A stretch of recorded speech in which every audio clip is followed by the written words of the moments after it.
Okay,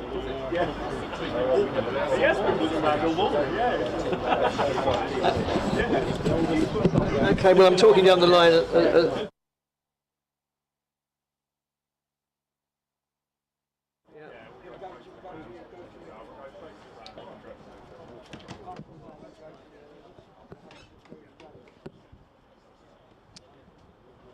Here we are again, happy as can be. All good pals.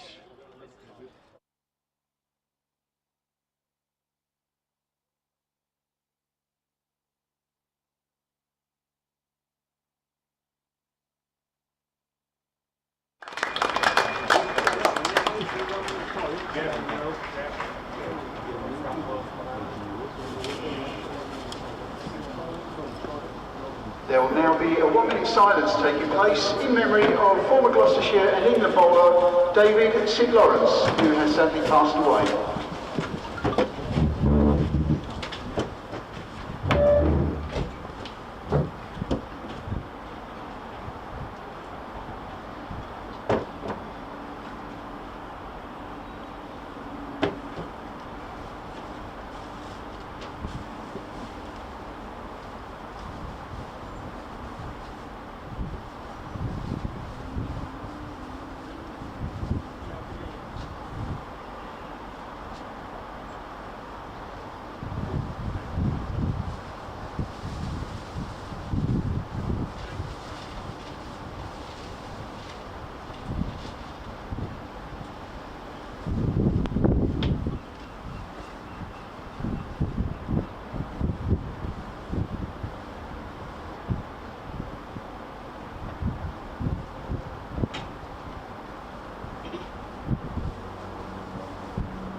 Thank you very much for your support. It worked.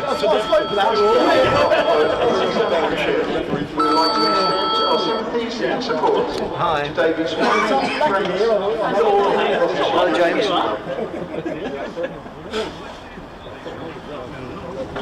Number 5, the same one as we've been doing for about 25 years. All free tickets. All free tickets. And I'm just here for playing. Drinking. Right next to me. So what would you like us to do? I'll be playing about you. You can play about me. You can play about you. We'll go. Yeah, well, which number do you want me to dial? Yeah, please. I mean, I've got a list in front of me, so if you just give me the number of it, we'll not the...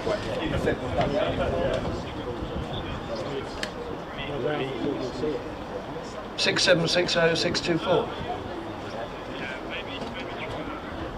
Okay, just for a moment.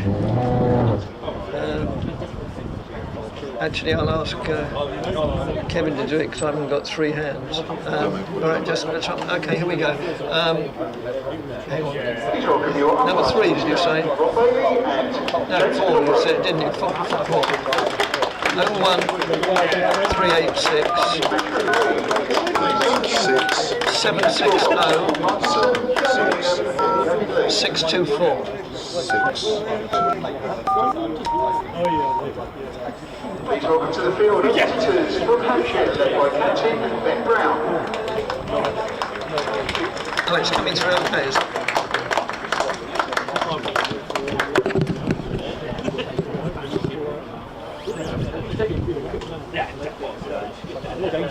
Right, welcome, albeit a little bit belatedly, to the county hike, James. Fine. Welcome to the county ground at Chelmsford for this important county championship game. Yes, back to the longer format of county championship game between Essex and Hampshire. The important news is, well, there's lots of important news. but from the cricketing point of view, important news is that Essex won the toss and on a glorious cloudless day have chosen, unsurprisingly, to bat. My name's Dick Davis. Sitting in the back row waiting to come on at about 11:30 is Roshan Alam, and immediately to my right, a colleague of many years, Kevin James. An important game for both sides. Yes, it is. Yes, unusual for these two sides to be squaring up to each other in the second or the lower half of the table. Normally we're a little bit further north than that, but both these sides have been struggling a little bit. Essex in 8th, Hampshire in 7th. I think it's fair to say one of these sides certainly could do with a win. Yes, most decidedly. So, well, Essex have done the important thing of winning the toss on a day like this, although not everybody chooses to bat on days like this, as we know from recent experience. And it's going to be Dean Elgar facing up to the first delivery, which is allowed to go way outside the off stump. And it's unsurprisingly, it's Abbott bowling from the far end, Kyle Abbott. The wicket is pitched quite a long way towards the east side of the ground. That's the sort of away from the pavilion. So the boundaries aren't equal by any means. It'd be an exaggeration to say one's twice the size of the other, but it's appreciably more as Abbott moves in again and bowls to the left-handed Elgar, who shoulders arms and the ball goes through to the wicket-keeper. The most, many people will have heard, but the most important information of the day, really, from the cricketing point of view, is that play started a minute late because they had a minute's silence in memory of David Sid Lawrence, who died earlier today. I'll do an 11 o'clock update shortly for BBC Essex listeners, as the next delivery outside the off stump goes through to the keeper. Well, lots of changes for this game, Dickie. Yes, indeed. Mirroring the fact that these two sides not performing the way they would want to this season. But most important from the Essex point of view is that there's a debutante on view, Mackenzie Jones, playing for Essex, seam bowler, Scotsman, young Scotsman. He's only 19, I believe. And so we won't, hopefully from the Essex point of view, we won't see him till tomorrow, but you never know. That's just pushed back to the bowler. No addition to the score, or no commencement of the score even. Well, I'm sure we'll go through the full sides shortly, but headline for Hampshire is as a debut for the Indian left-hander Tilak Varma, who's been brought over for 4 championship matches. I'll go through the Essex list when I do my 11 o'clock update in a minute or two, so then everybody can get the benefit of knowing what the side comprises. That's just pushed out the offside by Elgar. Elgar opening with Paul Walter, who's at the far end and hasn't faced a delivery yet. We had the benefits of a new scoreboard to look at this season. Well, no, only in the last 3 weeks or so. Just hold on, here we go. We're just coming to the end of the first over, and the good news is that Essex won the toss and chose to bat, and the first over has just been played out by Dean Elgar for a maiden. The Essex side welcomes a debutante into their midst, Mackenzie Jones. He's batting at number 11, and before him there's, as I say, Paul Walter opening with Dean Elgar, and then to follow Tom Westley, Jordan Cox, Charlie Allison, Matt Critchley, Michael Pepper, Simon Harmer, Shane Snater, and Sam Cook. And so the sun's shining out of a clear blue sky. Essex need to have a good day and make the most of the conditions. Currently they're 0 for 0 after 1 over. So we've got 2 Hampshire players making their debut. Oh, right. today's out of 4 changes in the Hampshire side. If you can think all the way back to 3 weeks ago when we last played Championship cricket, seems like ages. It's been exclusively T20 cricket since then. But 4 changes in the Hampshire lineup, and one of those is the young man about to bowl now, Eddie Jack. 19 years of age, right arm seam bowler.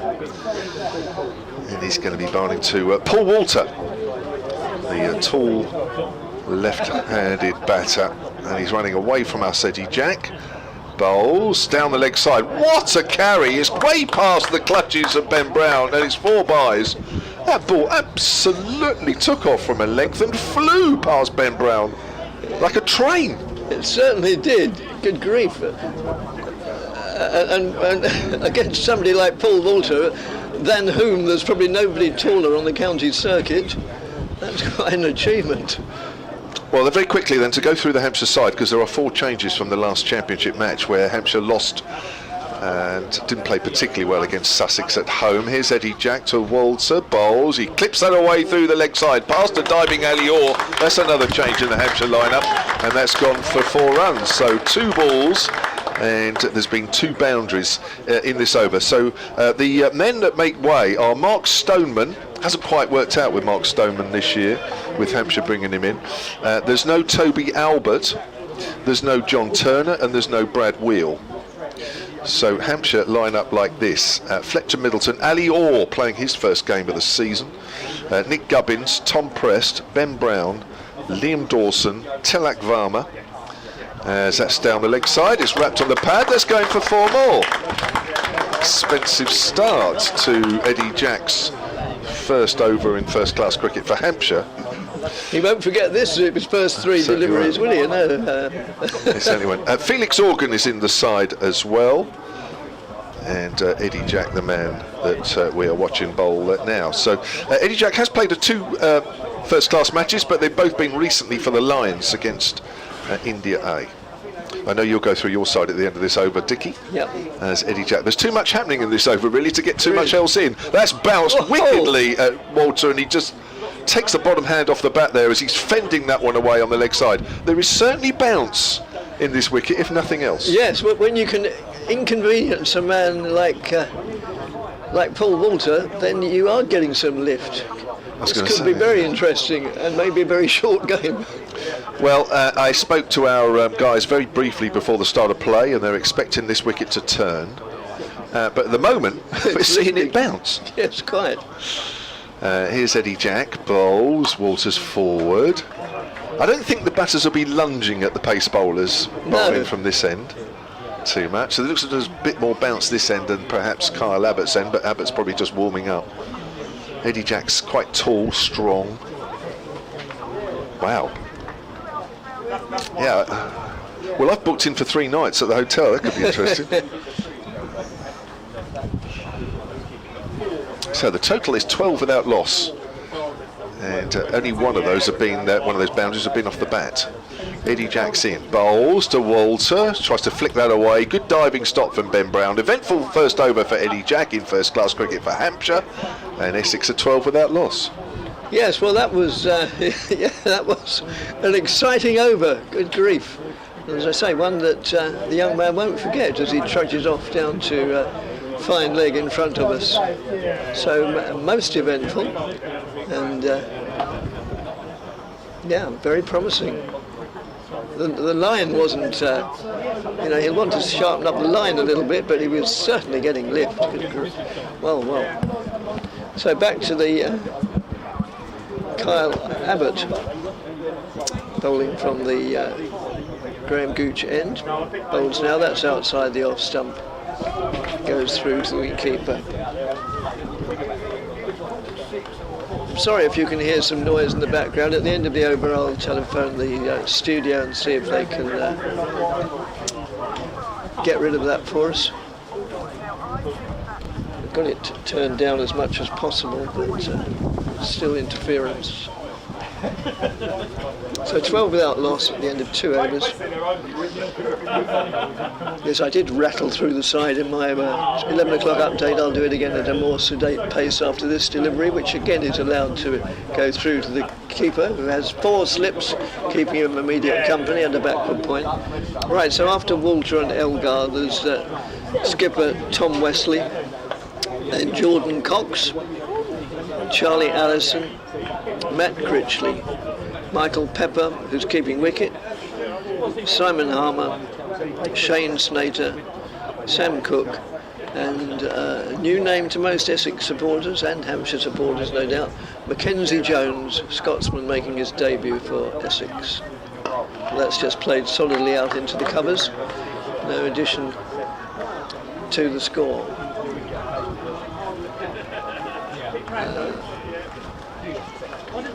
And Elgar, no, Walter has 4 to his name and 8 in the extras column. I think there's going to be a few in that column. Yes, I think there are. Around this game, yeah. I mean, it does bounce off just short of a length here anyway, but that seemed extravagant in that last over. Abbott again. All the players, understandably, as a tribute to the great Sid Lawrence wearing black armbands. That's just nudged down for a single. Down to Eddie Jack fielding in front of us at fine leg or long leg. No, fine leg. Long leg. Where does one end and the other begin? I never know. There are no definite demarcation zones with fielding positions. But yes, a very attacking field, as I say, 4 slips in a straight line. As Abbott moves in, bowls, and that's outside the off stump. If Jacks gets as much lift next over and is bowling to Elgar, it's going to be way over his head, because in the same way as Paul Walter is one of the tallest, or if not the tallest players on the county circuit, Dean Elgar is one of the more shorter players. So maybe he can just duck beneath them all. Anyway, we'll see quite soon, as that's played solidly, defensively, trickles out on the onside. So a fairly uneventful second over from Abbott, who has now bowled, as is his custom, 2 maiden overs to start the day. Yes, Sir Kyle Abbott, who along with Yorkshire's George Hill currently tops the wicket-taking charts in Division 1 with 32 wickets. Now, Jamie Porter, who sits just behind him on 30, is not playing in this game. He played the last championship game. I guess, is he injured, I guess? Not as far as I know, but that doesn't mean he's not. It just means I don't know. Very blowy. Yes, he's taken 30 wickets this season in championship cricket. Another good. Highest wicket taker in this version of the game for Essex. So Eddie Jack, just to repeat, 4 changes in the Hampshire lineup for this game.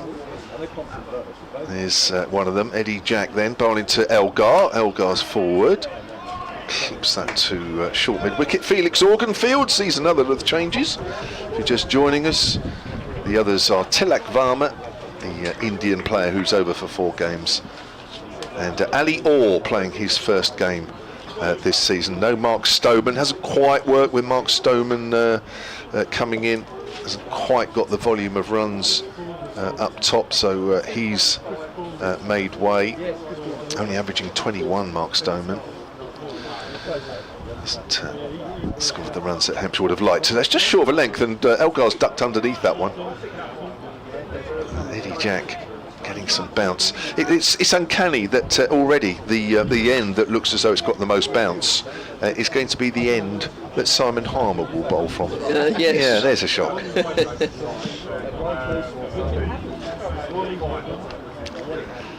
Now, Eddie Jack was born in Barnet, as was I. Ah, there you go. Just a couple of years difference. Oh, do you already feel a connection? Yes, indeed. Here he is, running away from us. Bowls to Elgar. Elgar gets wrapped on the thigh pad as he goes out square on the leg side, fielded by Orr. Yeah, on the 9th of September 2005, so he'll be 20 month after next. No, 3 months' time. Trying to wish summer away. 6'3", left-hand bat. Yeah, played in the T20 game at Taunton and also at Bristol. But you were saying earlier about the minute silence for David Sid Lawrence before the start of play. Elgar works that away to mid-wicket. Does well to keep on top of the bounce there. And yeah, when Hampshire were there, it was very much a tribute night for David Lawrence. Wear pink for Sid, it was billed as, and quite a few of the crowd did turn up in pink. David Lawrence was due to be there, but couldn't, and maybe we can understand now why, just how ill he was. Well, yes. Sadly, a couple of days after that, then it's been announced that he's sadly passed away. A very fearsome bowler in his day, that's for sure. Elgar's forward.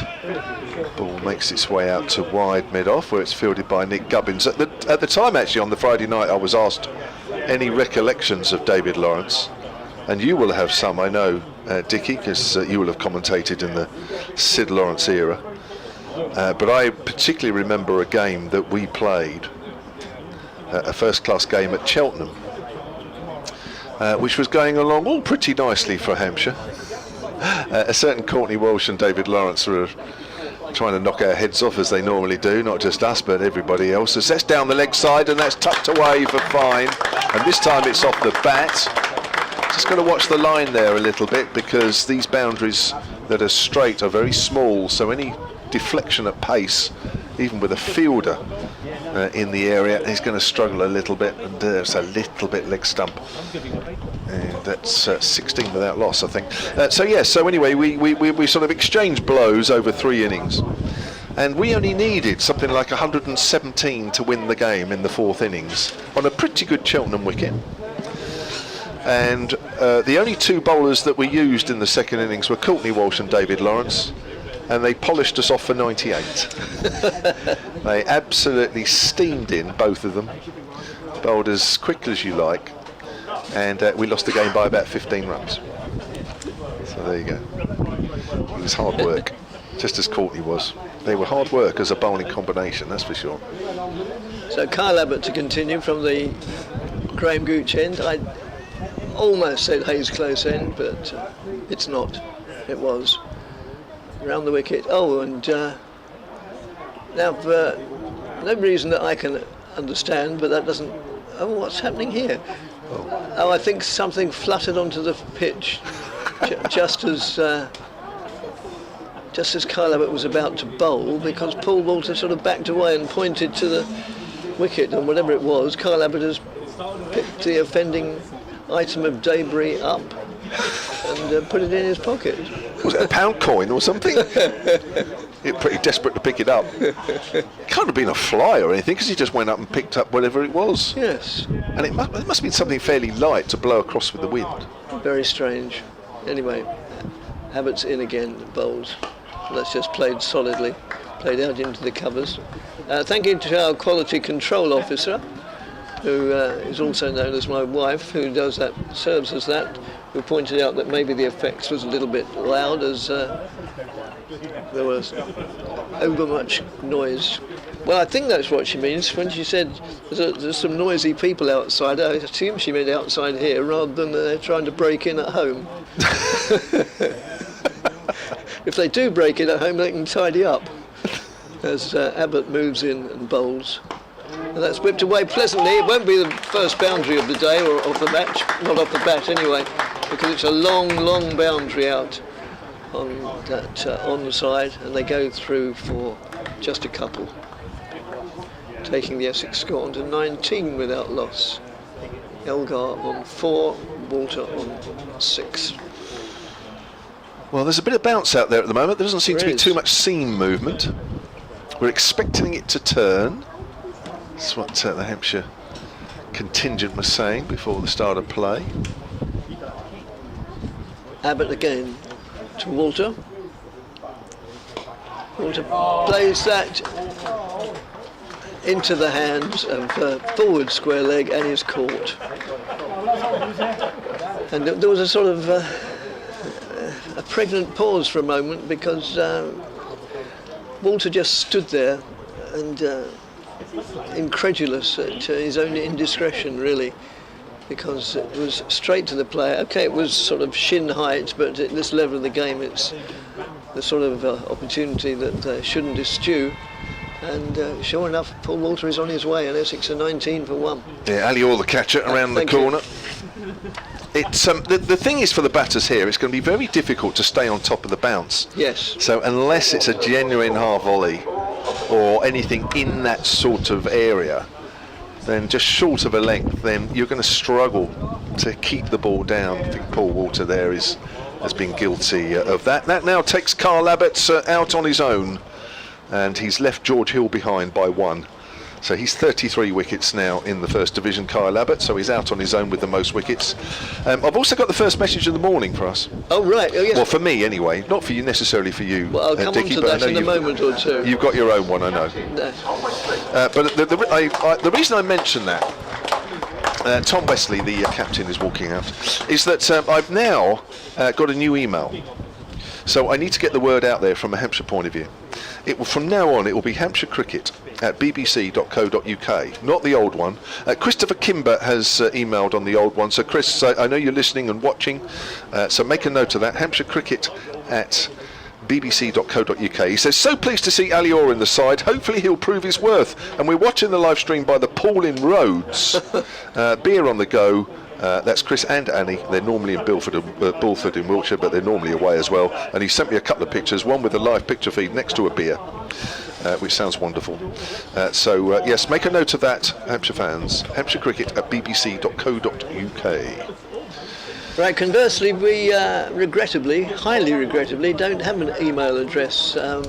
It's gone to the Menders, basically. I don't fully understand the reasoning behind it, but...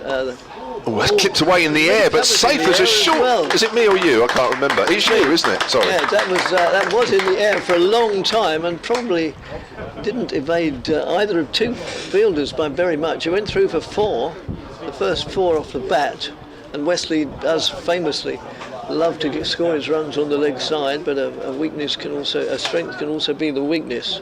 But yeah, it wasn't. It was productive, but certainly not entirely safe. No. Apologies for stealing your ball. I got excited because we got a wicket, Dickie. Yeah, well, that's understandable. As Abbott moves in again and bowls, and Wesley plays that out to long on. Yes, I'm afraid we haven't got an email address at the moment. Something to do with data protection, which I don't really understand or even pretend to understand, or maybe even want to understand. But yeah, we apologise for that. It is only a temporary measure.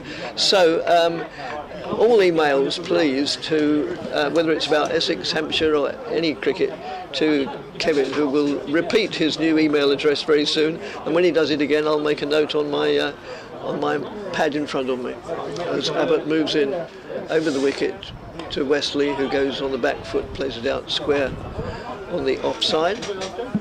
No addition to the score of 23 for 1.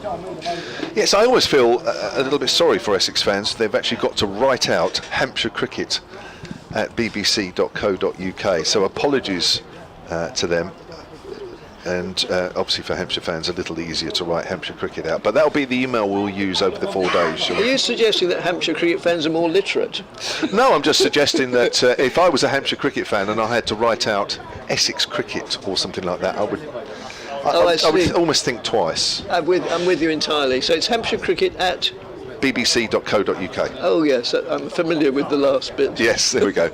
Eddie Jack's bowling, length ball. Elgar is forward, plays it back to the bowler. The score at the moment is 23 for 1 after Essex won the toss, elected to bat first. Paul Walter, 1 wicket to fall for 6. Yeah, it's a new one, so even Hampshire fans will be getting used to that, because it's been one for a few years. But I'm not allowed to mention that anymore. I'm not allowed to use it anymore. No. No, we get a 3-line whip about this, so yeah, it's strictly taboo. That's it. Right, here's Eddie Jack, runs away from us, bowls to the left-handed Elgar, ducks underneath that one, and the ball is still on its way up as Ben Brown takes it. I've just been told by Alex Smith, who's a journalist here, although he's not here today, his dad's here today. Oh, yes. Yeah, but Alex has just, Alex does quite a lot here, and he knows sort of what's going on. He says Jeremy Porter is being rested as a precaution after sustaining a minor calf strain earlier this week. Thank you very much, Alex. Yeah. Cheers, Alex. Long time no see. In this neck of the wood, anyway. Here's Eddie Jack. 3 slips of weight at the far end as he comes in and bowls to Elgar. Elgar leaves alone. Goes through to Brown.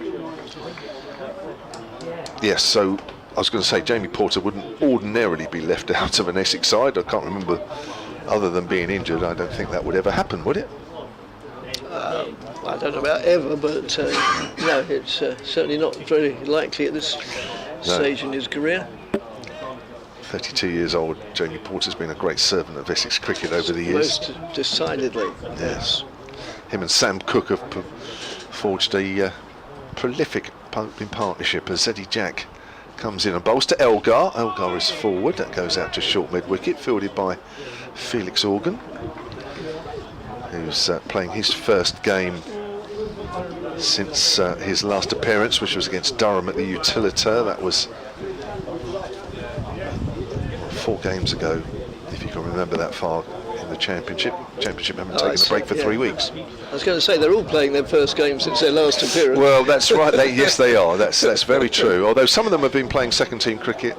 In Felix Organ's case, he's also been playing a bit for Dorset. That's As Eddie Jack comes in, Elgar pushes forward. He's going to take a quick single out into the covers. 24 for 1. A few seasons ago, it reminds me, I saw Ali Orr create a sort of world record in a second 11 game against Essex at Garran Park in Southend, when I can't remember exactly the number of balls, but he got the fastest 50 that had ever been recorded at that time. But because it wasn't a first-class game, of course, it'll just disappear into oblivion probably. But yes, the ball was dispatched to parts of Southend which hitherto had been undiscovered. Jack bowls. Forward is Wesley. And Eddie Jack completes that over. He's bowled 3 overs, none for 9. Kyle Abbott is 3 overs, 1 for 6 with 2 maidens, and Essex 24 for 1 with Dean Elgar on 5 and Tom Wesley on 4. So unsurprisingly, it looks as if it's going to be Kyle Abbott or is it? There's a discussion going on. Keeper, no, it is still Abbott. Yeah, no reason for it not to be. Good Lord, he's got the only wicket that's been taken. 1 for 6 in 3 overs. You don't take somebody off under those circumstances. And after this over, either Kevin or I will take a half-hour break. Yet to be decided who. Well, you're the boss. Oh right, I keep forgetting that. I've never taken kindly to management. I've always been quite happy to be told what to do. Well, I'm quite comfortable in this seat. You can have a break, Kevin, and we'll bring Rushan in for the first time. Shall I quickly get through some emails? Because congratulations to Andrew Roger, who is the first emailer at Hampshire Cricket at bbc.co.uk ever. The club advised yesterday that Jamie Porter has been rested this week as a precaution due to picking up a slight calf injury. Thank you very much for pointing that out, as did Alex earlier. Abbott moves in, bowls to Dean Elgar, who plays it in a certain ungainly manner, but without risk to being dismissed anyway. He looked a little bit inconvenienced, but played it out into the offside. No addition to the score. Thank you also to Paul Brown, who points out the same. I'm loving the new emails already. And also to Michael Biswell as well, who says, great to hear you both, seems like a bouncy pitch. That's a super shot in the morning, and extra cover drive, and a coaching manual but couldn't be improved upon. Got to the pitch, the ball didn't really hit it all that hard, just stroked it through the offside. Ball slightly overpitched, and Elgar reaped the benefit thereof. Lovely shot. It was a super shot, yes. This last line from Michael is one for you, actually, Dickie. He says, I hope all the Essex players kissed and made up after the T20 game against Kent. What happened there, then? Well, that's just played out defensively. I wasn't here, I was watching the live stream, and there was a bit of handbags at dawn between Sam Billings and Jordan Cox, but it was... well, we never know really what goes on out in the middle. Somebody said or did something to somebody else, and in the heat of the moment, things are inclined to get a little bit exaggerated, perhaps. But whether they kissed and made up, I doubt. That's outside the off stump. I can remember some years ago in a NatWest semi-final here, there was quite a famous spat between former Essex left-arm seamer Mark Ilott and the Welsh spinner Robert Croft. But it transpired that was nothing more, and I think they had a couple of beers afterwards, and it transpired that they'd actually both attended each other's wedding anyway, and one was best man for the other, so there was no long-held animosity or enmity.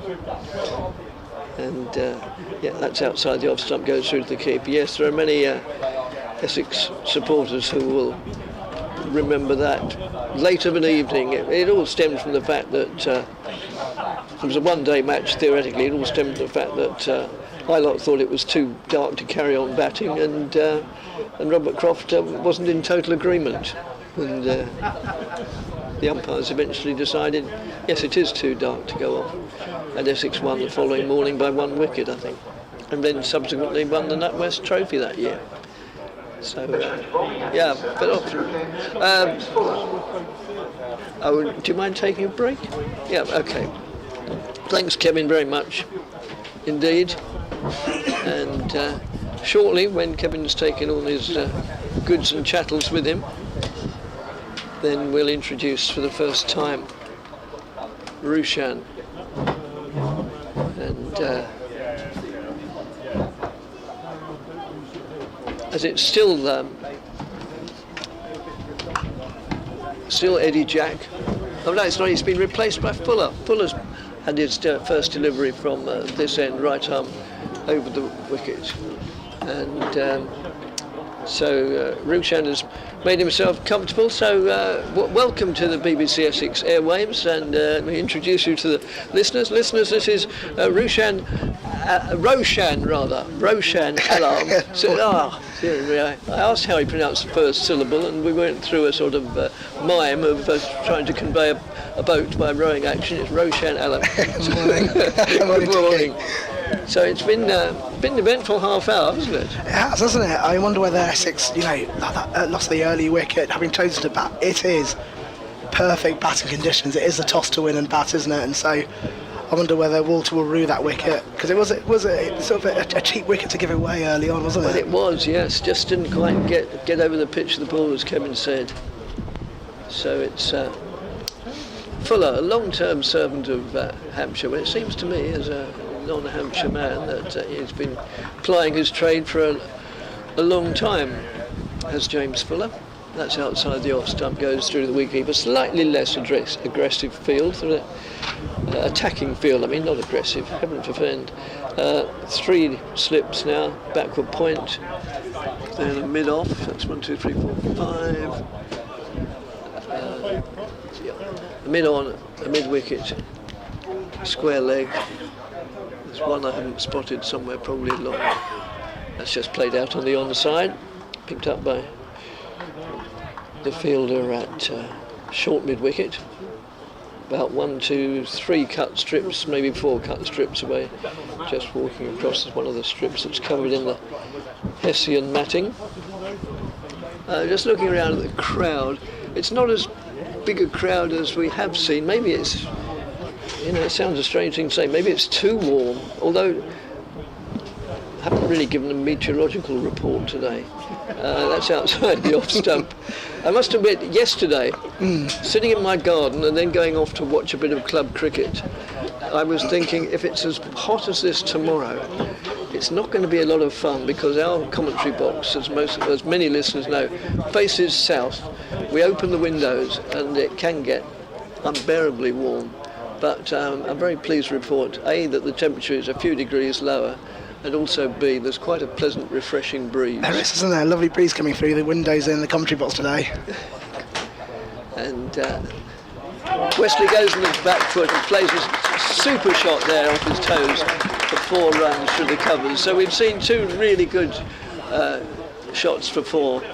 That one and Dean Elgar's elegant extra cover drive. So it would be an exaggeration to say they're worth the admission price on their own, just 2 shots, but but I think you know what I mean. Yes, they've been very pleasing to the eye, as Essex move on to 32 for 1 wicket, with Elgar not out 9 off 27, Wesley 8 off 10, the batsman out, Paul Walter. I just took a walk around the ground, and there are a couple of stands here with 2 tiers at Essex, and a lot of people are sitting on the top tier, so I think there is a desire to catch the sun today. Yeah, oh yes, be a lot to catch. Here comes Abbott, and the first shot is defended into the leg side. Essex 32 for 1, having chosen to bat this morning. You would choose to bat on a pitch like this, on a day like this. Well, you would have thought so, yes, but the England captains don't always agree. Very true, very true. And I haven't looked to see how that's going today. yeah, a lot of cricket today, isn't it? The County Championship is back, and obviously the small matter of a test match in Leeds. Yeah.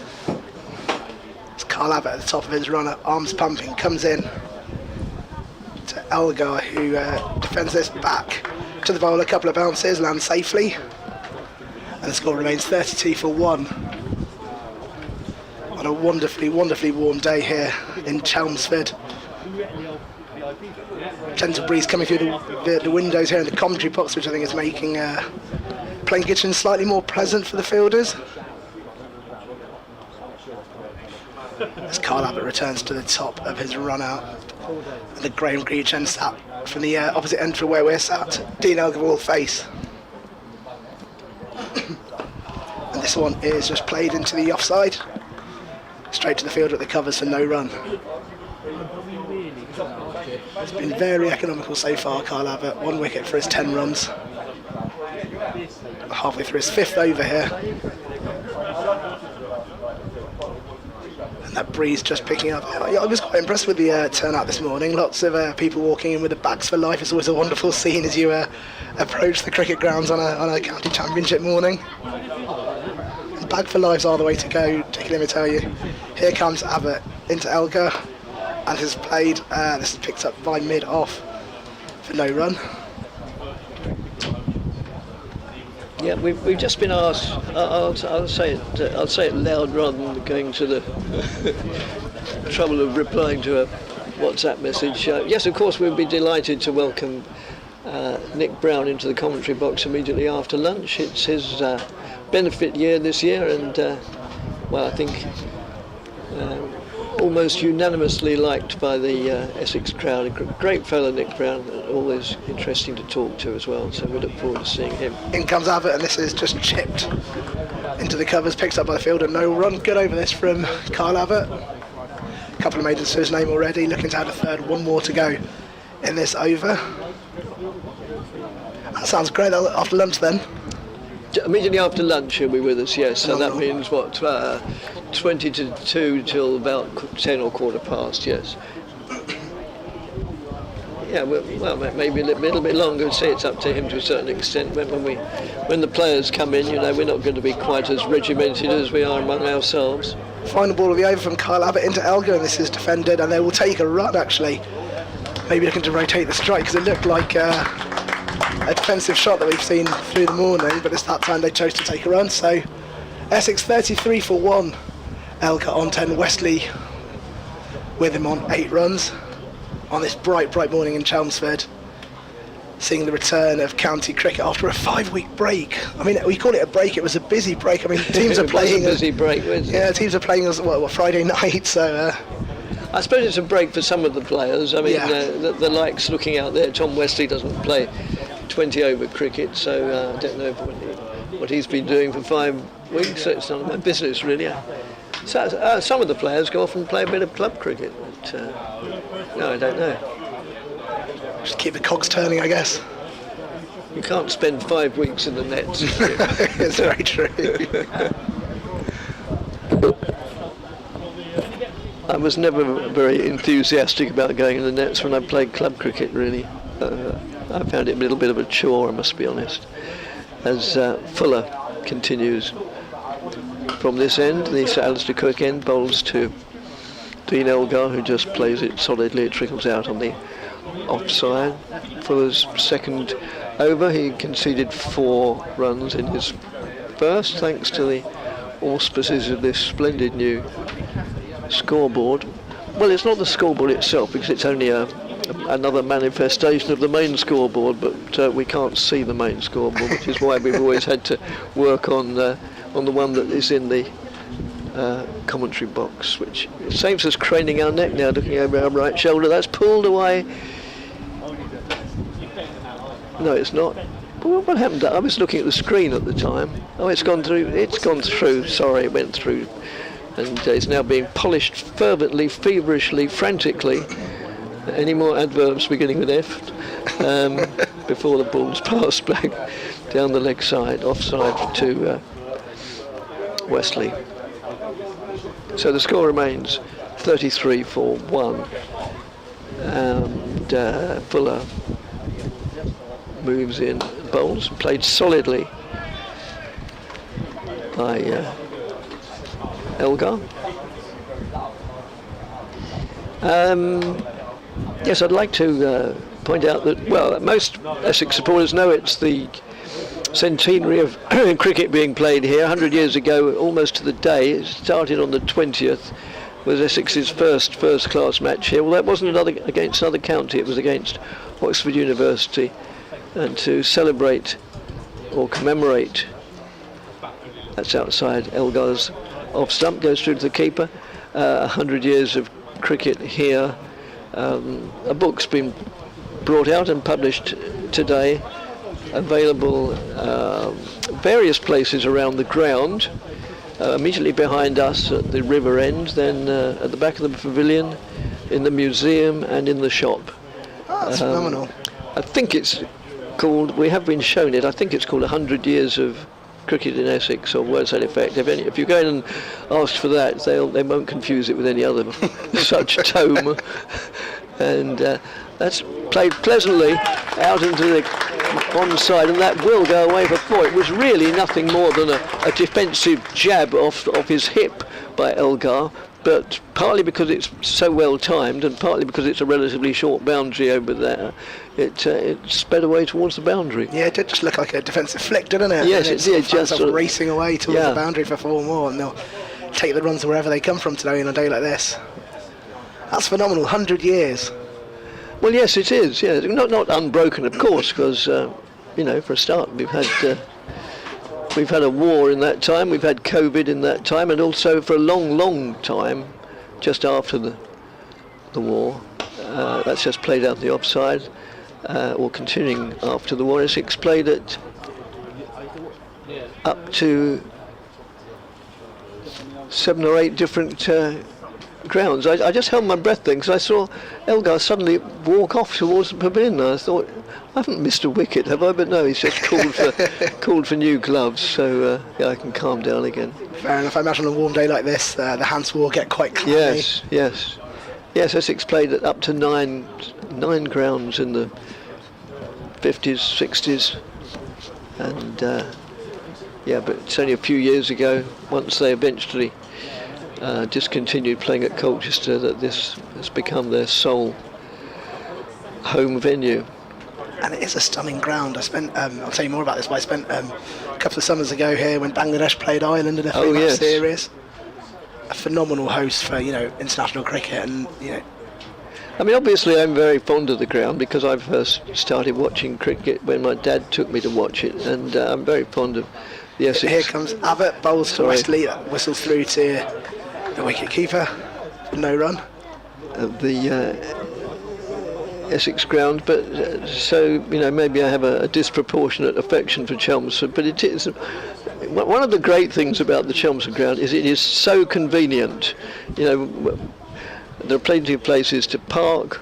It's very near the railway station. It's very near the bus station. A lot of people don't come by car because it is so convenient, or because they want to have a couple of drinks. Abbott into Wesley, defends onto the offside for no run. Carl Abbott into his 6th over. No, you're absolutely spot on. You came by train, did you? I drove in. You drove. Turns out Essex is now in my local club after I moved to Epping. So. Oh right. 20-25 minute drive. I'm not going to lie. I've toured the grounds. I spent a lot of time going to the Oval when I lived in Brixton. Yes. Follow the Bangladesh team quite a lot as well, and they tend to play a lot at the Oval when they play in tournaments and World Cups here. But Essex fast becoming home as Abbott comes into Wesley, and this is pushed into the offside defensively. Carl Abbott into his 6th over this morning. It's been very economical. He's also taken the 1 wicket that's fallen this morning of Paul Walter. That was for 6 runs. Yeah, I spent a lot of time at the Oval, because I cover a lot of Bangladesh. I played there during the Champions Trophy, the World Cup in 2019, and then obviously they came and played 3 matches here in Essex, and then suddenly, Chelmsford became sort of Bangladesh's home from home. Yeah, yes. Here comes Abbott once again into Wesley, and this is, it's edged. It doesn't go through to the keeper, but perhaps it just whistled through, but very much emotion there from Wesley of a man looking to make contact with the ball, but quick from Carl Abbott, and if Wesley needed a wake-up call this morning, that might be it. So I started describing the meteorological conditions, but really I intended to tell you about the crowd. It's not as big as one would normally expect, but as I think I said, maybe it's just too warm, but they'll come along. Here comes Abbott, that's just pushed into the offside, no run. Well, this is the thing, I think as soon as you hear heat wave, you go one of 2 ways. You can go, well, I know there's a little bit of shade at Essex, particularly down sort of Graham Gooch end. And, or you go, do you know what, I'm going to catch a tan, and growing up for me it was always, let's go catch a tan. Yeah, there is a covered stand, but there are 2 covered stands. There's the lower Tom Pearce, and there's the one in the public enclosure, promoting the merits of a public school in the county. Here comes Abbott then, into Wesley once again, and this time he pushes it back to the bowler for no run. So I'm always interested in club cricket, and you were saying you play for North Enfield? Yes. Did you play yesterday? I didn't play yesterday. Do you know what? I had a baby last year. Oh, really? Congratulations. Thank you very much. And so my cricketing hours, justifying 8-9 hours on a Sunday, playing club cricket to the wife has not quite worked out the way I wanted it to. But I did take her down actually. Last time I played was played last summer actually, because I've not actually managed to get down. Oh right. Because North Enfield, an old club, existed since the late 1800s. And it's for me how cricket should be nowadays. You have 3 generations of the same family playing in the Sunday team. And that for me is that there's a beauty of that kind of young generation playing with the existing older ones.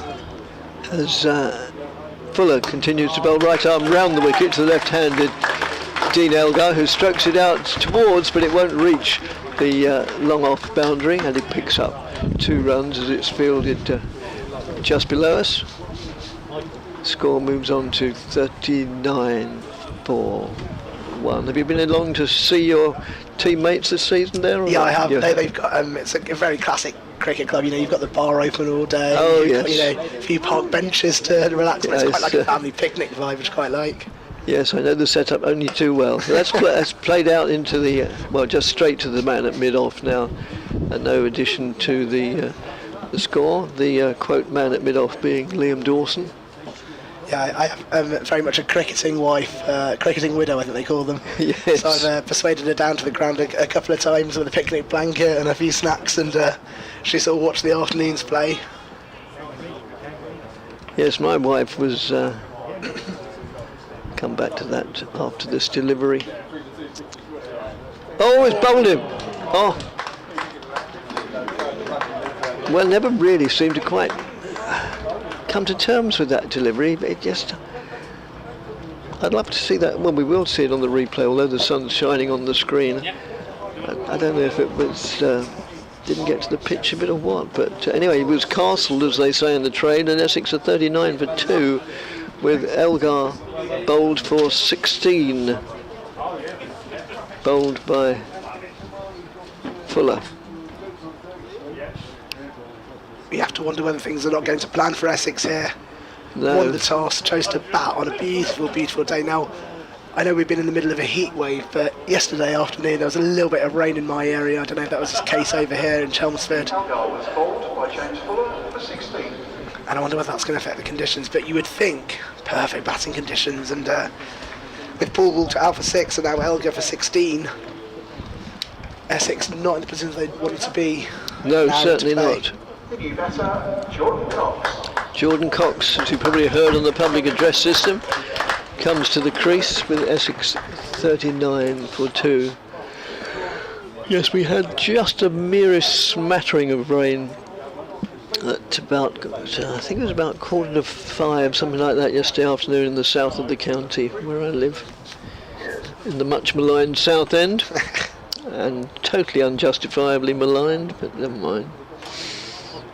So yes, as you say, Essex struggling a bit, as they have been most of the season, sadly. Elgar. Yeah, both openers gone then.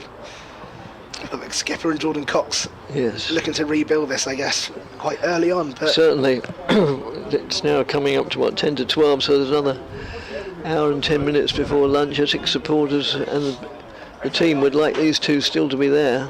But that looks a bit of a long way away at the moment. as far as Hampshire going, decent start for them. Kyle Abbott's been very miserly from the Great and Goose End, and Fuller, sort of almost a wicket from nowhere really, that one. It was, yes. Because that's just played defensively. Yeah, I mean, Dean Elgar hadn't looked in too much trouble at all, really. And as you say, it came from nowhere. It took a lot of people by surprise, not least Dean Elgar.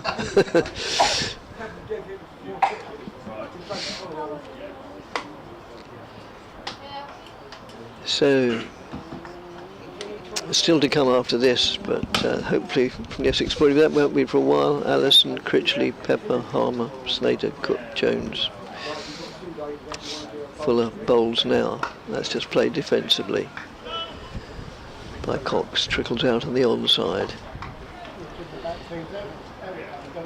On a pleasant early summer day, with that breeze makes it all the more pleasant.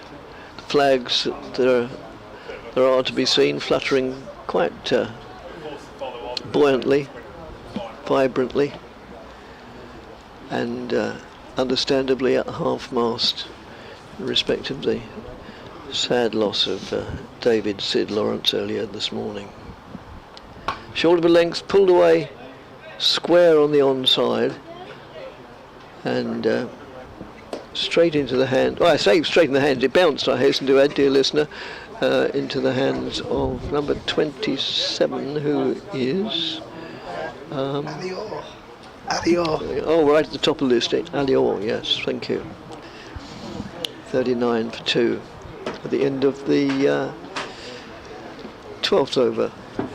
So, Hampshire getting through their overs at a reasonable rate. Although it won't be up to the 16 in an hour, but it seldom is. And anyway, there's this weather, it's understandable. Tom Westlin, Jordan Cox just having a bit of a natter in the middle of the pitch. They have a rebuild job, is what I'd call it at this stage. 39 for 2 then, Essex, having won the toss this morning and choosing to bat. And we're going to see a 7th over from Kyle Abbott. In he comes into Wesley. The first ball is defended back to the bowler. Key thing for Essex here is to not panic, there's no rush. We know they're switching from T20 format back to county cricket. You know, some people might worry that the change in pace might catch the players off guard, but Essex with no hurry, they need to just gently rebuild, and they've got all the time in the world and they've got the conditions to do it. Oh yes, most decidedly. Kyle Abbott starts from the top of his run-up, coming in from the Graham Gooch end into Elgar, who pushes this one back once again, straight to the bowler. For no run, and Essex will remain 39 for 2. Jordan Cox yet to score. He's a relatively new man in. And Tom Wesley, the skipper, on 8. Now, I've got to do full disclosure here, Dickie. My voice is not what it normally is. Well, it sounds all right to me. I hope it's not hurting. No, it's not. I've had more lozenges than you can imagine in the last 24 hours. Yes, right. You've been raiding the shelves in the pharmacy. Here comes Ava into Wesley, defended once again. Yeah, it's a byproduct of something my dad always used to warn me about. Don't sleep with a fan pointing at you. But I've done that all week. Don't sleep with what? A fan. Pointing at you? Yeah. Oh, is that right? Apparently it can give you a dry throat, and I've always been very nonchalant about it. I said to my dad, don't worry about it. I'm built of stronger stuff, and here I am with a slightly dry throat. So apologies for if I haven't been on a big night out. That's just why I want to reassure everyone. But apologies if my voice does pitch bend at random occasions as Kyle Abbott comes in once again, and Abbott will flick this leg side. There is a fielder in the deep at fine leg who will collect, and they'll jog across for a single. Essex now 40 for 2. It is to a certain extent an occupational hazard. I can remember, I think it was 2, possibly 3 years ago, the first match of the... Well, I can't really blame it on the job, no, because it was the first match of the season, or certainly the first away match at Lord's. And it seemed perfectly all right when I left home, and I drove to Lord's from the south of the county. And I got to Lord's and attempted to speak to the chap on the gate, and I could hardly get a sound out. It was quite worrying. Up into Wesley, and there's a big appeal, but nothing from the umpire. And Essex will remain 40 for 2 in this county championship match. 7th playing 8th, both teams in dire need of points. Hampshire finished 2nd last season, 2 wins to their name this season, and points will be valuable for both of these sides, Dickie, and there's a long way to go. It's 4 days, but so far Hampshire will be pleased with the first hour's play. As Kyle Abbott comes in once again to the Graham Gooch end, bowling to Jordan Cox, who is yet to score, and that whizzes through to the keeper, to the very reliable hands of Ben Brown, and that is the end of the over. And Essex are 40 for 2. Tom Wesley on 9, and Jordan Cox faced 5 balls, yet to score, as Hampshire look to turn the screw after 2 early wickets this morning. Yes, going into this game, Hampshire, as Roshan said, was 7th. They'd won 2 out of 7 and got 82 points. Essex had won 1 out of 7 and got 75 points, 7 points behind. So there's still Yorkshire and Worcestershire tucked in below both sides. But as you... I'm not sure if it was you that said it or that Kevin said it, but yeah, normally in recent seasons one would expect to find both these sides nearer the top than the bottom, but well, such is cricket. Nobody holds sway indefinitely, even if Surrey do seem to. That's just played out on the onside. I was about to say Surrey do, but I worried you might think I was being sarcastic quite early on in the morning. I didn't want to present that level of my personality yet. Their time will come. Whether it is in my lifetime, I don't know, but their day will come when they're scrabbling around in the lower parts of the table. As Fuller continues bowling his 4th over, right arm over the wicket to the Essex skipper, who gets solidly over it, head right over the ball as he plays the defensive shot, and it just about trickles out to mid-on, who waited for it to get there, and it did, just stopped conveniently by his right boot. To examine the ball, can't be anything wrong with it yet, it's only 13 and a bit overs old. Yeah, taking a long hard look at the ball actually. He did.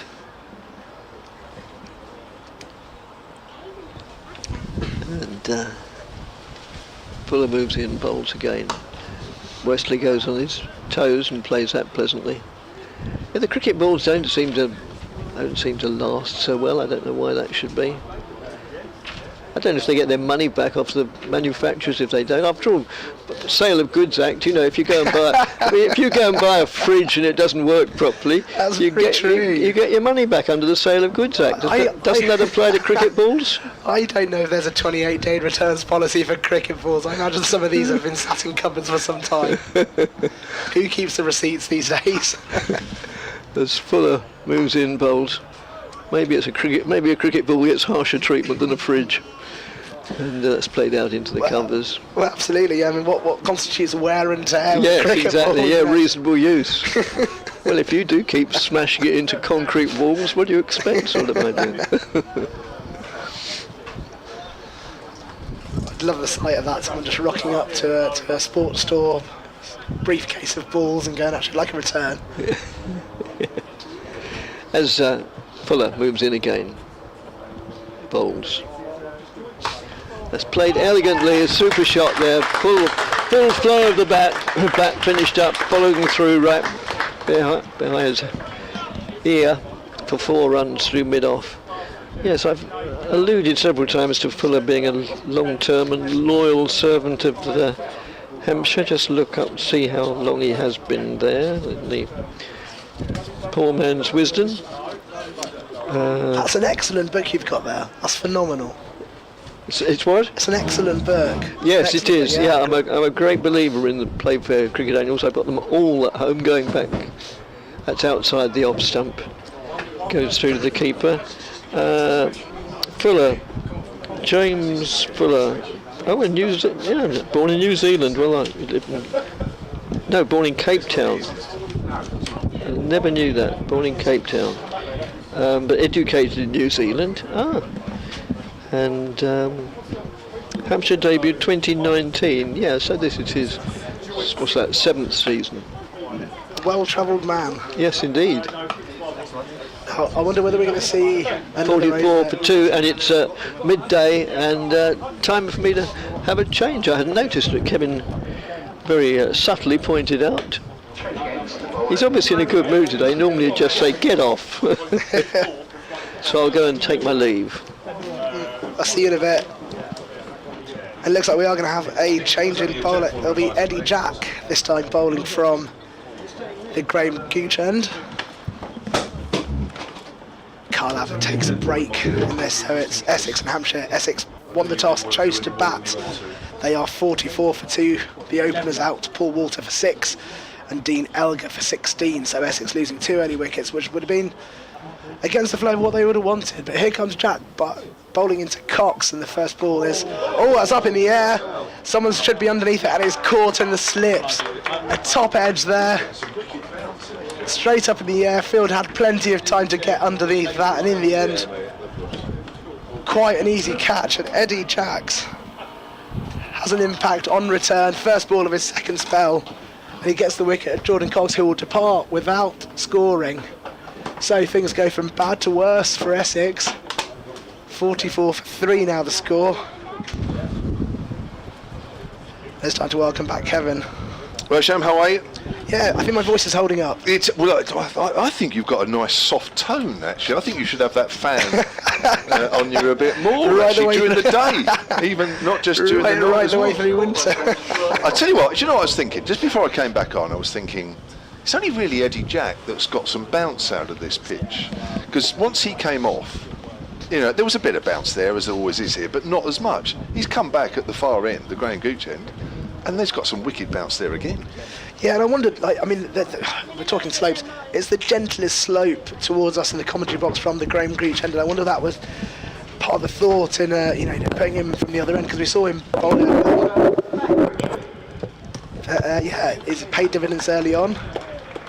And Hampshire have to be happy with this first hour of play. 3 wickets on what looks like a batting pitch. I mean, that's going to instill confidence into the to the minds of the fielding team.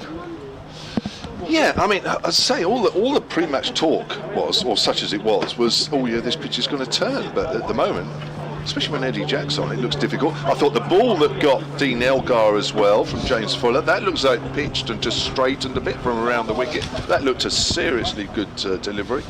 So, there might be some challenges against the spinners later on, but at the moment the challenge is against the seamers. Yeah, it looks like they are getting a little bit of bounce, particularly Eddie Jack. So Matt Critchley is a new man in.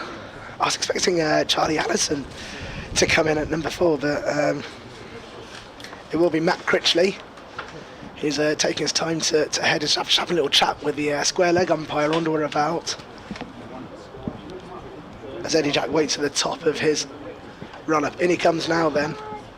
First ball for Critchley. Oh, and that's full, and it's chipped into the offside, no run. Well, that is the first-class wicket for Hampshire for Eddie Jack. He's making his Hampshire first-class debut. He did play a couple of games for the Lions not so long ago against India, but he's a very strong boy, and he's going to have a good career. There's no doubt about it. For me, he's hitting the deck hard, and I think there's some problems to come from him yet. He said he tested the Essex batters early on today. He's got very broad shoulders, young Eddie, as he comes in now. Third ball of this so far wicket maiden, and this is pushed into the offside, and it will make its way to the boundary. I thought the fielder was slightly closer to the ball than they actually were, and in the end the fielder there at mid-off gave up chase before, so Critchley gets off the mark for the boundary, and Essex moved to 48 for 3. Yeah, half volley that one from Eddie Jack, but well put away early on in his innings. Averaging 35 this year, Matt Critchley in the championship. Yeah, confidence boosting boundary, that's what you need early on in innings. As Jack comes in, once again, this one is left through to the gloves of Ben Brown. Is it me or is it very breezy in here?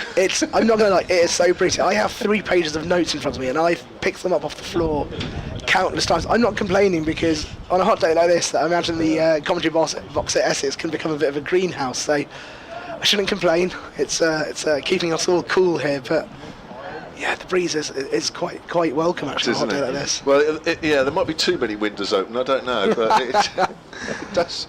It's a bit drafty. Here comes Jack into Critchley. This one's defended onto the leg side. Essex are around 48 for 3, so Essex in what I describe as a second rebuild job, because I thought they were having a rebuild job after the loss of their first 2 the wickets, the 2 openers, and then Jordan Cox then departed for naught. So we've got Critchley and Wesley there looking to sort of to build an innings and rebuild and lay a foundation. I've noticed a window is closed in the commentary box. Let's see if that makes a difference to us. Now Dickie's going around closing all the windows. I love that's what. You're going to have to get a fan in here, Dickie. That doesn't end well for me. Here comes Jack into Critchley once again. This is pushed into the offside. Well defended, really. No run. And that will be the end of a very good over from Jack. He takes the important wicket at Jordan Cox, and Essex 48 for 3.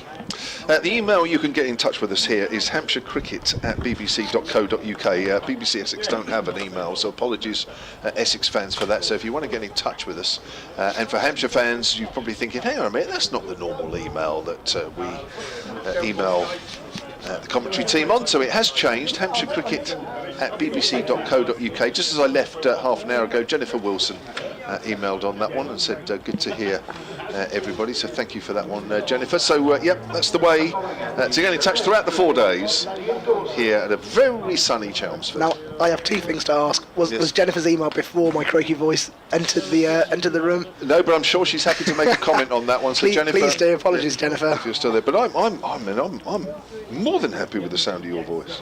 I should say congratulations on getting a BBC email address. They're very hard to get set up. Yes, well, my bosses down at BBC Sun were very keen for me to do that, because as you know now, I mean, what is you being a BBC man as well, yeah. Roshan? What's the sort of the official criteria now? Because it's all data protection, this and that, and I lose count with what's going on. Well, it's if it's a public-facing email address, you know, the kind of BBC's terms and conditions, privacy policy will apply to it. You know, if you email a public-facing email address, there's a chance it'll be read out on the radio. Right, a second. Well, you've lost me already. Here comes Liam Dawson into the attack, taking over from Fuller. Things change so quickly that it's very difficult to keep on top of. He's bowling to Tom Wesley, who's on 13, is the captain. I will give you the number of balls because I'm in T20 mode still. 27 Lees faced. I've had 3 weeks of T20, man and women. This feels very sedate today. There's Dawson bowls. That's turned away on the leg side. I'll get a single. Eddie Jack is the fielder there in front of us, and the total moves on to 49 for 3. So yes, I know you were talking about North Enfield as that. Well, I haven't been to North Enfield Cricket Club for about 150 years, but other than that, I know you've got very much a job within the BBC as well, haven't you? Yes, that's correct. My day job, I'm a producer at Radio 1, so this combines my love of cricket and radio. This is the dream, isn't it? Radio 1, how exciting. That turned away on the leg side this time by Matt Critchley. It moves on to 5, and the 50 is up for Essex at a cost of 3 wickets. And the crowd in front of us, a polite round of applause, maybe even some sympathetically applauding the 50 because it has come at some cost. Dawson has a slip and a gully in. Comes in on bowls, and that's worked away again on the onside. Again, Eddie Jack has work to do. Nice dive to his right. That's a more enthusiastic applause from 1 or 2 in front of us. Somebody who I guess is a Hampshire fan has just put his head round the door before Dickie closed it and locked it up, and said he'd come up from Poole this morning. He said he came up by train. He said it wasn't the easiest of journeys.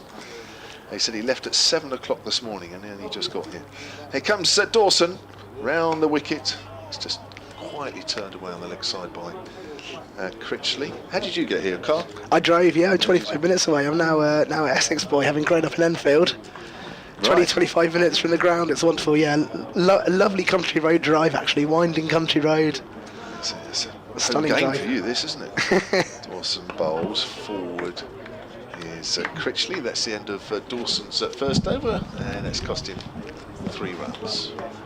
Yeah, lovely country ride, because I live on the Essex-Hertfordshire border, so national speed limit roads, winding country lanes, between Hertfordshire and Essex, and it was a stunning drive this morning, can't complain, but travelling up on the train from Poole on a Sunday. Yeah, I mean, I don't know the ins and outs of it, but I think I have. It's dedication. Well, yeah, I've looked at it a while ago actually, because it's an easy drive on a Sunday, I have to say. It took me just over 2 hours here, and I didn't push it at all. Again, with my BBC hat on, I was speed limit all the way, never went even a couple of miles over the speed limit. But it's an easy drive, just over 2 hours from Southampton. Eddie Jack will resume from the Graham Greach end. It'll be Wesley to face the first ball of this over, and it's in and left straight through to the wicketkeeper for none. Eddie Jack is extracting a little bit of bounce, a little bit more than the other bowlers. I think he seems to be getting something out of the pitch. Yeah. I just wonder whether it's those wide shoulders of his. Sort of has broad shoulders, which you don't often see in a fast bowler. You normally you talk about height, long arms, but Eddie Jack has kind of broad shoulders. Probably a lot of upper arm strength there.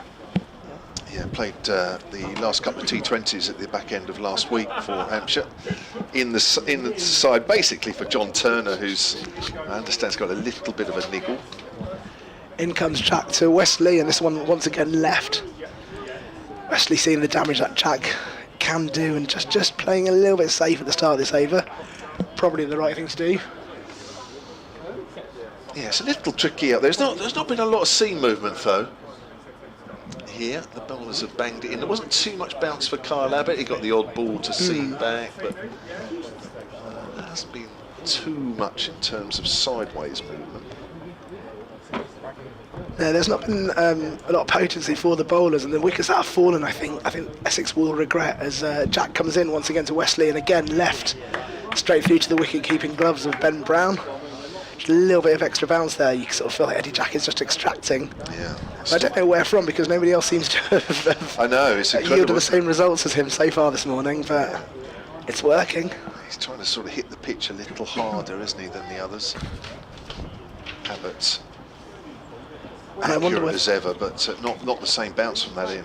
No, I was going to say, I just wonder whether the gentle slope you get from the Graham Gooch, and it is the gentlest of slopes, might be assisting the fast bowler just a little bit as Jack comes in once again. Wesley to face, and he'll defend this one into the leg side.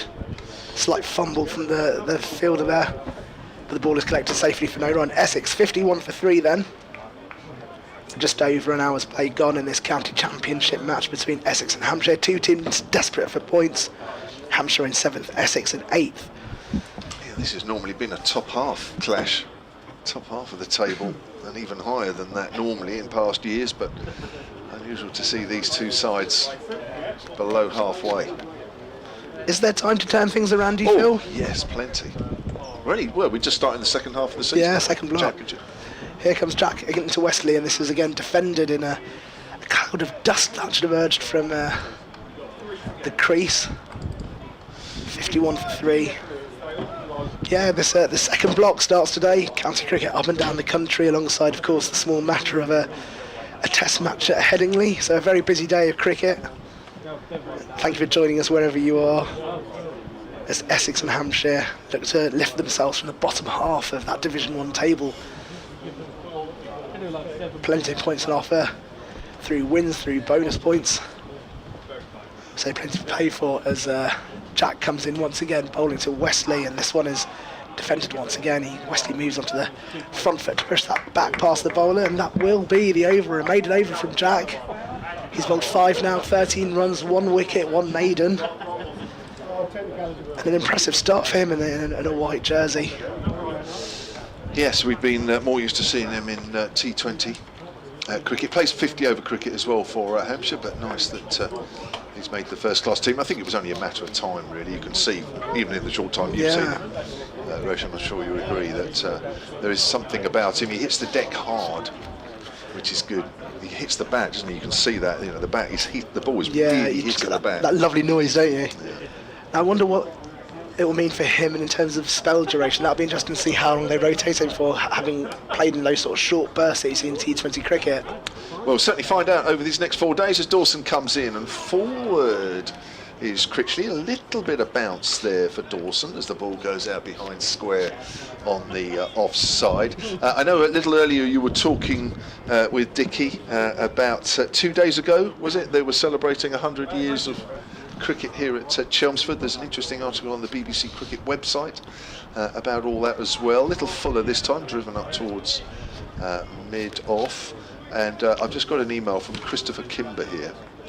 It's now hampshirecricket@bbc.co.uk to get in touch with us from now on. Certainly for this game, because that's the only email we're using, and from now on from a Hampshire point of view. Turned away on the onside, Eddie Jack will field. Well, Christopher Kimber has just sent me a couple of pictures of another anniversary that's coming up on Sunday the 29th of June. I won't read it all out, Christopher, because as you know I'm too embarrassed.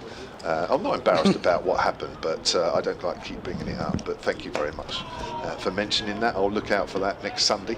So that's driven up to mid-off, and there is no run. Dickie will know what I'm talking about, but I'll mention it to you. I'm curious now. I want to know what's in this email. I know you are. I know, but no, I've only mentioned it because if anything, you piqued my interest more. Well, Christopher has been kind enough to email, so I've read it out. But I'll show you the pictures. And then we can quickly move on. Where are we? Is it this one? I'm just going to ask the question, are you in the pictures? Yeah. Yeah, I feel so. And I look about 10 as well. I'll show you on the quiet. Right, here's Dawson. He's got man on the drive now as that's turned away into the gap on the leg side by Critchley. He moves on to 6. 52 for 3. Oh, that's one of me in front of the scoreboard, but that won't tell you much. I'm not sure what the other one is, actually. I can't remember. Oh yeah, there you go. Are you having aged a day? Well, So is that 96? I feel it, yeah, 1996. You have not aged a day. That's very kind of you. Could have been taken this morning. Which, another length ball there from Dawson to end that over. Quietly played out on the offside. So here on day 1 in this Division 1 clash, Essex having won the toss, selected to bat first off, 52 for 3. Yeah, it's a sunny day, 24 degrees at Chelmsford. In the midst of a heat wave week, I think the players would have been pleased to start this game on a Sunday, given yesterday and Friday were the hottest days with 30, 31 degrees. But a gentle breeze coming through the county ground here at Essex. And I know Dickie was saying not as full as you can normally have the stadium or the ground on a Sunday for county cricket, but a relatively full ground. Sort of families, I see a lot of people with bag for lives are the accessory for county cricket, because obviously you can keep your food cool in there for longer. And surprising number of people choosing to sit in the upper tiers where the sun is slightly warmer, so Need a hat. yeah, need a hat. People opting to top up their towns by the looks of it. Eddie Jack will continue from the Graham Gooch end. First ball is into Tom Critchley, and that is just pushed into the leg side, no run. Yeah, they love it on the top tier here. You can hear the hum, can't you, of the chatter. I think if you're going to the cricket on a sunny day, you want to sit in the sun. I don't know, I say that knowing that I would full well sweat. There must be stands somewhere. I'm just looking across towards the Graham Gooch end where there's a little bit of shade, a little bit of sun.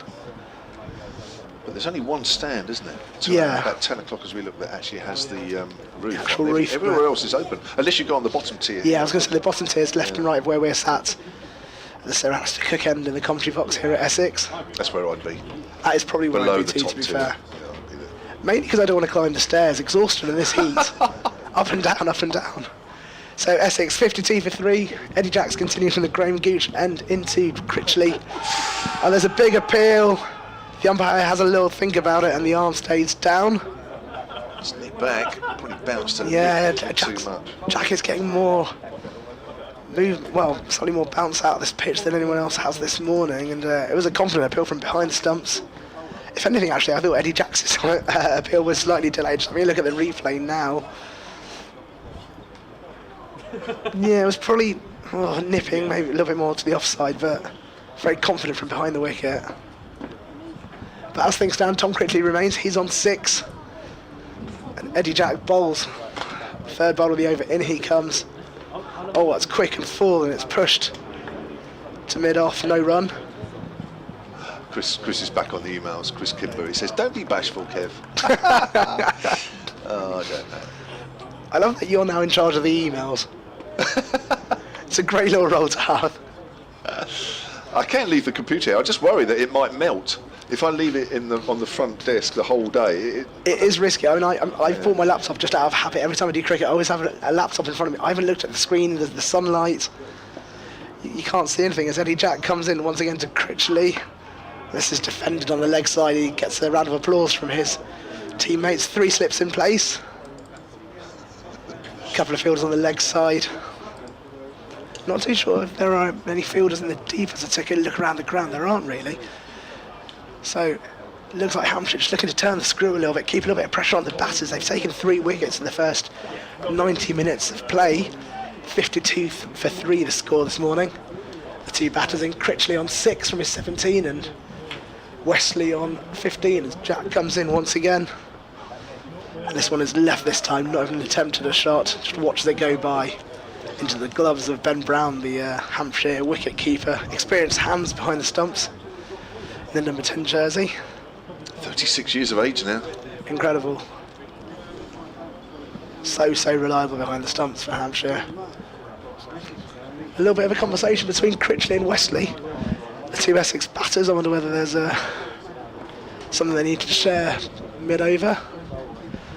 Final ball of the over to come then. It's Eddie Jack looking at a maiden over as he bowls into Critchley, and this one is pushed back. It will be a maiden over. And at the end of that over, Essex are 52 for 3. Matt Critchley and Tom Wesley, the 2 batters in, just looking to rebuild this innings gently and carefully as Hampshire look to turn the screw in the midday sun. Impressive start to his first-class career for Hampshire. Eddie Jack, 6 overs, 1 for 13. Kyle Abbott, 7 overs, 1 for 12. Fuller, 4 overs, 1 for 14. And Liam Dawson's had a couple of overs, none for 4. He's about to start his third. So I mean, because obviously we're kind of getting you introduced, really, aren't we? Both to Essex listeners and to Hampshire listeners. So you'll work with Radio 1. Tell us Yes. a little bit about that. So yeah, I'm a producer at Radio 1. I am like 2 things I'm a geek about, 2 things I love in life, radio and cricket. And so yeah, I started in local radio since I was about 14 years old. Produce currently a show called Matt and Molly, which is the afternoon show on Radio 1. Dawson to Wesley, who clips that away on the leg side for a single. Felix Organ is deepish at mid-wicket, 53 for 3. Let me tell you something, it's very different to cricket. It's kind of entertainment-based, 15 to 24-year-old audience. And yeah, so it's my 2 loves, radio and cricket, merging. Dawson's got the man on the drive again for Matt Critchley. Comes in past the umpire, and that's turned and bounced a bit. Critchley's done well, just readjusted his forward defensive shot at the last minute. Placing out square on the offside. So that keeps you very busy. It does, yeah, I love it, yeah. It's the dream job, and then to do commentary alongside it, very lucky boy. Dawson in, flighted, driven but not timed as it goes up to Jack at mid-on. Dawson getting a little bit of turn there actually. So it's the first time we've really seen that. Yeah, a certain Mr. Harmer might be looking at that as well. This is the end that Simon Harmer bowls from as well, the river end, which is now the Sir Alistair Cook end. Forward, well forward there is Critchley, Simon Harmer, who, well, I say used to take wickets for fun here. He's not quite as prolific in recent times as he has been, but he's still and will be in this game, I'm sure. A formidable proposition. 25 wickets he's taken so far this season. Harmer, that's hit over the top of Eddie Jack's head, and I think that's one bounce, or has it gone away? It has gone all the way. So signals the umpire into the bottom tier, which is probably where I would have been sitting, Roshan, getting out of the sun, and I probably would have had to dive for cover had I been here. I think you'd have taken the catch. I think you'd have seen that coming. I can't see the ball. Yeah, true, sun in your eyes, yeah. That's something to be shouting, get out of the way. 6 runs takes Essex up to 59 for 3. Here's Dawson again, bowls, and that's turned again off a leading edge, but it's found the gap in the covers. And Critchley will get a single, moves on to 13, and it's 60 for 3 Essex. So we're already seeing early signs of a little bit of turn in this pitch. Yeah, it's starting to do things, isn't it, this pitch? The bounce from Eddie Jack, Liam Dawson, they're getting a little bit of turn. And it's only day one on the first session off, so I'll be honest, I came in thinking this would be a batting pitch. I think Essex definitely thought that when they chose to bat. But maybe a bit more of an examination from the bowlers than they were expecting, which is not what they want when they're 3 down for 60 runs. Yeah, do you know what?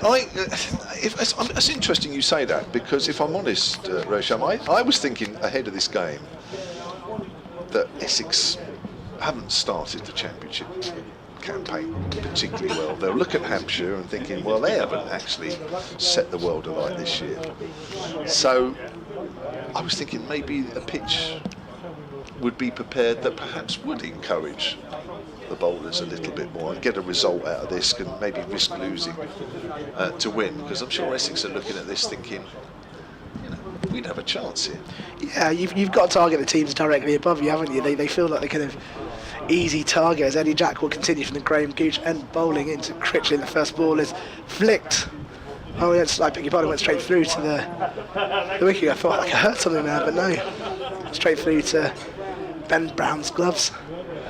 I mean, I know here, sorry, just to, no, of course. But I know here against Surrey, the very first game, you know, and other sides have done this to Surrey this year. They prepared flat wickets, and the game here was, you know, it was a ball draw. There's no doubt about it. But yeah, you wouldn't prepare that sort of pitch for this game, I don't think. No, I don't think so. And I mean, the last time these two faced off here was a draw. I think a handful of centuries, but ended up petering out to draw as Jack comes in to Critchley, and this time it is flicked down. There's a fielder at backward square leg, and they'll draw across for a single.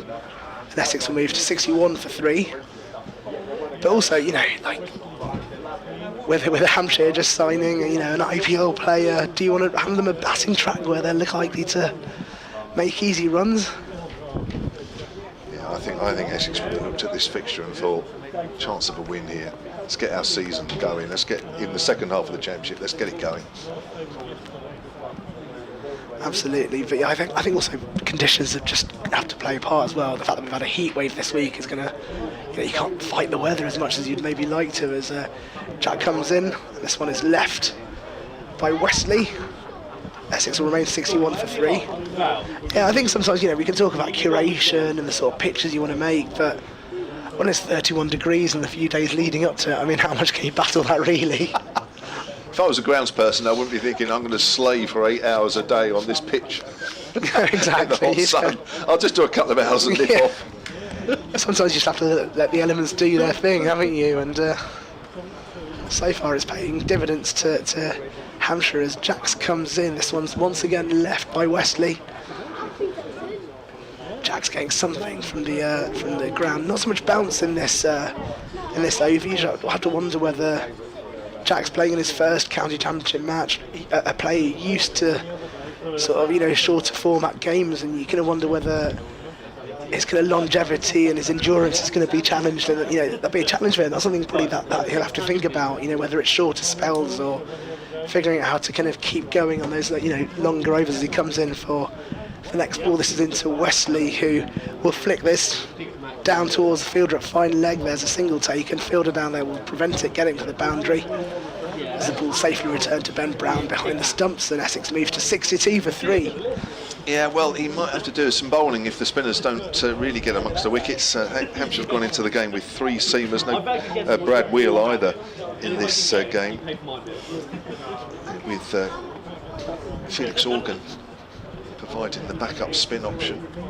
So one would assume that Dawson and Organ will do the bulk of the bowling, maybe not this early in the game, but certainly as we go through it. As Jack comes in, and Critchley will push this through the covers, a couple of fielders in pursuit, they will take off for a couple of runs. I think the fielder will get there as the ball starts to slow down. They've run very well, I think they've run 4 there. As the ball comes back in. They have. And the ball was still 10 yards away from the rope. It just feels, yeah, definitely. I was going to say, in that sort of direction, 1 o'clock from where we sat, the ball definitely feels a lot slower. On the outfield, it sort of moved a lot quicker towards Sir Alastair Cook's end as end of the over. And 65 for 3. Critchley's on 17, Wesley's on 17. And Essex 65 for 3. Rebuilding nicely so far as they enter the second hour of this game on day 1. That's right. So, got an email here from Wendy and Mark Hayes. Hampshire Cricket at bbc.co.uk is the new email, and the one that we're using for both sides during these 4 days. They write, enjoying listening, stuck on the M25, travelling to watch the game tomorrow and Tuesday. It looks like my journey on the M25 was early this morning, and there was hardly a car in sight. It was lovely. That probably doesn't help when you're stuck in these temperatures on the motorway. That's pushed forward. Critchley out on the offside. Please tell us what's happened to Sonny Baker. Jack's doing well. See you tomorrow, says Wendy and Mark. I don't know, I haven't asked specifically about Sonny Baker. Maybe he's just been left out, but I will ask that question, don't worry. That's pushed out on the back foot point to point, where fielded by Fletcher Middleton.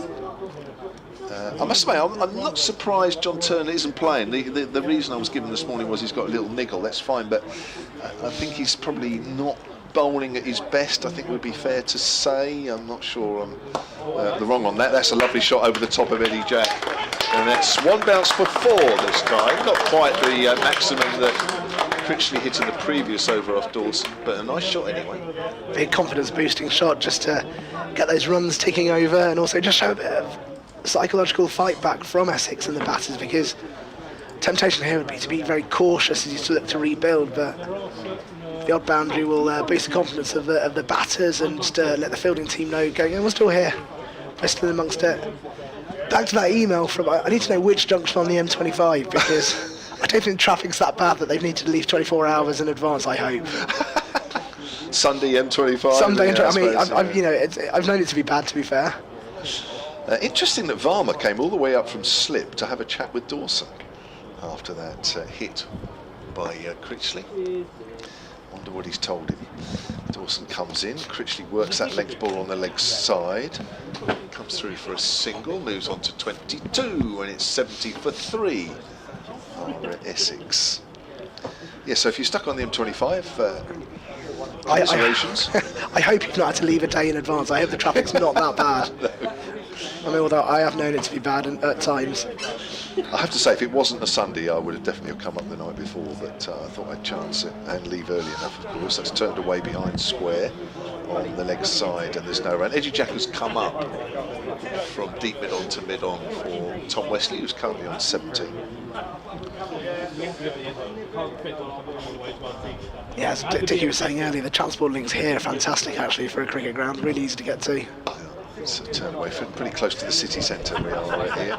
Single to Wesley means that he will keep the strike at the end of the over. 71 for 3. You taking a break, Fletcher? I think so, yeah. Dickie is returning. Rest that voice. I shall Still rest sounds that voice. good. Thank you. Yeah, We'll see how it's- I do worry by about 6 o'clock this evening. I was going to say, let's see how it goes to the afternoon session. So the 3 wickets that have fallen so far on the first session of day 1 were Paul Walter, who clipped Carl Abbott to square leg where it was caught by Ali Orr. He went for 6. Dean Elgar was bowled by a beauty from James Fuller that just pitched from round the wicket and straightened. He was bowled for 16. And Jordan Cox was caught by James Fuller. Cox trying to pull her away on the leg side. Got a top edge, went up in the air. That was off Eddie Jack. And Cox's innings lasted precisely 6 balls. Welcome back, Dickie Davis. Thank you, Kevin James. It's contagious, I think. No, infectious. I never touched him, my lad.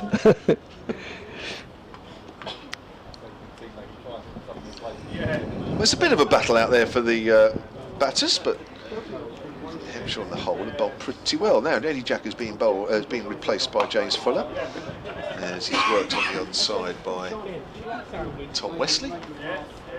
71 for 3. Then we're in the 23rd over of the morning. In fact, we are technically into the afternoon, but it's the morning session. And we have about 25 minutes to go until lunch.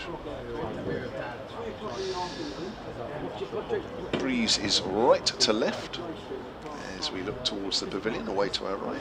We see the flag. I think that's the Hampshire flag. That's good to see. It's not always on the ground. That's down the leg side. There has been times when I've looked to flag poles and I've seen the home flag. I've seen maybe something else that they want to portray, and then one flagpole has been empty, and that's usually where the Hampshire flag should be. So it's good to see that it's flying today. Yes, I wonder whose job it is to take the flag around from, or is it one of those situations, you know, oh, I thought you said you would bring it. No, you said you would bring it. Oh. Yes. Oops. Yes, that has been known in the past. Been left at a previous ground as Fuller comes in, right arm over bowls. That's pulled away by Tom Wesley, kept it down nicely as well. He moves on to 18, 72 for 3. 19 he moves on to total. So where's the Essex flag? I guess that's on the other side of the pavilion. Oh yes, it is. But it's actually, it's interesting, the Hampshire flag is catching the wind, so it's blowing away happily. But the Essex flag is kind of in front of part of the pavilion, so it's missing the wind. So it's limp. Oh, there it is. Just as I speak, it sort of catches a gust, but not much. No. So it's looking pretty sorry for itself, Dickie. It rather suggests It's played out on the offside. that the wind is sort of southwesterly. Yes, which it is, I suppose. Bringing all this warm weather, well, from Hampshire. Are you a fan of the warm weather, Dickie? Sorry? Are you a fan of warm weather? I like warm weather, but I certainly suffer in hot weather. You know, I think it's a sign of advancing years, getting towards 35. Fuller's in. Oh, and it's got an inside edge. As Critchley was trying to drive through the offside, it goes down towards fine leg. Got away with that one a little. Mind you, it was quite a big deviation on that. I thought you were going to say it was a sign of climate change, and I was just about to switch you off. I don't know enough about that. I was just about to switch your mic off. That's giving the game away, isn't it? I shouldn't have said that, really. I should play along with everybody else and say, oh yeah, climate change, yeah.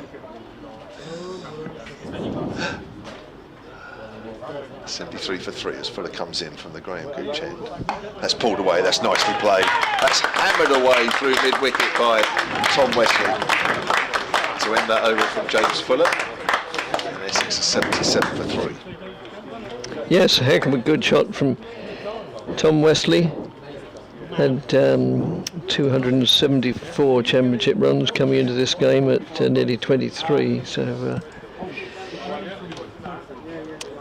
yeah, which is what he's on now, 23. So 23, not 20. And, That's the Southend accent coming out here.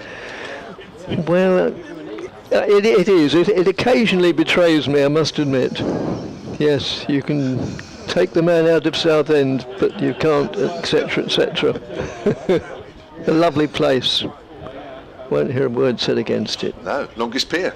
And all Yes, that. indeed. As Dawson moves in, left arm round the wicket, and it's just nudged out forward of square on the onside, and they amble through for a single.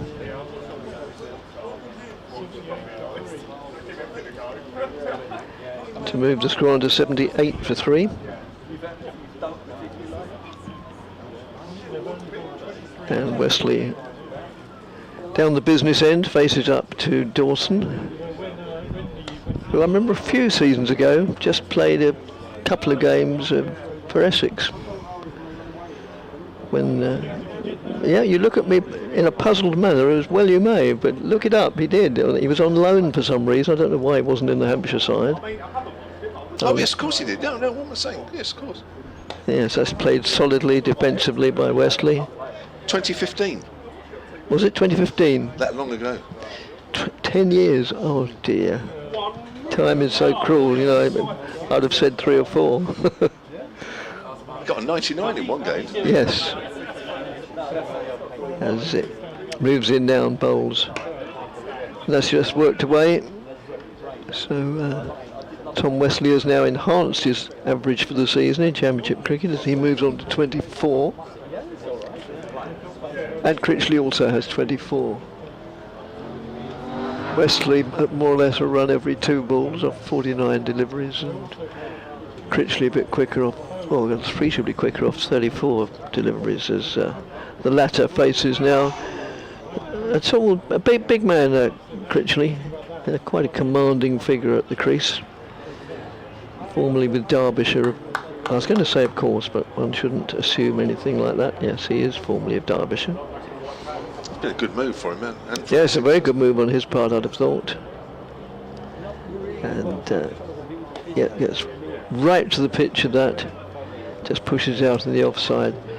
No addition to the score of 79 for 3. The 3 men being Paul Walter, who went for 6, Elgar 16, and Jordan Cox without scoring. Email here from Steve Burton, Hampshire Cricket at bbc.co.uk. That's the new email for Hampshire fans, and we're using that email for this game.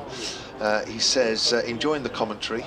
I watched Feroz Kushi bat yesterday after his long-term injury. He scored an absolutely majestic 141 in the Essex Premier League. Now that Essex have a new coach, would Essex re-sign him? Oh, good question. Who knows? His Fuller has worked away to mid-wicket. That's well stopped by flexibility. He's too good a player not to be playing first-class cricket, and indeed is a better batter than the current Essex youngsters. May Hampshire consider signing him? Well, I don't know. I have no idea about that. But I remember him. He was quite. He was an exciting batter when he was. Yes, released, wasn't he? a lot of supporter Essex supporters were surprised, nay, disappointed when he left. For the bowls, forward is Wesley. He played a few shots, didn't he? Yes, he did. Yes, he liked to put bat to ball with purpose. I want to know, because I'm a great follower of club cricket in Essex, but I can't think off the top of my head who it is he plays for. But, I'll look that up during lunch interval as well. I must admit, I hadn't realised that he'd been released. 25 years of age, so he's still got time on his side. Lovely shots. Oh yes. Into the covers, but fielded by Nick Gubbins. Well, I think some players have dropped out of first-class cricket and come back, haven't they? Oh yeah, 100%. He played 18 first-class matches, averaged 27. Played 22 List A games, averaged 36. 25 T20s, I think, including against Hampshire. I think I remember him down at the Utilita Bowl. Averaging 21, strike rate of 128. That's his career So that's pushed up towards mid-on. Assuming he doesn't increase that at some point if somebody does take a chance on him. He played very unorthodoxly. I remember he played, it was one or two shots. Somebody said to me, watch this guy. Might have been last year, before. Might have been a couple of years ago down at the Utilita. And he played a couple of very interesting shots while he was out there. It was effective for a short period. Oh yes. Fuller's in again. 79 for 3, Essex. And good length ball. Wesley quietly comes forward. So he was born in Whipps Cross. So where would does he play locally around there, and what clubs would that? Yeah, be? Whipps Cross is sort of Wanstead area. A lot of Essex cricketers seem to have been born in Whipps Cross. I think it must be the only or the biggest maternity hospital for quite a large radius. I know James Postle was born there, and quite a few others. Yes. Turned away to mid-wicket. Yes, I think Wanstead would probably be the area, and quite likely the club he plays for. Wanstead, or to give them their full handle, Wanstead and Snaresbrook, as they're now called, have been one of the top clubs in Essex for year after year. So consistent. But I think it's probably no exaggeration to say they're by far the most consistent side at the top of the Essex Premier, year in and year out. They're there or thereabouts. It's an interesting story involving Coochie. Last September, Oh yes, Essex docked 12 points that's right. because of the use of an oversized bat. At Durham, Yeah, and that was Coochie. yes. It had tape on it, I believe. So that would have been one of his last games, I think. Yes, it could well have been.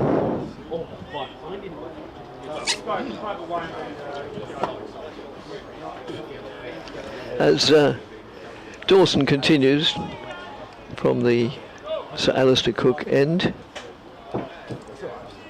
I always just momentarily stop before I try and refer to the names of the ends, because they just still don't slip off my tongue like the former ones used to, but never mind, I may get used to it. I'm not making promises. That's swept away for 4 runs down to the long boundaries. I may have said earlier, well, I know I said swept away by Critchley, but yes, it's a much longer boundary on the pavilion side than the executive apartments side. But a man of Critchley's build, if he sweeps the ball from the middle of the bat, then it's it'll go many a mile, of course.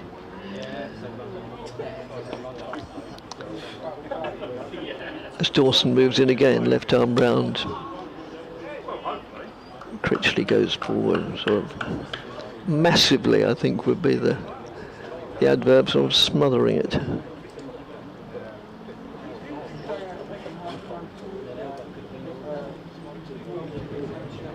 Dawson again off an economy of run is the phrase used, I think, for just a couple of paces. That's worked away on the onside. They go through for a couple. Good throw comes into the gloves of the keeper come captain. One enthusiastic supporter there, Yes. may have heard. Well, it's probably Dan the man, I expect. Essex's most loyal supporter by a long way. He was in here, wasn't he, before He the start was, of the oh game? yes. Oh yes. This needs to happen, that should happen, I'd do this if I won the lottery, and that. And that's just pushed out on the offside. I think if he won the lottery, he'd create his own breakaway Essex County Cricket Club. You know? He may well do, such as his the strength of his feeling about some things. Gosh, I'm almost becoming tactful in the old age. And that's just nudged out fractionally on the onside to complete the over with about 14 minutes before lunch, just for reminding anybody who, plenty of Essex supporters will be keen to know that we believe that in the first half hour or so after lunch, then Nick Brown will be with us in the commentary box. The Essex beneficiary this season. There are far fewer benefits nowadays, but because players don't stay for one club as long as they used to. And also, I think, it's to my mind, which doesn't mean it's true, well, it's only an opinion anyway, Nick Brown is the sort of county cricketer that really does deserve a benefit. Yeah, I agree with that. Here's Fuller. Length ball, that's left alone outside the off stump by Wesley. And I mean, also I think being realistic, when sort of what you might call, for want of a less emotional phrase, superstars have benefits, the crowd, and the economic times are fairly harsh. The crowds, with a large degree of justification in my mind, think, well, he's probably earning a fortune compared with what I'm earning. I wish him well, but I'm not going to dig too deep in my pocket. But it's not a personal thing. Fuller in again, driving is Wesley, not out the middle of the bat. Ball goes out to mid wicket. Which is why I mean that if they're corporate events or if they say they're going to give it to charity, then that's very laudable and commendable. Yeah, I think there's a different perception now, isn't there? Yes, and, very much so. Yes, I mean, right. There's no. I mean, I used to see stuff printed where every county had a beneficiary each year. Oh, yes. To get that at all now. Just the odd one here and there. Fuller's in, bowls, bit of bounce, nicely clipped away off his hip by Tom Wesley, down to fine leg. Total moves on to 86 for 3. I ought to know the answer to this, and you would undoubtedly know as a former pro. I mean, in any form of employment now, you're automatically in the company's pension scheme, aren't you? Does that apply to county cricketers as well? Yeah. Yes.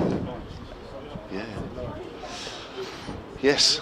Well, if you really want to know, I've been taking my cricketer's pension for quite a while, actually. Yes. But it's not very big, so it's not going to. Oh no, it's not. Not in any shape or form is it going to change my life. No. But it's just a handy. Yeah, you can take it from 40. Yes. Can you? That is interesting. Yeah, that's pulled away along the ground by Critchley. I think that's going. No, it's not quite reached the road, but deep backwards of square leg. Or presumably you can freeze it, and by which time it'll be worth a few more bob. Well, yeah, I just because mine was fairly small. Because when I joined it, which was many moons ago, it was still not in its infancy. It kind of moved on a little bit from there, but it was still a relatively new thing. So, yes.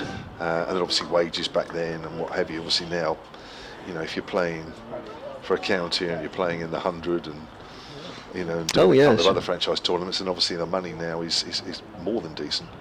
That's pulled away again on the leg side. There is a fielder out deep square leg. That's Ali Orr, but it's along the ground. 88 for 3. So I should imagine some of these guys now that are finishing or picking up their pensions, it's a pretty decent amount. The England players will get decent amounts, of course. Yes.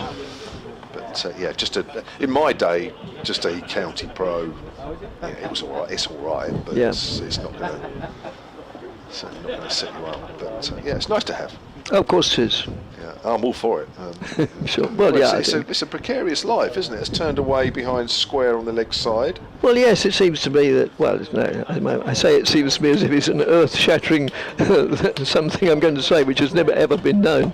But yeah, any professional sportsman, whatever sport you're in, it could literally end within the next half hour, couldn't it, if you suffer a serious injury? And the PCA, the Professional Cricketers Association, has come on leaps and bounds. Yes, so I understand. Yes. It's a big organisation now, and relatively big, but it also has a big charity side to it where they're helping former players who are in difficulty. Yes. I'm sure the unfortunate news this morning that David Sid Lawrence has passed away. They would have helped him out in some shape or form. There's been other players, to name off the top of my head, people like the former Kent bowler in England, Alan Eggleston.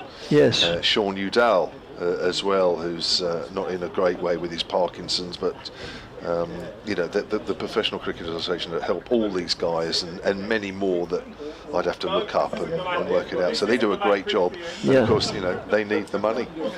Yes, yeah, that's very good news. Yes.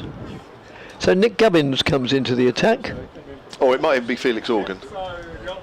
Oh yes, I've misread. I beg your pardon. I misread 3 as 31 or 31 as 3. I'm sorry. Sorry, Kevin. No, Sorry, that's fine. listeners. No. I just. And sorry, most of all, young Mr. Organ, who I failed to identify. I think he would have been really hacked off if Nick Gubbins was coming on before him. Well, I must admit, I raised a metaphorical eyebrow.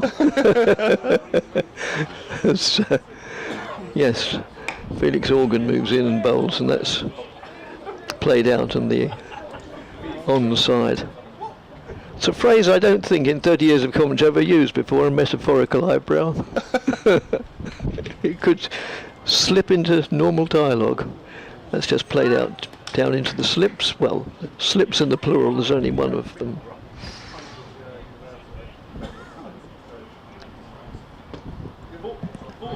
So, yeah, just 7 or 8 minutes before lunch as Felix Organ moves in again and bowls, and that's just, again, played out. 2 Gubbins.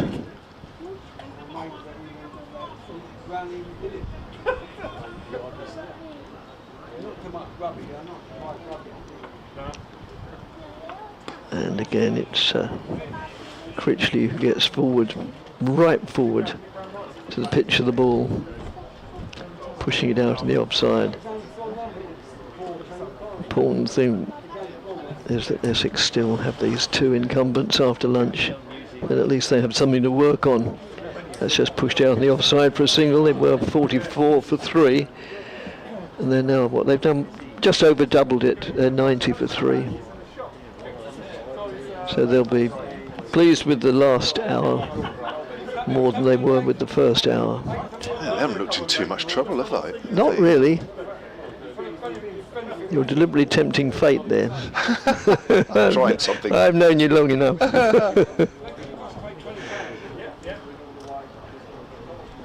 So Wesley goes on the back foot, plays it hard into the ground, and it's the end of the over with Essex, having won the toss and chosen to bat, moved on to 94-3 off 26, what is that, 8? No, 28 overs. Now, we were talking about Feroz Koushi Yes. just a few minutes ago. Got an email here, hampshirecricket@bbc.co.uk. It's not signed, although it's come from a director of a management and promotions company. He or she says, place for 5s. Oh, right, 5s and Turonians. Oh, right, thank you. Lovely little ground. Oh, Whereabouts is that? Well, Fuller's in.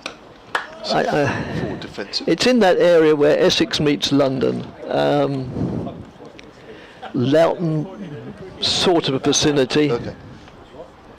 But there's well, you don't know. There's Loughton, there's Woodford, there's Buckhurst Hill, there's. Yeah, I know roughly about it. Yeah, I'm never quite sure where one ends and the other next begins. Okay. Well, that's where he's at. It's the sort of area that a lot of celebs live in. Oh, well, right. That's probably why I don't know it that well, really. Set worked to mid-wicket, or wide mid-on. Apparently, Koushi scored another 100 the week before against Hornchurch. Oh. Rumour has it that he has an attitude problem, was loaned to Kent. I remember that, actually. He was loaned to Kent, but they didn't want to sign him. Actually, I do remember he went to Kent, yes. Thanks for the reminder. I certainly think he was on loan to them. Yeah. That's right.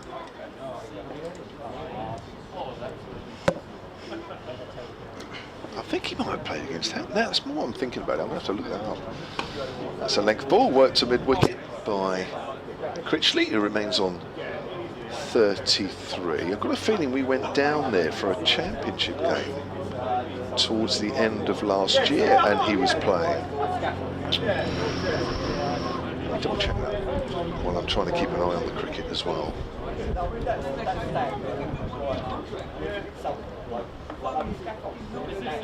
Lots of chatter going on in front of us. There is, isn't there? Yes, Always. our quality control will be twitching a bit at that. Well, I'm sure it's all perfectly normal. There's a lovely drive through extra cover. Kyle Abbott, I don't think is going to chase that down. And that's beautifully timed off the front foot by Matt Critchley. Over pitched slightly. And that's the 50-run partnership between these two, and it's come up in 5 minutes under an hour off 87 balls. Well, under the circumstances that they were in when Critchley went to the wicket, then that's quite reasonable, and they'll be pleased with that. With probably how many deliveries have we had? Oh no, this over's nearly complete, so we'll have another one after this. Next ball, he's playing it almost square on, French cricket style there. Yes. Matt Critchley. Now let's have a look, see if I can find this. Oh, maybe he didn't actually, maybe I'm imagining it. September he played for Essex second team. No, perhaps I'm imagining it. Never mind. Anyway, it was certainly a player you noticed when he was out there in the middle. Anyway, I think we've already covered that. As for the bowls, it's well wide of off stump and it's left alone. That's the end of the over. 94 for 3. Critchley has 37 and Tom Wesley has 26. Yes, so that's for Rose Cushy. Yes, so it's Pipes and Heronians. Yes, thank you for the emailer whose name I forget. Oh, it's because you didn't mention it because it was anonymous, wasn't it? It was yes. a director of a promotions and management company. Oh, well, it's his or her job to promote then, yes. Thank you. Yeah, lovely little ground. Difficult to find the first time. I remember driving past it umpteen times, and you go in a little narrow entranceway, and then suddenly it's opened up, and there's this vista, this Elysian fields in front of you. It's I also remember it because it's the only time I've been injured reporting for a BBC Essex. Really? Yes, I used to do a Saturday afternoon. Every Saturday afternoon I go round to a different club. Come back to that. That's just worked away. Felix Organ bowling, what will probably be the final over before lunch. That's worked away to square leg. Yeah, and I was doing a report and suddenly the ball smashed into my left elbow. Okay. But being the true pro, I just carried on, of course. Oh, of course. Yes. Wiping back the... so nearly got through the defence there. Oof. It's near Chigwell. Yeah, so, thank you. As I say, I don't really know where all those sort of areas start and finish. Chigwell. That really is only way is Essex country around there, isn't it? I believe so, yes. So I'm told. But you're right, not far from Buckhurst Hill. No. Yes, lots of clubs around there, lots of very good clubs, well, lots of people. Probably not coincident, quite a few independent schools as well, which is, as we know nowadays, the cradle of most young cricketers, unfortunately. Well, I mean, it's unfortunate they do it. It's highly commendable they do it, but not many state schools are able to do it. That's just played out in the onside, which is very sad, but inevitable, and money counts.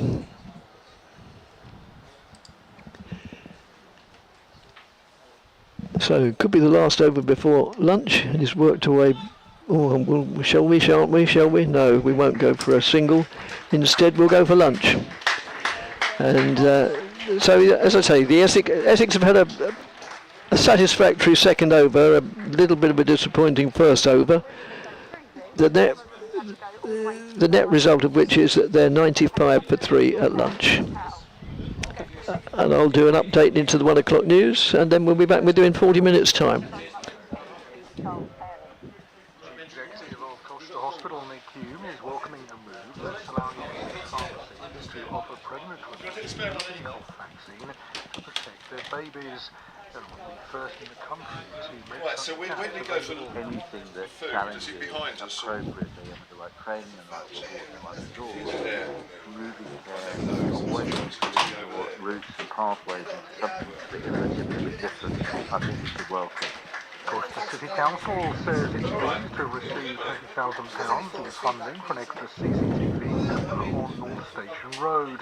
The Liberal Democrat leader of the local authority, David King, said it'd be helping to make the city a safer place for all. The money is coming from the Police Fire and Crime Commissioner for Essex. The case of a trainee paramedic who grew up in Clacton and had bipolar disorder has been featured in a Heston Blumenthal documentary about the condition that was shown on BBC Two last week. Rebecca McClellan, who was 24 years old, took her own life in 2023. Her mum spoke with the world-famous chef, who was diagnosed with bipolar disorder himself at the age of 57. She was always smiling when she was well. She was a very bright, funny, beautiful, well thought of person. And you can see Heston, My Life with Bipolar, on the BBC iPlayer. BBC Essex Sport, it's day one of Essex's County Championship match against Hampshire in Chelmsford. BBC Essex's Dick Davis is there. And Essex have had a mixed morning, a disappointing first hour, but then a better second hour. At one stage they were 44-3. But Essex supporters will be pleased to hear that they didn't lose another wicket before lunch, and to which they've just trudged off at 95-3, with Matt Critchley not out 37, the Essex skipper Tom Westley not out 27. The batsmen to go were Walter for 6, Elgar for 16, and Cox without scoring. This is following on having won the toss and elected to bat. So it's been more or less a 50-50 over, and both sides have reason to derive considerable pleasure from the morning's events. So they're at lunch with Essex on 95-3. Afternoon.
International cricket returning to the Ambassador Cruise Line ground.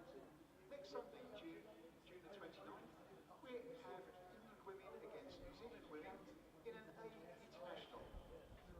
This is a one-day international due to start at 11 o'clock in the morning. And the following Thursday, the 3rd of July, we have a women's T20 international between the same teams starting at 2:30 in Cardiff.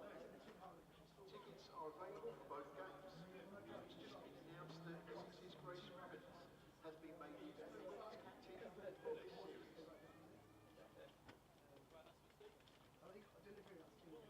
Oh yeah, that's a good point. Very good point, boss.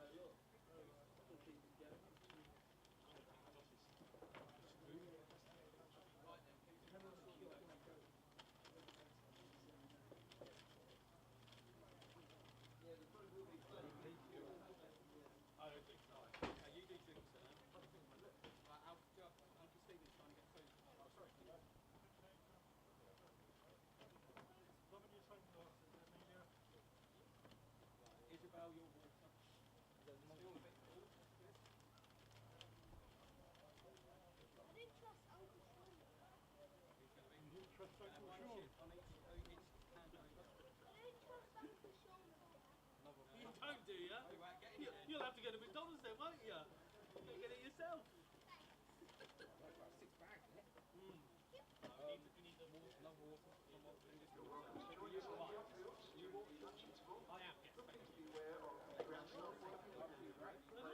Literally, went as soon as I got there. Yeah. You get your hot dog. Right, Big Mac was...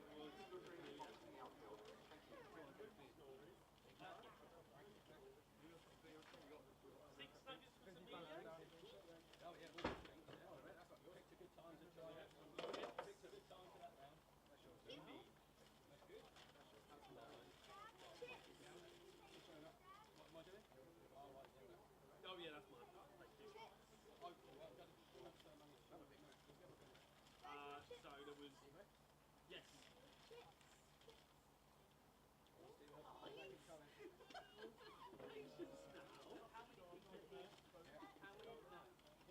Two hundreds.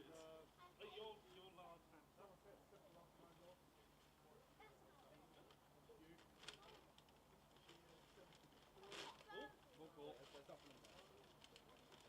Oh yeah, that's yours, isn't it?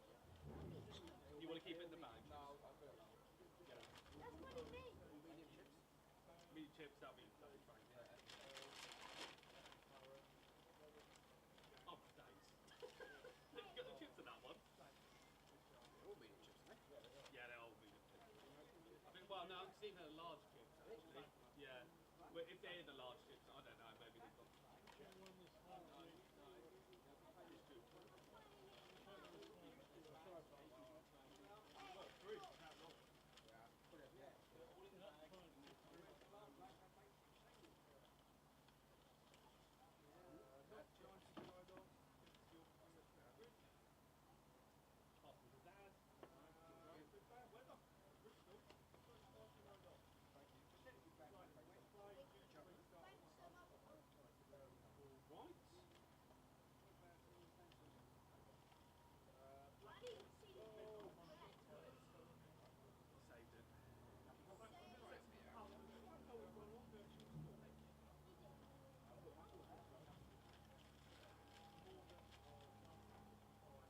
And that's it, isn't it?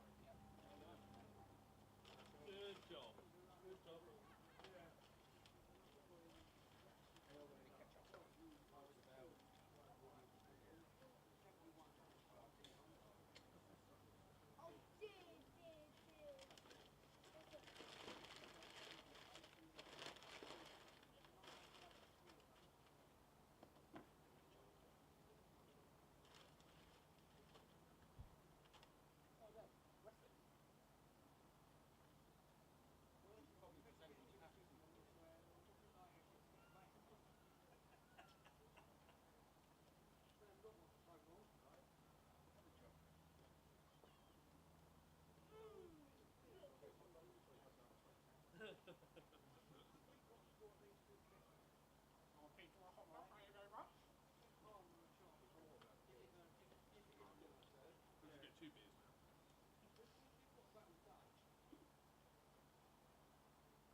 instead of going up to the, you know, for the gate, you know, the gate, you go the other way.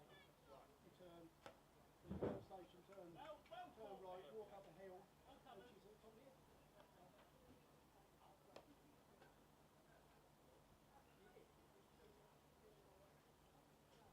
And then, right, you come back. So they go down a little bit here as well. We've got another thing that we do. You might see him and pick it up here.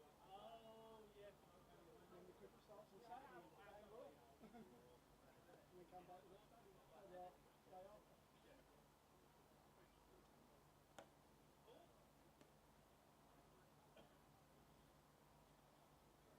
Years ago, I used to go back home after cricket, you know, but that time and money, you know, there's a money to play, you know, do it leisure.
I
thought that'd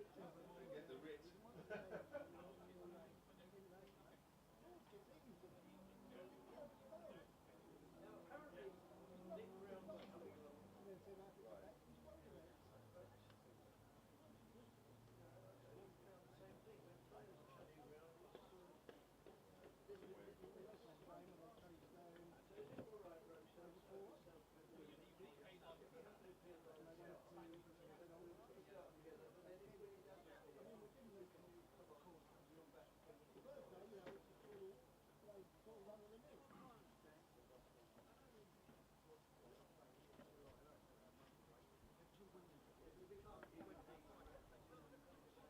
Some lunchtime scores from around the country. Test match,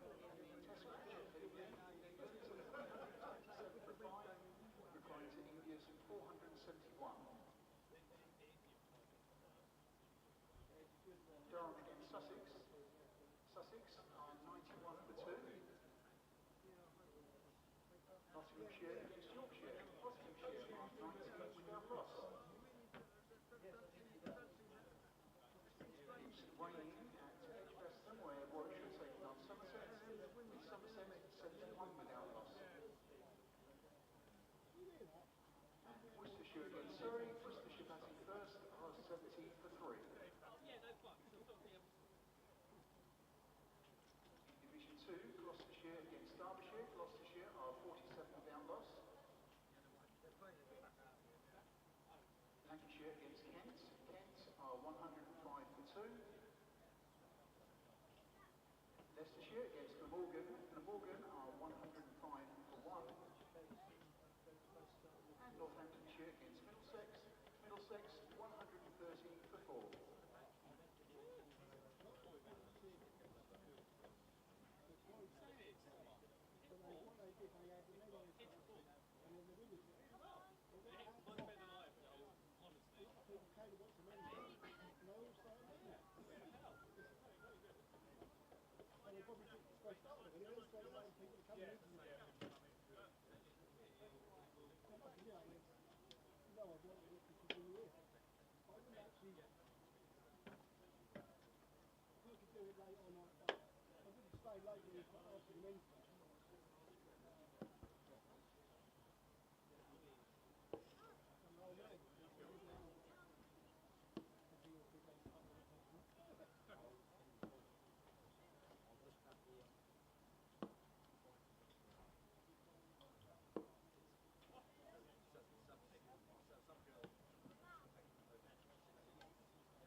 Well, welcome back to the afternoon of the first day of the County Championship match between Essex and Hampshire. It's been an interesting morning. I'm tempted to say it's been a session of two halves, really, because at sort of midday you'd think Hampshire were in the better position.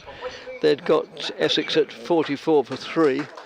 But then the home side didn't lose another wicket, and they indeed added 51 onto that.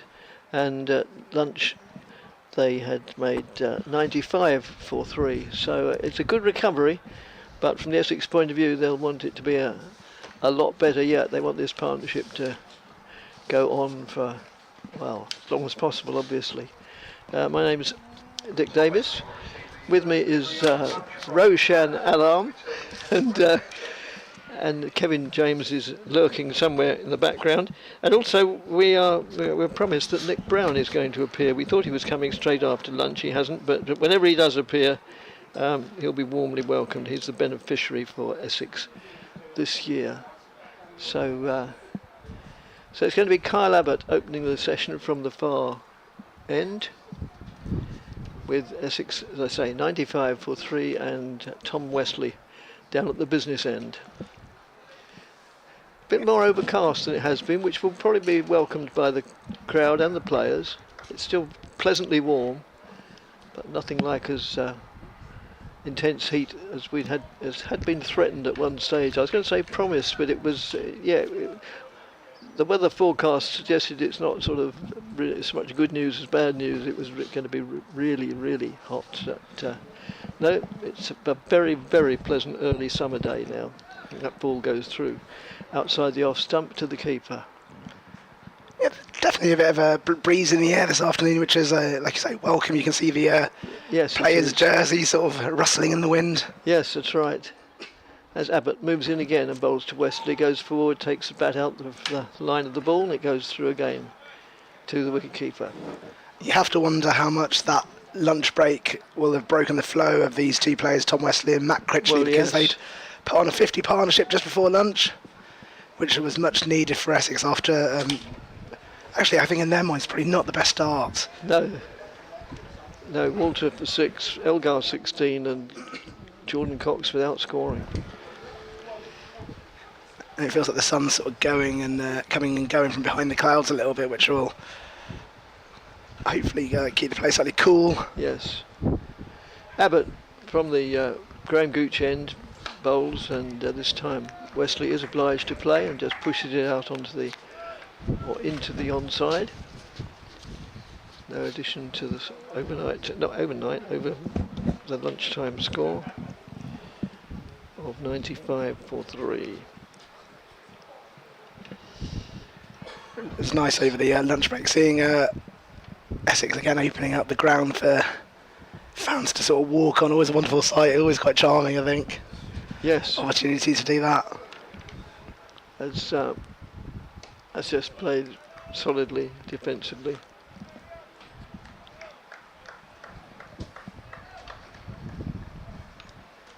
The breeze has got out noticeably actually since lunch. I just noticed it from the way the players' shirts were ruffling or rustling. No, ruffling, blowing, billowing. That's the word. Billowing. Billowing is a good word. I said rustling. Yes, billowing in the breeze like a. Rustling's more of a crisp packet, isn't it? Yes, quite. This is more like a ship in full sail. Yeah. The spinnaker. Not that I know much about sailing. That's just worked out square on the onside. No addition to the score. I ought to know about sailing because I've spent virtually all my life living by the seaside, but in the summer months I'm afraid cricket rather took over from maritime sports. Well, I'm not afraid, I'm glad. It must have been a close call between the two, I imagine, cricket or boating. Quite. I once had a sailing lesson whilst on holiday on my honeymoon. Oh, right. As that's outside the off stump, goes through to the keeper. Quite complicated. It was a small boat, and you had to keep changing which side you, much like the cricket, changing which side you sat on. Oh yes, of course. Yes, that's right. Yes. Oh, he's appeared. Right. Okay. Well, sorry, Rushan. We'll see you later. Well, we welcome Nick to the microphone. Hi. Thank you very, very much for joining us, and welcome to the commentary box. I know it's not your first time, but you've been here all day. I have, yeah. Thank you for having me. Oh, my pleasure, or our pleasure rather. I was just saying it was an interesting morning. At sort of halfway, at 12 o'clock, you'd think that Hampshire were in the better side, and these two stuck together, and by lunchtime it was more or less on a par. Yeah, I mean, a brilliant partnership so far from these two. Hopefully they can keep going a bit more, but there seems to be a little bit of spin. Yes, and we were quite alarmed by the very first delivery from their debutant Eddie Jack that you got a remarkable lift at that far end. Admittedly, it went for 4 byes, I think, if memory serves me right. But yeah, when somebody as tall as Paul Walter is sort of taken by a bit surprised, you know, there's some lift there. Yeah, exactly right. I think he's a very promising cricketer. I know he's Have done you a couple. encountered him before? Yeah, I've played a bit of second team against Eddie Jack, and right. he's a big, strong lad. Yes. And I know he's been doing the Lion stuff, and I know they all quite like him there. So there's definitely potential for him. Yes. So it's Felix Organ bowling from this end, the Sir Alistair Cook end. 3 dot balls so far, or 2 dot balls, and now a third as Wesley attempts to work it away on the onside, but it just rattles into his pad, or his shin pad, thigh pad, I mean. So Felix Organ moves in again off just about 2 paces, just worked out down to the Eddie Jack, who we were just talking about, who's fielding at mid-on. There's no time to chat when there's a slow bowler bowling, because it's also you know, intense. Well, quick anyway. And that's an elegant shot for nothing, straight out to mid-off. There definitely seemed to be a little bit of spin early on the first day. Yes. We were saying, Kevin and I, that just from the very first sort of 20 minutes or so, suggested that there might not be a lot of play on the deep into the 4th day. But on the other hand, Chelmsford has some, well, you would know better than I do. Some Chelmsford can be a deceptive wicket. Sometimes it gets better over the days, doesn't it? Yeah, I mean, sometimes it just loses a bit of that pace in sort of days 2 and day 3, and it can get quite good for batting. I mean, our hope now is, after winning the toss, is pretty good, and then it breaks up and spins for Simon Harmer and Matt Critchley late in the game. I mean, presumably Tom Wesley would have had no hesitation about batting first.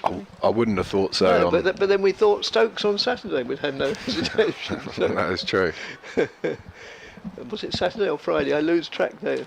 Friday probably. Test matches start all sorts of odd days. It always used to start on a Thursday. And that's just played defensively. So how's the benefit going? Yeah, it's been great fun. I've really enjoyed it so far. We've had a couple of really, really nice events where I think people have had a good time when they've come. I've just been in the shop actually signing brochures and caps for people, which has been really nice to meet a few of the members and the fans and talk cricket. Basically, a really nice morning. We've got some good events coming up. As Abbott moves in, bowls to the Essex skipper, and just pushes that out on the onside. When's the immediate next event then? So we've got one in Upminster at a pub there called Brewdog. I know it well. Yeah. Which is a Q&A type evening with a few of the guys, myself, Tommy Wesley, who's batting now, and Dean Elgar. So a few cricketing stories, and so that should be a fun evening. And do you know the date off the top of your head? That is the 10th of July. 10th of July, right. And then... a pleasant straight drive, but straight to mid-off. And we've got a cricket game at my now club, Whittam, which is a 2020. Yes, I was going to ask after Whittam, but we'll come on to that later, yeah. Against Essex, which will be a really fun evening, and everyone there is really excited about that. So that will be fantastic for the town and the club. And also one at my old club, South Woodford, we're having a 6-a-side day. As Abbott moves in from the far end, bowls, and allowed to go through to the keeper. Nice ball. So then we got that at South Woodford, which will be a really, really fun day as well. And we've got a testimonial game here at Chelmsford. And when is that? That is the 8th of August. I knew the 8th of the 8th rang a bell as regards your benefit, and I couldn't remember what it was for. The 8th is the yes. Yeah, so that should be a really fun night. We're doing a Essex Legends team, which is guys that I like playing with over my career, and we've got a few of them out of retirement to come back to play. Oh right. And he's given him. Well, I've always said it's not my job to pass judgment, and I'll keep my silence on that one. But yeah, Essex have lost the wicket of Tom Wesley, the skipper, out for 28, I think that says, and Essex are 97 for 4. No, I mean, it would be unfair to ask you your judgment. For me, that looked a little higher. Well, that was my me. initial thought, I must admit, yes. But anyway, it's out. I never played at this level, obviously, but I played club cricket for 40-odd seasons, some of them very odd. And it was part of the ethos of the game. You know, take the umpire's decision, you'll get good ones and bad ones. So I went Exactly right. And I mean, yeah, it brings us on to a point. It's easy for me to say that, having played amateur cricket where your career doesn't depend on it, but it does normally even itself out, doesn't it? Yeah, I think so. You're going to get good ones and you're going to get And bad ones. you're only going to remember the bad ones, aren't you? That's it. It's human nature, yeah. Yes, and I mean, I'm sure you've had some that live in your memory for the wrong reason. Of course, but I think you've got to try and forget them as quick Oh as yes, possible. yeah, we won't dwell on those. Because it's a tough game when Yes. things aren't going your way. And it's not only a tough game, but being an umpire is a tough job, isn't it? Oh, of course, yeah. Yeah, I mean, I often say there that, you know, to a certain extent, the unsung. Oh dear, I better just see if it's anything important. It's the studio, so I better answer it. Could you carry will on take talking? over, yeah. So Charlie Allison comes to the wicket after his 140 at the at Surrey. And Abbott comes in to bowl to him. Full and straight, and a nice start from Charlie, block to mid-on. That's the end of the over, and we're 97 for 4.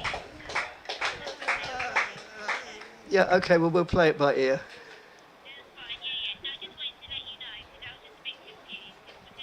Felix Organ Okay. to bowl All right. again. From Okay, thank you. Yeah, as Sir I say, Alistair I'm on air Cookhouse. at the moment, but yeah, thanks very much. I'll thank you. Sorry about that, but yeah, it's. Well, I'm sorry, Nick. What were we talking about? That's completely threw me. No, that's okay. We were discussing the wicket. And then, Oh yes, that's right. As Organ moves in again and bowled, that's just pushed out on the onside. Oh yes, I was also saying about the umpires, that's right, the unsung heroes. I mean, they stand out there from the first ball of the day to the last ball of the day, and okay, so it's not as hot as had been anticipated, but and none, you know, they're nearly all former players, so they're, you know, they're not in their 20s or 30s, and yeah, it can be a tough job. Oh, it's a very tough job. I think everyone realises how hard it is. You've got to concentrate every ball, haven't they? And, Yes, yes, quite. As Organ moves in and bowls, and that's just worked away on the onside for a single. Sorry, I had failed to mention that it was Charlie Allison that came into bat at the fall of Tom Wesley's wicket. And he is now going to face, just marking out his guard. And there are so many aspects, and it's always really interesting to have a county cricketer to talk to, because just something like taking guard. When I played club cricket for, as I say, I'm quite happy to admit, I'm, you know, obviously not in the, you know, first flush of youth. I played for 40 seasons, and virtually everybody, that's just short of the length, played out for 4. I thought it was probably going to be, particularly since it's a little bit of a short boundary there in comparison with the other one, because the wicket's pitched quite a long way over. It seemed to me everybody either took 2 legs ump, please, 2 legs or 1 leg. Okay. Now it can be almost anywhere, right out to off stump, can't yeah. it? I mean, a lot of players now do bat on off stump and Yeah. try and cover their stumps. It's definitely a new newish trend, I suppose. Is this so as to sort of be in a position to play it out on the long side, on the onside more? I think so. I think if you bat off stump, you can judge where your off stump is a little bit better. I think Yes. people try and line it up a little bit more like that. So, you know if it's hitting you on the pads, then it's going to hit the stumps, if that makes sense. So you can line up to mid on a lot more easier, so you can play a lot straighter. And I think a lot of batters do it so they can leave a bit better. Yes, yeah, quite. I can understand that. Yes. And would a batsman, change it maybe according to the circumstances or the opposition or the way the game's going? Maybe take off stump one day and move across more towards the leg another day. Yeah, definitely. I think, look, if you bat on off stump, then you're not going to get as many wider balls to cut or drive. So,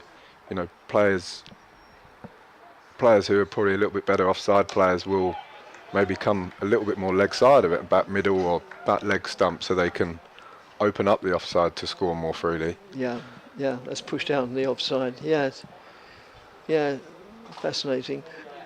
I mean, in those days, to be honest, I don't think we really, there wasn't the science even at club level now, where you because you play a lot, quite a bit with Whittam, so you know how the other players adapt or adopt the game as well. But in those days, we were sort of very much, stuck in a mould as to what guard we'd take. I always took leg stump because I always say, scoring runs on the leg side was uncharted territory to me. Everything was sort of pushed out on the offside. But and then when I stopped playing cricket and started playing golf, they said every golf shot is an off drive into the trees usually. I think all cricketers are the same. Hit it over extra cover. Yeah. Or extra cover, yes. It's a no ball. Well, was it a no ball? No, it didn't call it in the it end, was one to the over. I think that's well over his head. Yes. So 102 for 4. If anybody's just logged on or tuned in, I'm having the pleasure to talking to Nick Brown. So yeah, I mean, at the moment you're still on the Essex books. You've got your benefit, and you're actually turning out for Whittam sometimes. Yeah, you turned out yesterday. Yeah, I didn't play yesterday actually, but I've good shot. Unlucky. Yeah, no score, but straight to mid off. But I've been playing a bit for them, which has been really enjoyable actually. Yes, I'm sure. Yeah, I've been playing a bit of second team cricket and trying to rally the troops there and try and get some good results, and a little bit on a Saturday, which has been good fun. Yeah, because I keep having played club cricket for so long, I keep a very close eye on the club scene, and they're in the EAPL, the East Anglia Premier, aren't they? That's right. And going okay. Yeah, we're doing well. We had a good win yesterday, so. Who I haven't had a chance to look at the scores today. Who was that against? That was against Ash. Oh, the long Ash Marner and Barton. Yes. Yeah. Yes, yeah. I know. Bit of a travel, that one. Yeah, a bit of a mouthful as well. Yeah, I have it on a spreadsheet at home, and I think, why have they got such a long name? It takes up too much space. Usually abbreviate them to A and B. So the setup at that's just played out on the onside, and the setup at Whittam now is really quite impressive, isn't it? Because I can recall playing Whittam. We always used to play them on the two bank holidays, and it was fairly sort of basic stuff. But now it's top class ground. It's a very nice club, and I've really enjoyed being there the last 3 or 4 years. It's been fantastic and really nice people. But they've got a fantastic setup there now, which is really pleasing. And I think that our day there, the T20 day, will be fantastic. I'm really looking forward to it. Yes, I'm sure. So it's going to Felix Organ continuing to resist the Sir Alistair Cook end. That's met with obdurate defence from Charlie Allison. Charlie Allison's a name that hopefully will be part of the Essex setup for many years, isn't he? I'm sure he will be. I mean, he's extremely talented cricketer, extremely talented batter. You know, he played so well in our last game at Surrey. Yes. With his 140 against obviously a very good bowling attack, and he would have got a lot of confidence from that. You know, going to play against the champions and scoring 140 is not easy, and yeah, he would have definitely taken a lot of confidence from that. Oh, good grief, yes. I mean, probably no sterner test in county championship cricket, is there really, than the champions at home in front of a big house. Yeah. Most of whom, understandably, are on Surrey's side. Organ into Allison, who gets to the pitch the ball, trickles out back to the bowler.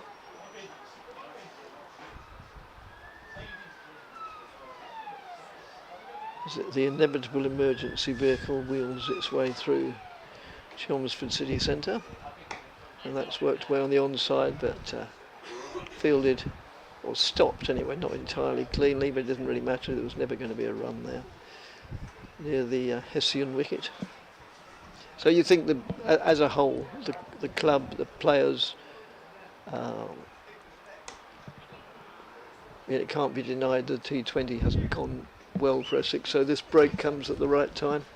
I think so. I think we definitely needed a little bit of a break from the T20s. It's so tricky because it's, you know, one guy can win a game, and you know we've been close in a few that, you know, haven't quite gone our way, and momentum is so important in 2020 cricket. Once you get that momentum, you can get on a bit of a roll. Yes. And it kind of works both ways a little bit. You know, if you start losing, you kind of, the momentum goes away from you, and it's tricky to turn that back around.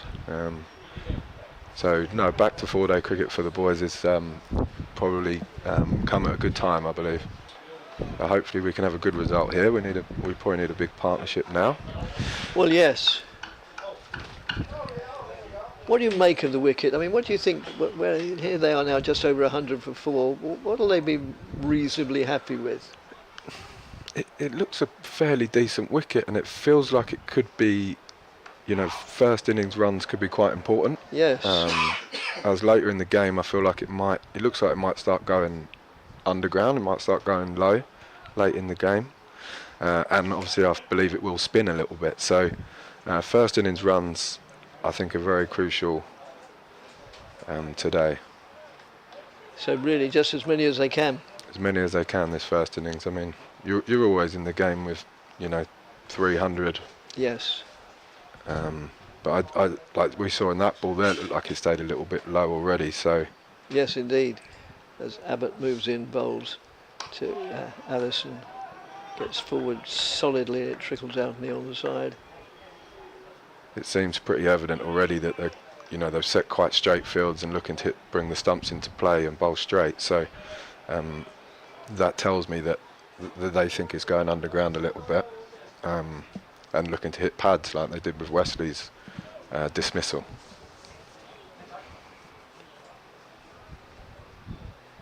So Abbott, still a very attacking field, 3 slips, no gully, but 3 slips and a backward point. As Abbott moves in and bowls, and that's just played on the up, got well over the bounce, and not a tall man, but yeah, as I say, he got on top of the bounce and played it to the man at backward point, who is Nick Gubbins.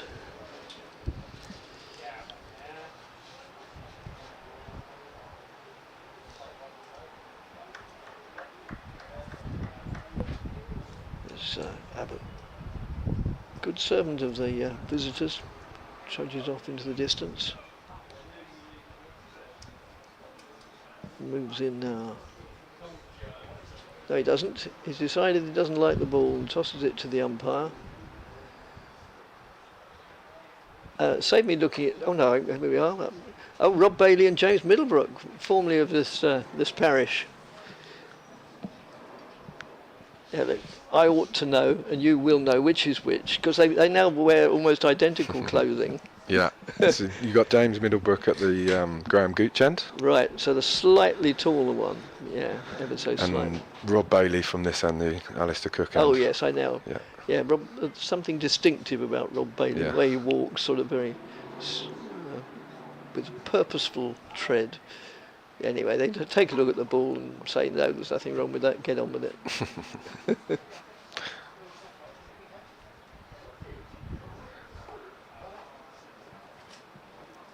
As Abbott moves in now, bowls to Allison, who momentarily, having played the shot, he looked just for that split second, looked a bit alarmed. But he's seen, he played obviously into the ground. Why was that? But would he have been wondering if it was going to bounce back onto his stumps? I think so. I think he played it quite late, didn't he? And I think he thought it might have rolled back, but it was yeah. From this distance, he didn't. He played it nicely. He did, yes.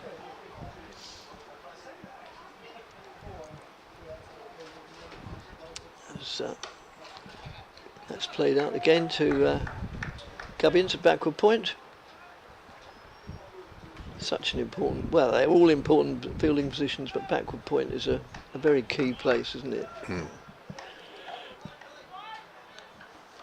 Abbott's been a fantastic bowler for Hampshire over the last, he must have been there for 7-8 years now. Really? 8 years. Just look him up but such a consistent performer, and he never seems to get injured either. He always plays every game and bowls his overs. Yes, just sort of plug him in and wow. Appeal for LBW, not given, and well, it was a bit high. I think that's the reason it wasn't given. But that did get quite a bit of it inconvenienced Allison quite considerably, that one. Easily the best ball of the over. So, Abbott, unsurprisingly, is the first one listed, since it's done alphabetically. Hampshire debut 2014, so this is his 12th season. Oh, blimey, long time.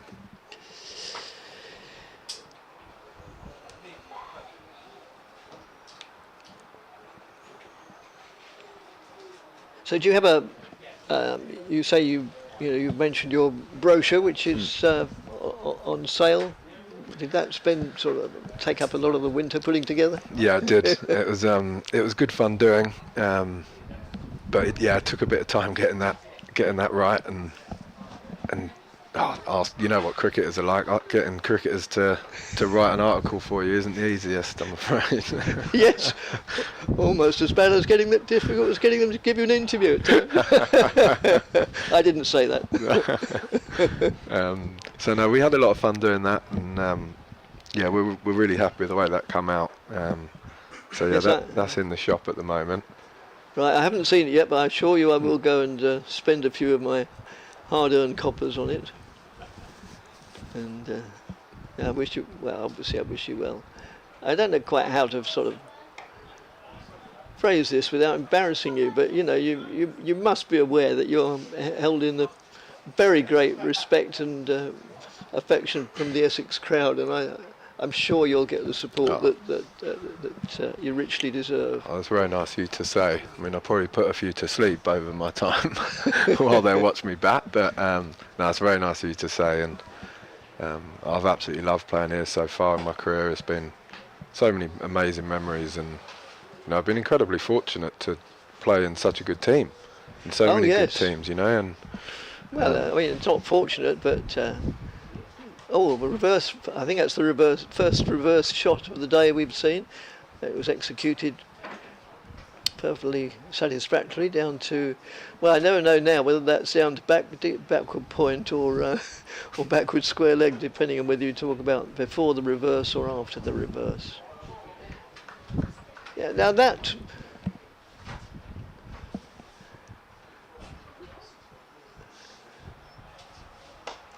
There are various variations of the reverse shots, but they've come in. I mean, obviously it came in one-day cricket. And I remember, I don't know if it would have been the first time anybody had ever executed it, seeing it on television. We were astonished, and they replayed it time and time again. How can anybody do that? Now it's just an accepted part of any version of the game, isn't it? Exactly right. I mean, it's just like a forward defence now. Yes. I mean, you've got a deep point out there, and he's played it just to get a single, really. So, no, it's very, very common now. And so nowadays that would be taught. People getting into the game and taking it up, that would be taught to them early on just as much as anything else. Yeah, definitely. It's such a good way to rotate strike there, or to just move fielders around. Yes. You only need to play it once, and then that fielder's gone out on the boundary, so you go, okay, I can play a normal shot now to get a single, if that makes sense. So it's I think a lot of batters use it just to manipulate the field a lot. Yes. Yeah, I can imagine. Yes. So what sort of delivery would warrant, in your eyes, you see a certain sort of delivery you come, and well, I know you don't actually go through these thought processes because it becomes instinctive, but what sort of delivery would warrant a reverse shot like that? When I've ever played it, I've always done it to a left arm spinner, someone that's spinning it back into me, so then I can try and get myself outside the line. If I do miss, it hits me on the pad and I'm outside the line. I've never enjoyed doing it against an off spinner, say, who pitches it on the stumps and goes on to hit the stumps, because if I miss it, I'm going to get given out. So I've always enjoyed doing it to the ball spinning back in. So there's a little bit of sort of risk assessment around playing the shot. You try and get your pad outside the line so the umpires don't get involved. Yes. Yeah, really, really interesting stuff. Do appreciate it. And I just play defensively. Yes, as I say, I just love club cricket, and I've always, in the 20 odd years I've been doing this job, I've always tried to say I'd rather not work on Saturdays because I still like going and watching club cricket. And I mean, you now see reverse shots in club cricket as well. Yeah, I mean, all levels of cricket now, kids want to play it, don't they? Kids, yes, you do a coaching session now and kids all want to play a reverse sweep, or they all want to whack it now, which is great. Yes.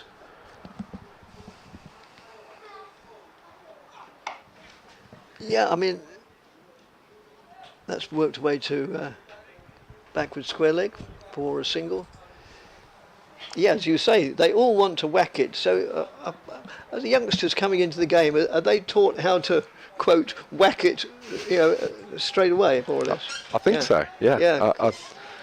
There was a time when you spent what seemed like days just learning the forward defensive, and now we're going to the backward defensive. And it's definitely changed now. Yes. The whole game isn't... I get the impression that the whole game of the batting aspect of cricket, there's a change of bowling at the far end. It's Eddie Jack on at that far end.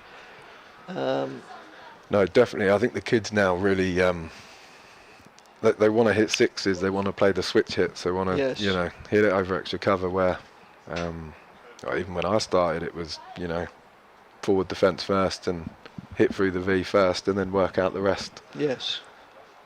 And they want to scoop now and all these shots, which is fantastic. I mean, it's a really big evolution in cricket. Jack in again, and that's played defensively. Yes, I must. I can see why, from what you're saying, Nick. That people are showing great interest in this Eddie Jack bowling. He does have that certain something, doesn't he? I don't want to big him up too much, but your team are playing him, but yeah, it does look useful, I must admit. And that's played out into the offside. So you mentioned the children all want to hit the ball out the ground over mid wicket. Do you do a lot of coaching of the youngsters? I do a little bit, actually. The last couple of weeks I've been doing a bit of coaching with the Essex women team, actually. Oh, right. Yeah, I've sort of during the 2020 period I haven't got that much cricket on, so I've done a couple of weeks with them, which has been really enjoyable, actually. It's been good fun. Now that is a version of the game that probably of all the versions has come on the most and the fastest, isn't it? It's incredible the spread of the women's game. I mean, it used to be very much a minority thing, didn't it? And it can only be good. Oh, definitely, and they're very talented. Some of these girls. Yes. Yeah, I was surprised how good they were when I first turned up and tried to coach, and yeah, I was very impressed.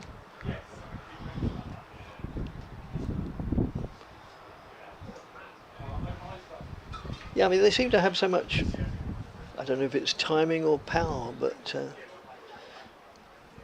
yeah, the fielding, I mean, they can zip the ball in from, into the keeper's gloves, it's just like the rest of them. So it's Organ continuing, this time bowling round the wicket. And Critchley drives it back with authority.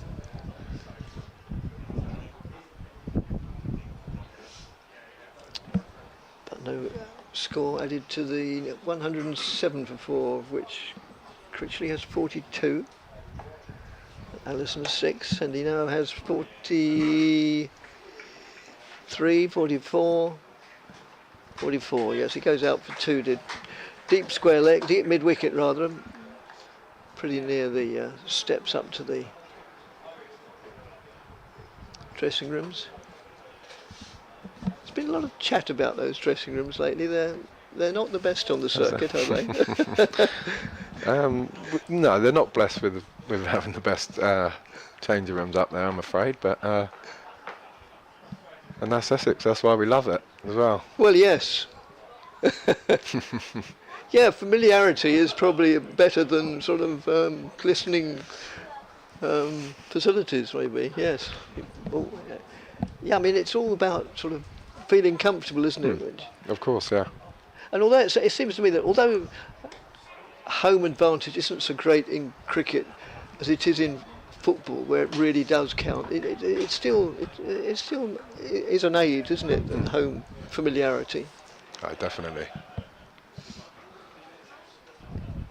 Swept away for 4. Yes, short boundary down there towards the sycamore tree, but yeah, it's not very far down that end. Famously, the straight boundaries at Essex, at Chelmsford rather, well, it's one and the same thing now. They don't play anywhere else, and not particularly long. Nice shot that. It was. Played it on line, obviously pitching outside the leg stump, and just helped it on its way. Nice shot. And that's played out to mid-off, good bit of fielding. And the over draws to an end with Essex having won the toss and chosen to bat. 114 for 4 with Matt Critchley on 45 and Ben Allison, oh sorry, not Ben Allison, he was now with Worcestershire, Charlie Allison on 10.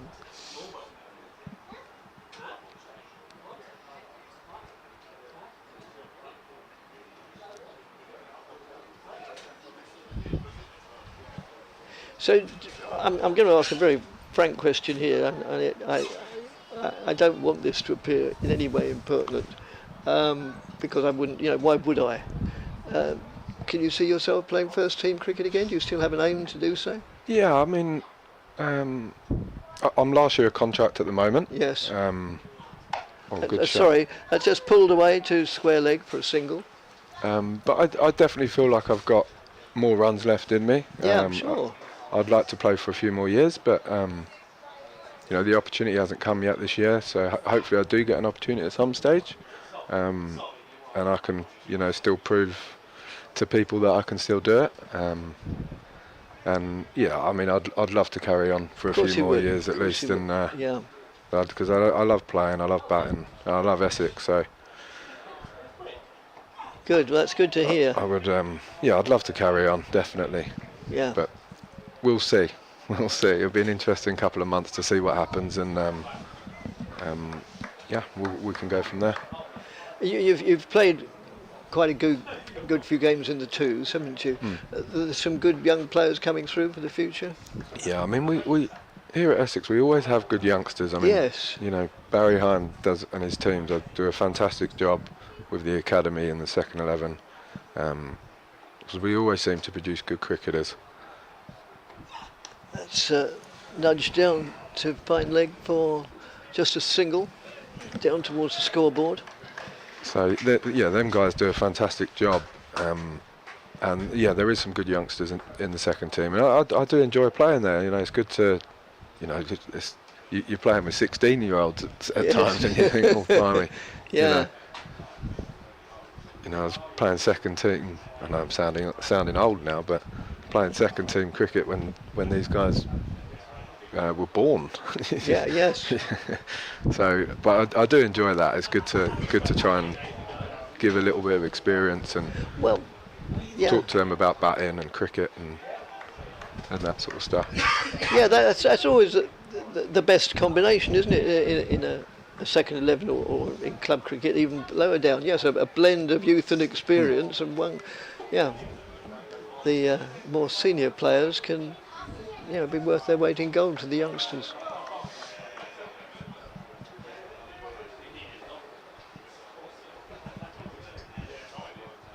You.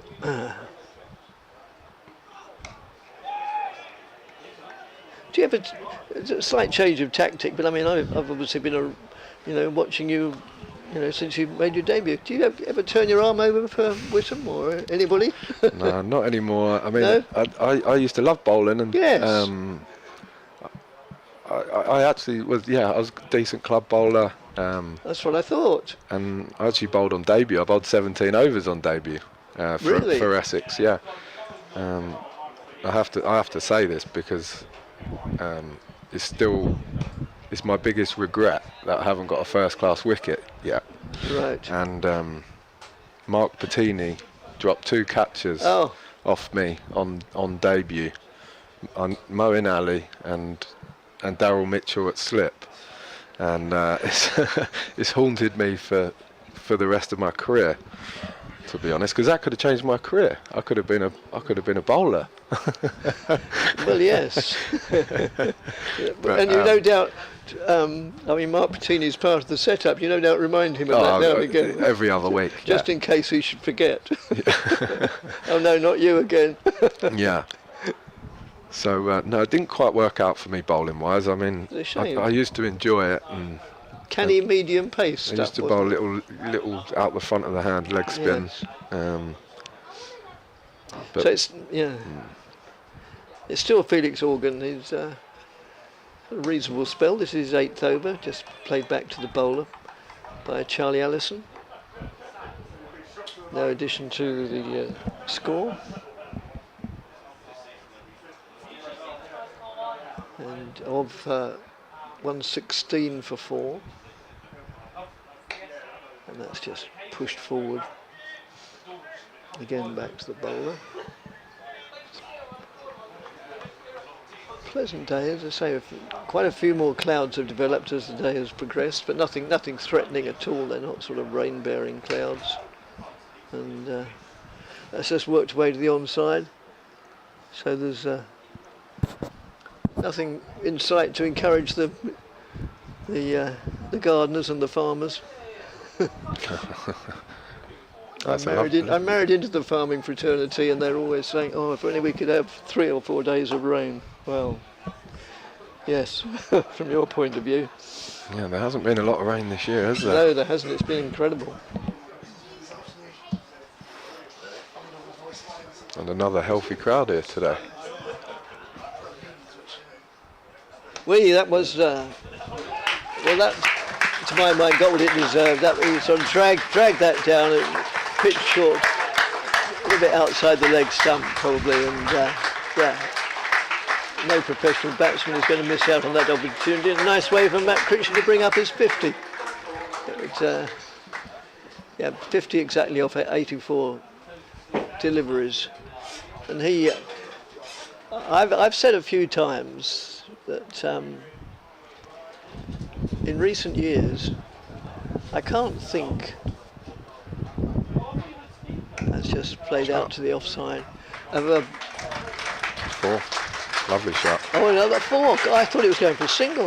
I beg your pardon. They get more time. Immaculate timing. Yeah, Essex haven't made many better signings from another county than Matt Critchley, have they, really? Yeah, he's been a brilliant signing for us, and he's a fantastic character around the Yes, dressing he room. is, isn't he? Yeah. Well, I mean, I don't know in the dressing room, Yeah. obviously, but he always seems to have a smile on his face. And, yeah. That's exactly him. He's loves playing, loves cricket. Very funny guy. But yeah, he's been a brilliant character for us, and this is a brilliant innings here. Good counter punch from him. It is, yeah. And hopefully he can keep going here. But also his bowling's quite underrated. I feel he always comes in and picks up important wickets. Yes. Spinning it the other way from Harmy. Yeah, quite. Sure. That's guided down for 4 as well.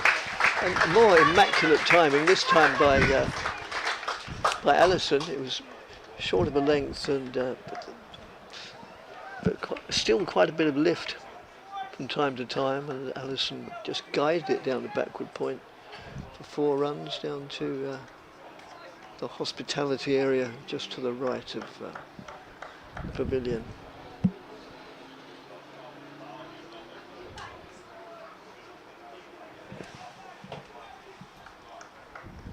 So I'll bring in my colleague Kevin James, former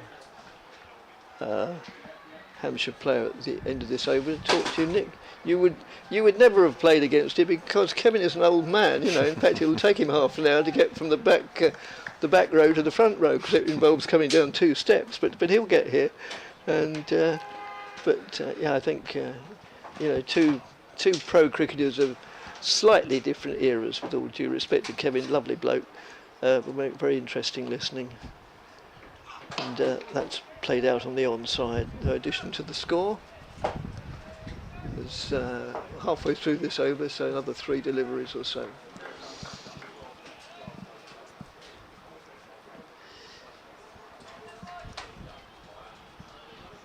Kevin also enjoyed his club cricket. North London.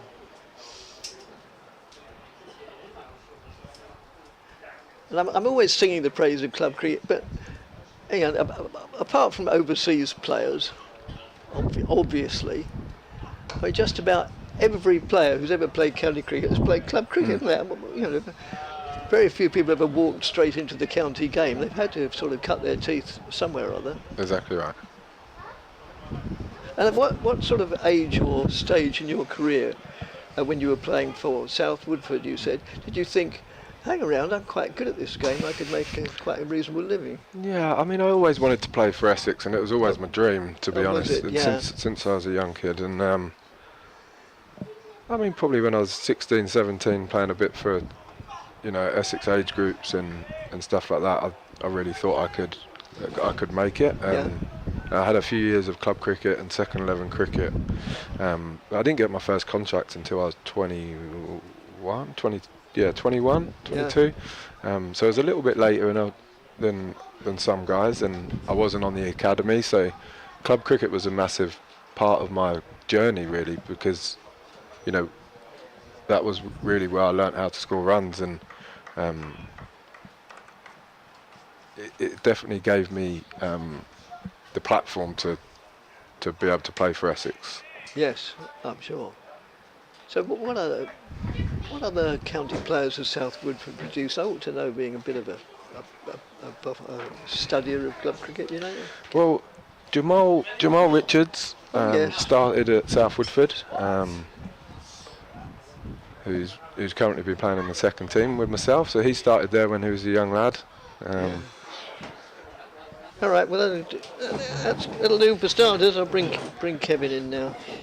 And thanks very much, Nick. And if I don't have a chance to talk to you again, I wish you every possible success. Thank you. With your benefit. A small contribution I'll make towards that is to buy your brochure and maybe turn up at 1 or 2 of the events. Thank you.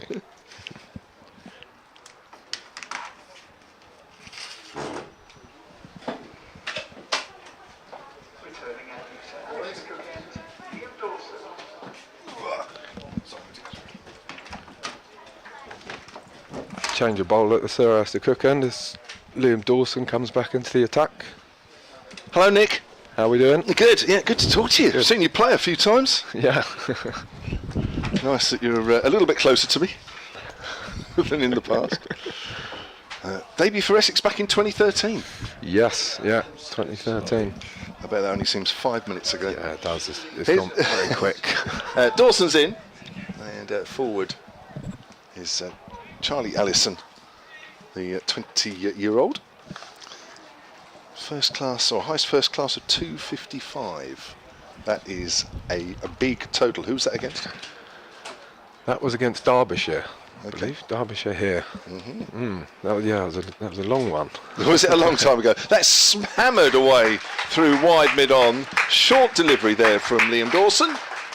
Charlie Allison making no mistake with that one. Moves on to 21, 134 for 4. How long did it take you? Over 2 days, or was that in 1 day?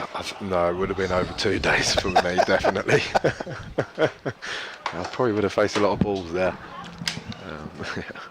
There's a lot of players that have played cricket, as you know, that wouldn't have got anywhere near 250 as a high score. That is a tremendous effort as Allison is forward, plays that out on the onside. Eddie Jack comes in. How have you made this afternoon? Because they've only lost 1 wicket. Have Essex. Tom Wesley, LBW to Abbott for 28. 3 wickets fell in the lunchtime session. It's a bit of a recovery. Yeah, no, it's definitely a bit of a recovery. Critchley's playing nicely. It certainly is. It's turned away on the onside. Short man in is pressed. And Allison started very well as well. So this is a big partnership, I believe, for Essex to really hammer home a good score in this first innings, because I do believe this first innings runs on this wicket will be very important. Yeah, and you'll know better than me as well forward there is Allison that, well, the Hampshire boys were telling me before the game they're expecting this to turn as we go on, which is unusual for here when Hampshire are here. I can't remember coming here with Hampshire when a wicket hasn't turned. No, that's right. It's made some exciting games over the years, Yeah. that's for sure. It's on the back foot there is Allison. He's very watchful to end that over from Dawson. 134 for 4 then. Critchley has 54. Allison has 21. It's, I mean, it doesn't need me to say that it's been a disappointing start really from Essex. It's been a disappointing start from Hampshire this year. But you guys, like Hampshire really, this sort of fixture has been a top half of the table fixture in the past, hasn't it? Yeah, definitely. And yeah, definitely a bit of a disappointing start. I mean, we played some good cricket in the last game against Surrey. And we if we had a little bit more time, we're probably getting that result over the line. But yeah, I'd say a little bit disappointing, and hopefully we can get a couple of wins in these next 2. Sorry, I know you're a Hampshire fan, but hopefully we can turn our season around a little bit with a couple of good results in this little block. It's going to be Eddie Jack to continue from the Graham Gooch end, bowling to Matt Critchley. 2 slips weight. Eddie Jack comes in, keeps a little low as it's worked away square on the leg side. 135 for 4, and a benefit this year. I mean that is so important. I mean I was lucky I got one many moons ago, and as a player that is so important. I'm sure you're making the most of it. Yeah, I mean I've really enjoyed it, and it's such an honour to get one. You know, to just be in the list of players, you know, that have had a benefit at Essex is an amazing privilege, and I feel very lucky to have been given one. Jack's in, that's driven on the up, out to Gubbins in the covers. But I'm really enjoying it. I'm learning a few things. I mean, I was pretty useless at the start of it, to be honest. In what way? You know, even just constructing an email, for example. Oh, you know, stuff like that was dreadful. I'll write an email like I'm talking to you now, you know, and so I've learned a little bit with that sort of stuff. And, but I'm really enjoying it, and I've met some brilliant people so far this year. And here's Jack in, Harrison drives just wide of Felix Organ at mid wicket. Single takes the Essex total to 136 for 4. It's have you? You really do find out more about your members and your supporters, don't you, during a benefit? Yeah, definitely you do. Even like days like this morning, being in the shop and, you know, meeting and greeting people was really nice. I had some, you know, people said some really nice things about me and my career, and it's really nice to hear. So thanks to all the fans for who stopped in and members who stopped in. I do appreciate it. Critchley faces Jack. That's a drive. He's found the gap between extra cover and mid-off. Dawson's running after it. Just be a couple of runs. 138 for 4. Critchley moves on to 57. Yeah, I think that's the most thing, isn't it? You're almost like surprised by the volume of support and the people out there that you perhaps didn't realise were out there. Yeah, definitely right. Yeah, definitely right.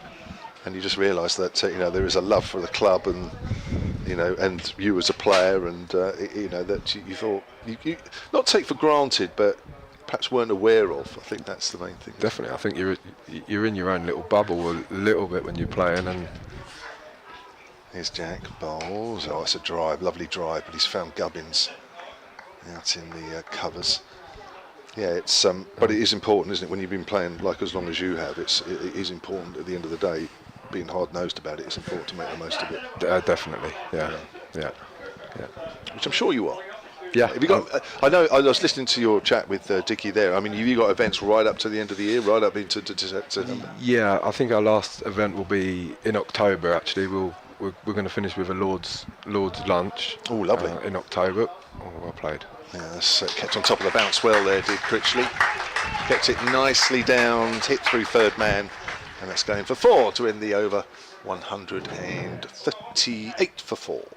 And again, like, what a fantastic thing to do. Have a dinner at Lord's is something which is pretty cool, I think. Well, I know it's very difficult. I mean, it's obviously not the end of your career, and now I heard you say earlier you want to play a bit more, but it's interesting when you see like Charlie Allison, who only made his first-class debut this year for the club, and when you see one or two others come, how does that sort of make you feel? Do you think, does it make you doubly determined to sort of knuckle down, or do you think, well, hang on a minute, maybe there's part of a transition? I don't know. Possibly a little bit of both, if I'm being honest. It's obviously extremely exciting to see guys like Charlie, Noah, Luke Benkenstein, get their opportunities and do well, and there's always going to be that time where you are finished and you've got to pass it on, but on the other hand, it still does make you determined to go, like, I can still do this, and I can still score runs and contribute to wins for Essex, and there's definitely a little bit of both. Yeah, because your first class average at 35 is is pretty handy. That's decent. Yeah, opening the batting, that's worth a few more, isn't it? Yeah, no, I've done okay. Yeah, you have. I've seen you score loads of runs as that's pushed out on the offside by Allison. All the talk about opening the batting, especially early season and what have you. To come out of it, hopefully not the end of it, but where you're sitting now with an average of 35, that's you've got to be pretty pleased with that. Here's Dawson again. It's turned away on the leg side, and of course opening with Sir Alistair Cook. Quite a lot of your career. Yeah. I mean, had some good times, some bad times as well. Don't worry about that. we had some really good times opening together, and again, like, incredibly lucky, like I said before, to open with him for 7 years maybe, was it? Oh, it's a great shot. It's a great shot over the top. And that's gone wide of mid-off. Just opened the face of the bat there, did Charlie Allison, and well, that's a shot of somebody who's very mature beyond his years. And there's the second 50-run partnership of the innings. That's 51 off just 77 balls between Critchley and Allison. What was the best? Fantastic. Yeah, sorry. What was the best part of opening with Thrice? Did it help your game? Yeah, it definitely did. It's definitely helped me a lot. Talking batting all the time and stuff like that. But I do always feel that bowlers were just switched on a little bit more when he was out there. So there was a bit of that as well. People always wanted to break our partnership, and that didn't help. Turned away on the leg side for a single. I love that, actually. 149 for 4. So you felt that because it was you two and him, that they felt that they had to get one early on, so they were bowling better at you. Definitely, but no, we used to love. We had a great partnership, and even at the end of the day's play, and go for a beer with him and talk batting and stuff like that is something I missed, actually. I really used to enjoy our chats. And forward is Critchley. maybe a little bit, or a hint of the ball just gripping on the surface a little. Yeah, a little bit of spin there. Yeah. End of the over from Dawson. He's bowled 8 overs, none for 37. The spinners haven't really come into the game yet with Organ and Dawson, but it's early days. 149 for 4 are Essex, Nick Brown and Kevin James currently with you, talking through Nick Brown's. So apart from the 255, I mean, it might have only been a 30 or a 20 or maybe even a 50. What if it wasn't the 255, what innings were you sort of most proud of? I mean, Put you on the spot there. no, that's all right. You're always going to remember your first 100, that sort of stuff. I scored runs against Leicester. I got 150 against Leicester in a run chase. We were chasing 310, I think, in 60 overs, something like that. And I got 150 not out and won the game. And that one always sticks with me because you've done it. I mean, I always say to Critchley actually that you never, as a batter, you don't get that many opportunities to win a game for your team. You're setting up the game more often than not, and the bowlers go win it. But in a run chase, it's your time to go win the game for the team, and that was one of them days where I really enjoyed getting that one over the line. So I'd say that one was very satisfying. James Fuller is the new bowler. It's almost a Yorker there. Allison just digs that one out and plays it back to Fuller. So 149 for 4. Was there, I mean, what would you say was your best years? I'm talking as if you finished. Of course you haven't, Nick. No. But you know what I'm saying. You Yeah. know, what would you say you were in your prime? Are you still in your prime? I think I was playing my best cricket in probably 2016, 17. I was probably playing my best cricket. Fuller, 2 slips wide, bowls. It's full. It's worked up to mid-on. Go run. 2017 I played nicely, which we went on to win the championship, which was fantastic for the club that year, and it was brilliant. What makes you say those were your best years? What was it about you at that time that made you think, yeah, that was good? It's a good question. That's the art, isn't it? I should be a coach. Yeah. 149 for 4 for the bowls. He's gone for the Yorker again, and it's well dug out by Allison. I mean, I think I was just in a good place batting wise, and I think I knew what I wanted to do, what I could do. I think is a big thing, and I'm quite a game plan batter, if that makes sense. I'm not, someone who will want to take on all different shots. I'm a bit more of a game plan batter. Wait for bowlers to bowl straight to me and score there, or hit straight. And Fuller's again. He's going very full in this over. Is Mr. Fuller. And I just found like them 3-4 years there was where I played my best. I think I stuck to my game plan a lot better, in them years.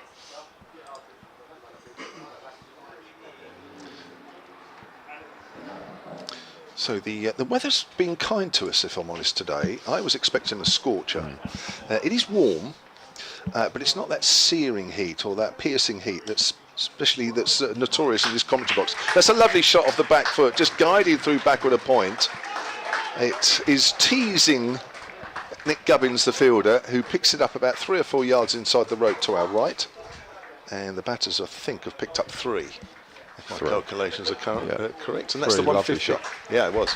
Just use the pace. Yeah, just use the pace. It's one of yours. Too hard. It's one of yours. Just use the pace. Use the pace, yeah. Don't put any extra effort in.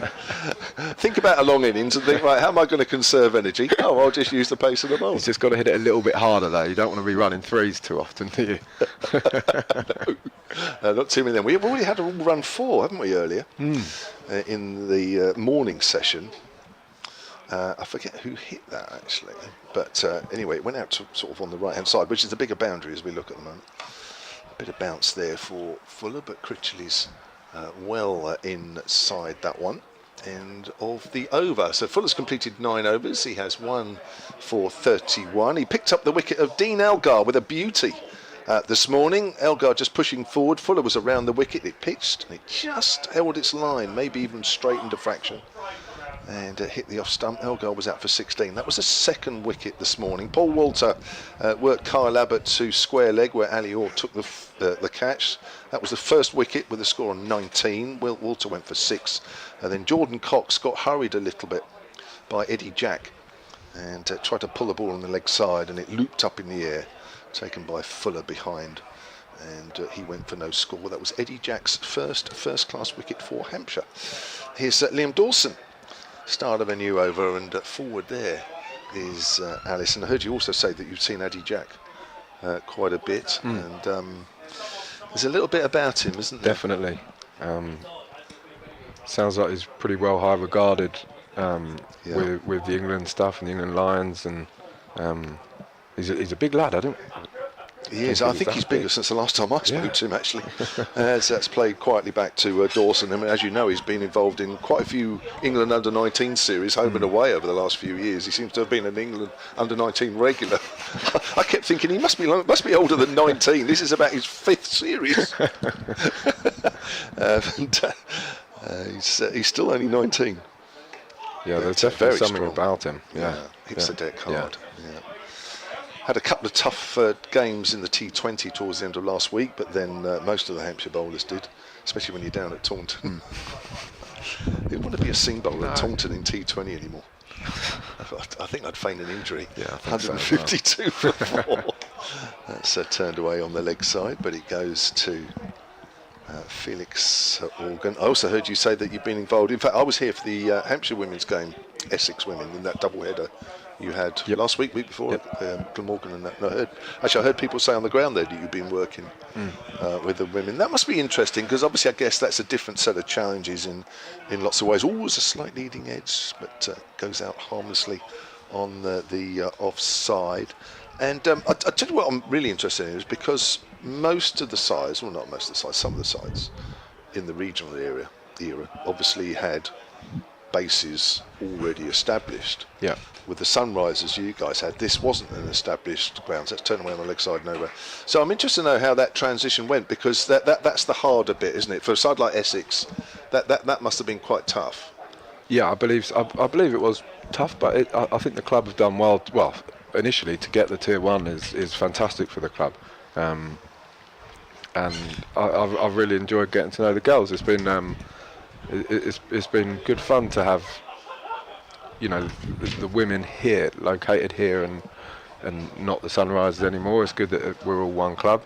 But I've really enjoyed the coaching of them guys. It's a little bit different, and they're very keen to learn, which has been really pleasing for me, actually. They were constantly asking questions, and it's been good fun. Do you see that as a way to go when you finish playing? Yeah, potentially. You know, I think I'd like to stay in the game. Fuller's in. Critchley works that to one of two fielders short in on the leg side. Yeah, I think I'd like to stay in the game, whether that's, you know, potentially coaching academies or the women would be brilliant. Yeah. Yeah. Have you done coaching courses, or are you about to? Yeah, I've done a couple of the badges, so I've still got a couple more to do. So fingers crossed I can get on them courses and do a few more. And yeah, like I said, I want to stay in the game. It's all I know, and it's what I love doing. Sure. Well, you've got bags of experience. That's a nice shot down towards third man. And I don't think there's anybody there, because nobody's bothered running. We can't see directly below us, so the fact that nobody bothered moving suggests that there was no point, because there's nobody at third man. So that is 4. That's nicely played by Critchley. Again, he's done well to keep on top of the bounce. But I always find here, this is. I've always thought you guys have a bit of an advantage here, because the wicket does slightly behave differently here, doesn't it, than some other grounds? Would I be right to say it's a bit like a tennis ball bounce, isn't it? At times? Yeah, it can be tennis ball-y, and quite obviously we try and produce them to spin. Actually, we've got Simon Harmer, who's one of the best bowlers in the world. So, you know, Fuller's in. Critchley works that in the air. Oh, past a diving Felix Organ. It was just wide of Organ. It was struck well, but it was catchable height. But it's 4 runs at the end of the day, and Critchley moves on to 69, 160 for 4. I'd love to see that again. Yeah, it was definitely catchable, but he got a lot of it, Critch, I think. Yeah, he did, yeah. Sat in the middle, isn't it? Yeah. Just needed Felix Organ about a foot to his left. Yeah, it would have been straight at him. Yeah. But you can see why those two are fielded, been placed there. That's pressed just to Felix Organ's left. 156 for 4 then, sorry, 160 for 4. The scoreboard on the ground is showing differently to the picture feed. That's pushed up towards mid-on. Sorry, you were saying it, yeah. Actually, I can't remember what you were saying either. I was hoping you'd say, oh yeah, Kev, blah, blah, blah. And I was thinking, I'll get out of that one. But no. Critchley is 69 off 94. Allison is 32 from 61. These two came together at 97 for 3 when Tom Westley was dismissed by Kyle Abbott. LBW for 28. Kyle Abbott has increased his number of wickets in Division 2 to 34. He's now the outright leading wicket taker, as that's pushed quietly to Tom Prest. And there is no run. Yes, 2 for Kyle Abbott, 1 for Fuller and 1 for Eddie Jack. And Matt Critchley with these, well, the 3rd time he's passed half century this season. He's got 100, hasn't he, already this season. Yeah, he's been playing well. He'd like to convert this one today, sure. Sure he would, yeah. Got 145 not out here in the first game against Surrey. Pulls that away, doesn't time it. Good diving stop by Felix Organ, moving smartly to his right. So Fuller has completed 10 overs, 1 for 39. Critchley 69 and Ben Allison 32. It's a bit like Hampshire really. It feels like maybe Essex there's a bit of a change sort of coming slowly but surely. Does it feel like that? Am I barking up the wrong tree? I suppose so. I mean, the last couple of years there's been a few changes in personnel. Obviously, the Cookie going and Dean coming in, who's done really well, and obviously some of these young guys coming through now, which is fantastic. So it's yeah, but I mean, potential, and that's kind of what happens, isn't it? You sort of a few people, I'm not playing, and a few people roll out, and then new guys come in. Oh, he's coming a long way down the wicket there, Allison, and he really had to stretch. I wouldn't have been surprised if he'd done a hammy with that one. He's almost done the splits. He has. My word, he got low down to get to the pitch of the ball there. My word. Liam Dawson's very clever bowler. He's great, isn't he? He's very good at seeing people coming down the wicket and firing it. He's got me with that a couple of times. Has he? Yeah. Does he? I mean, obviously you try and leave it as late as possible, but you still think that he has his sixth sense in a way. Yeah, he does. Yeah. 160 for 4 then. Dawson as a man on the drive, but fairly square. On into Allison. Allison's on the back foot, just tucks that around into the gap, square on the leg side, and he moves on to 33. I mentioned he made his debut at the start of the season, Charlie Allison. Is it his brother that went to Worcester? Yeah, Ben. Yeah, his brother Ben went to Worcester this year, so he's doing very well. And obviously we're all sad to see him go, but I think it was a good move for him to be able to lead an attack down there as something he wanted to do. Sure. Critchley just pushes forward out on the offside. So listen, you've been here ages. If you need to go, to say, don't feel that you need to, But I mean, it's not my game. I'm actually a guest, but while Dickie's not here, I'm sort of taking. But feel free, if you need to go. Fine, I'm enjoying it. Thank you. That's a pleasure. Here's Dawson. Have you ever done commentary before? I've done a couple of T20s here. Do you want to do some commentary next over? Yeah.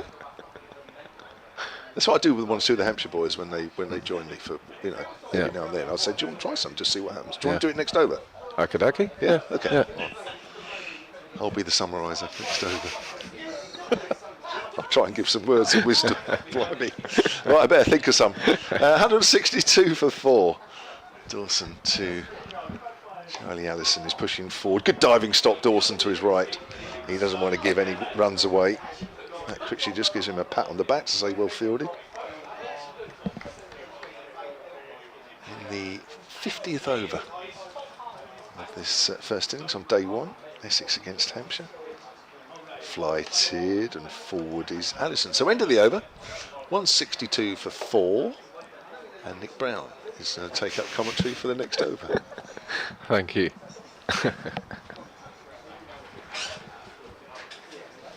Sort of crowd, what crowd would you put this down to today in terms of championship crowds and what you've seen over the years? And I think this is pretty good crowd. I mean, there must be 2,500. Is there 3,000? We're always so well supported here, to be honest. The members are fantastic, and I mean the weather helps definitely. But no, it's a very healthy crowd. Who we've got here, James Fuller, again from the Graham Gooch end, to Matthew Critchley, and Fuller's in. And a short ball pulled out to deep square, 4-1. And that's one of Matt Critchley's strengths, that pull shot. It's quite evident here that they're looking to bowl quite straight and bring the stumps and LBW into play. Yeah, surprising, only one LBW so far. That came after lunch. You thought that was a little bit high, didn't you? I noticed you guys on commentary. I thought it was a little bit high for Wesley. And Fuller back into Allison, and Fuller a length and blocked very nicely to mid-on. And it does look like a pretty decent wicket. It does, doesn't it? There was a bit of bounce there initially, wasn't there? The first couple of overs, Eddie Jack, blimey. But it seems to have, got a little easier. I think maybe once a new ball goes, it looks to be a little bit easier to bat. Yeah. Charlie Allison on 33, as Fuller comes in again. And Fuller a length drive to mid-on. Lovely looking shot for none. He's a good player, Charlie Allison. I haven't seen a lot of him, but yeah, he's well very organised, very talented. Yeah. He's one of them players that just looks like he's got time, and I think everyone sees that, don't they? You go, yeah, he's got plenty of time on his hands when he bats, and he plays some lovely shots. Fuller back into Allison. Nice delivery, blocked again, very nice. Does he play T20 or? Yeah, he's been playing T20 this year, and he's done okay. He's probably not scored the runs that he would have liked, but he's very exciting. He's got the ability to hit 6 off the first ball. That sort of cricketer.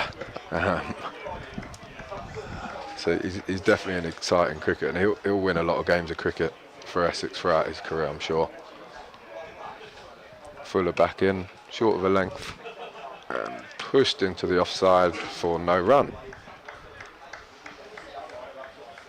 So I'm just having a look. He's a former England under-19 player, which is unsurprising. So he played last year, didn't he? Yeah, he would have played with Eddie Jack, I would have thought. Yeah, well, he wouldn't. Yeah. Anybody's played for England under-19s in about the last 4 years would have played. So there was a game here last year against Sri Lanka. England under-19s, first one-day international. They must have both played together. Fuller back in and blocked into the offside for no run. Funny enough, 163 for 4. Funny enough, in that one, Charlie did play. So did Luke Benkenstein. Noah Thane. Gosh, you guys had 3 in that one. Here. He didn't play in that one. I haven't said that now. He won't have played in any of this particular series, will he? I think I'll take that back. But and I know that he's played an awful lot. Maybe just not that serious. Anyway, moving on. End of the over. Yeah, Liam Dawson back from the recently named Sir Alistair Cook end. I still want to say River End. Yeah. I know, I've got so used to that. 163 for 4. Here's Dawson bowls. Critchley's off the back foot. Works that to Felix Organ. I saw some canoe for the first time, and I've been here many times, for whatever reason. I saw some canoeists, and there was 4 of them, all in a line, because it's quite narrow here, isn't it? Yeah. And they were all in a line going absolutely hell for leather.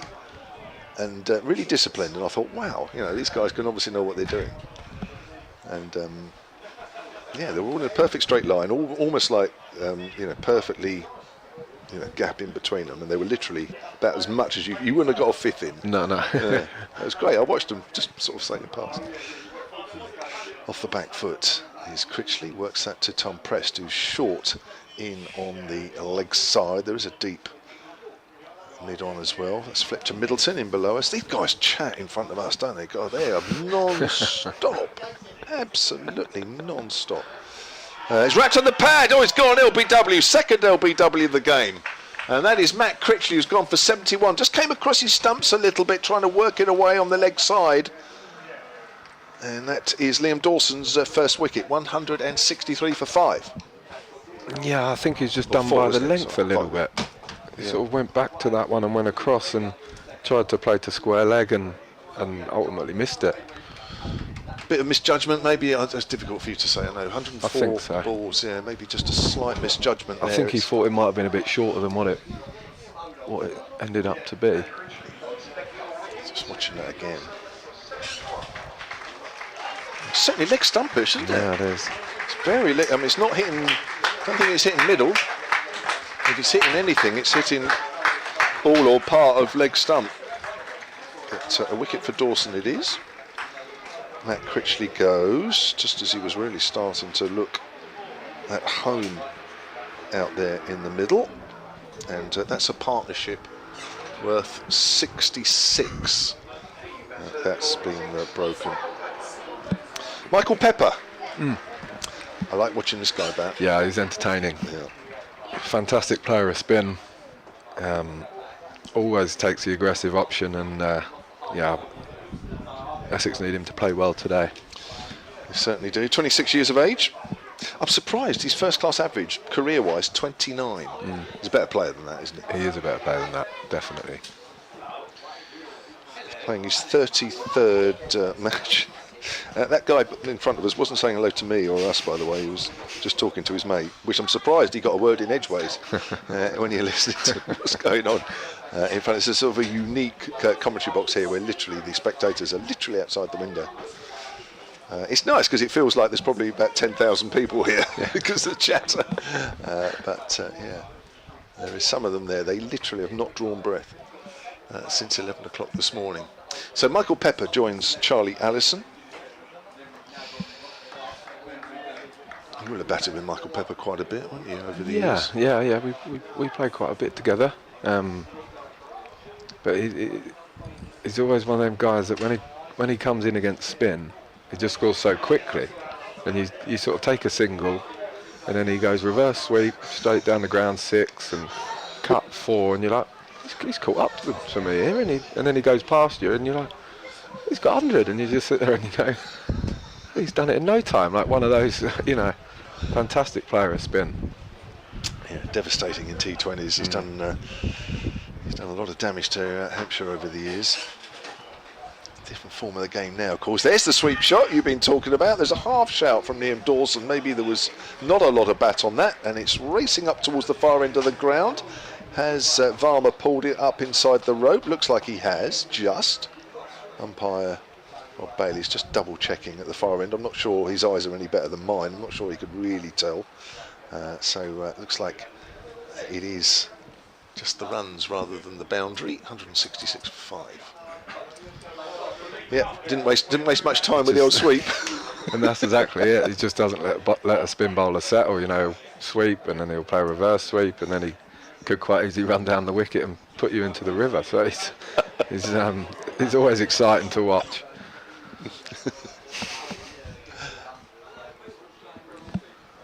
So he's going to. So it was obviously 3 runs there, wasn't it? Because he's going to face the first ball, the next one.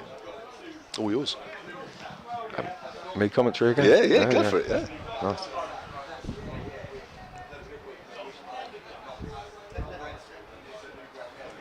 So there's Michael Pepper, Mark's guard.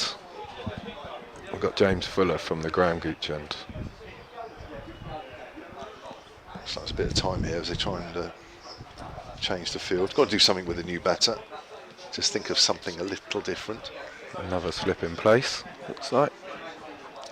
Is that a must here when a new batter comes in? Would you always have a slip here? Is that an Essex thing as well? I think so. It's also one of those probably more mentality things, isn't it? Like, oh, we've got to be a bit more aggressive because the new batter. And I mean, whether this pitch has got the pace in it to even get there, I don't know. But it's probably more of like a mindset thing. Let's be a bit more aggressive and get another wicket.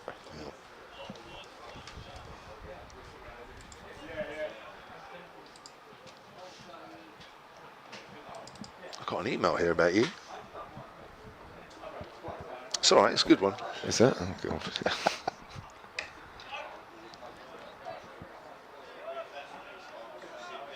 It's all yours this over, don't forget. You're reading the email. Oh, aren't you, yeah, to make sorry. sure? Yeah. Yeah, don't worry. That's my job to read the email while you're commentating. It's quite a nice one, actually. From Jacqueline Stringer. We're using Hampshire Cricket at bbc.co.uk for this game. I'll read it out after this delivery. As James Fuller comes back in for the third ball of the over. Oh, and he has a big tumble, and he's okay. He's fine. Yeah, he does that from time to time. Right, Jacqueline writes, it's so lovely to hear you, Nick, on the live stream. Thank you for the years of cricket at Essex. I can't attend in August, but my husband Colin will be there with bells on. This is a function you've got in August, isn't it? Okay, it must be the testimonial game here at the ground. Time, yeah. It's been a pleasure to follow your career, and I hope you'll have great success in the future. Oh, that's very nice. Thank you, Jacqueline.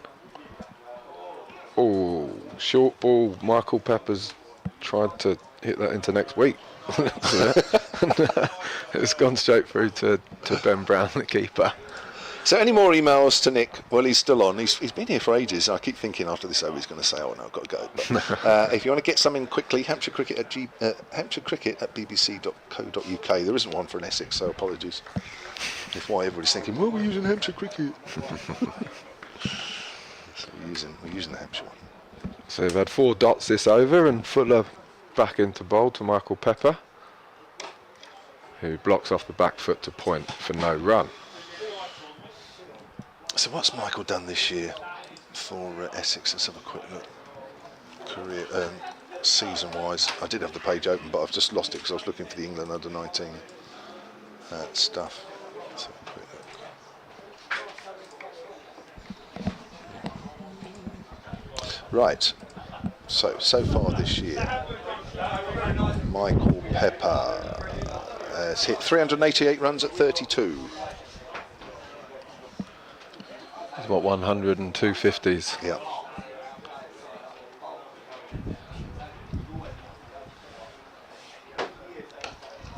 That's a nice looking shot to mid-on. He also got 100 in that first game. That's right. Sorry. Played very well, yeah. 109. To finish the over, that's 166 for 5. Michael Pepper on 3, and Charlie Allison on 33. And Fuller's completed 12 overs at 1 for 40. Kyle Abbott's spell after lunch, if I didn't mention it, was 4 overs, 4 maidens, and a wicket as well. Terrific stuff from him. 11 overs, 2 for 12. Eddie Jack, 11 overs, 1 for 34. Liam Dawson, 11 overs, 1 for 42. Organ, 8 overs, none for 29. Are you off? You got to go. I'll go off this one. Yeah, you go off this one. Yeah, no problems. You've been here ages. Do you know how long you've been here? I don't know, since lunch. Yeah, a little while now, yeah. About an hour and a half. It's actually gone very quick. It's like one of your innings. Yeah. I've bored everyone to sleep. No, and still going. Right, here's Liam Dawson to Charlie Allison, who's on the back foot. Dawson moves to his right to make sure there is no run. So just the slip. Looking forward to seeing Tilak Varma bats. Heard a bit about it. Yeah. Only signed for 4 matches by Hampshire, but again, only a youngster, but got an impressive record behind him. So that's turned away up towards mid-on, where Fletcher Middleton fields. Yes, he's averages 50 in first-class cricket, although he hasn't played a lot. Played some IPL. Yeah. So yeah, looking forward to good young batter. Yeah. Yeah, I think they're expecting him to do some things over the next few years. Slightly quicker ball worked on the onside by Allison. Is it me, or has he just sort of become a bit more watchful, Charlie Allison, over the last 20 minutes or so? Yeah, I think you're right. I think obviously that wicket from Critchley there hasn't helped, so he's got to go back into his bunker a little bit and just be a little bit more watchful, definitely. Let's push back to the bowler. He looks a very well organised player at the crease. Good stance. Good, nice way he dresses the ball. There's Dawson in, and Allison is forward again. Nice accurate stuff here from Liam Dawson, as you would expect. 5 balls gone in this over. Another dot ball will mean it will be a maiden. Still breezy. Still very breezy here at Chelmsford, and lots of high cloud, which is keeping that hot sun away for the moment. It is a maiden. That's the end of the over. Nick, are you finished? Yeah, I'm going to shoot off. It's been great fun. Thank you so much for having me. No, I really appreciate it, and hopefully I get to see you again. Yeah, for sure. Soon. Nick Brown. Yes, well done, Nick. Top draw. Nice him from him. And, just got another email. I thought it was one for Nick, but no, it's all right. We'll have some more, I'm sure. Rusham Alam is back in alongside me. Rusham, back. Welcome back. Hi there. The voice is holding up, I think. I think. It is. Well, you've had a nice break. I mean, hopefully that will have helped your voice. Yeah, a lot of vocal rest. I think that's what's recommended, isn't it? Yeah. For those of you that weren't here this morning, Rusham slept with the fan on him all night. Several nights, if I'm honest. Several nights. Hence why the voice box has dried up a little bit. It's all fine. We'll keep it lubricated. So it's going to be Kyle Abbott to... yeah, you go. Great, here we go then. It's Kyle Abbott into Pepper. First ball of a new over, and this is defended onto the offside. Essex and 166 for 5. It's been a day of rebuilds for Essex. 2 50 runs partnerships, largely thanks to Tom Westley. I beg your pardon, to Matt Critchley. But once again, they find themselves in a situation where they are looking to rebuild. Allison on 33, Pepper on 3. And this first day of Essex taking on Hampshire at Chelmsford. The restart of the County Championship after 5 weeks of T20 cricket. As Abbott comes in again from the Graham Gooch end. This is quicker this time and defended back to the bowler. No run, 166 for 5 the score. The day that the weather's really turned. I think we all came in this morning expecting heat wave. The windows were open in the commentary box, hats were out, but it's almost become quite an overcast day now, hasn't it? It has, hasn't it? It's nothing like the day when the play started. But it's nice, actually. I could commentate in this stuff all day long, every day. Yeah, I mean, this feels like April. This feels like early cricket season, doesn't it? Yeah, maybe not as cold. Yeah, perhaps not as cold as Abbott comes in again, and this time Pepper will defend it into the offside. But it's pleasant. Yeah, exactly. That's exactly what you want. Yeah, So, Essex 166 for 5, having chosen to bat this morning. Things didn't go to plan. They lost both openers quite early on within the first 12 overs. And since then, they've never really recovered. We've had 2 50-run partnerships. But just as they both started to get going, they lost wickets at crucial moments. A little bit of turn appearing in the pitch this afternoon. As Abbott runs in again. Pepper to face, and this is pushed in towards mid-off for no run. I think Hampshire bowled well. I think Hampshire have been brilliant, As a actually. Given that this looked like a batting track, given that I don't think they knew what they were going to get out of this pitch. We saw Eddie Jack kind of getting a little bit of extra bounce.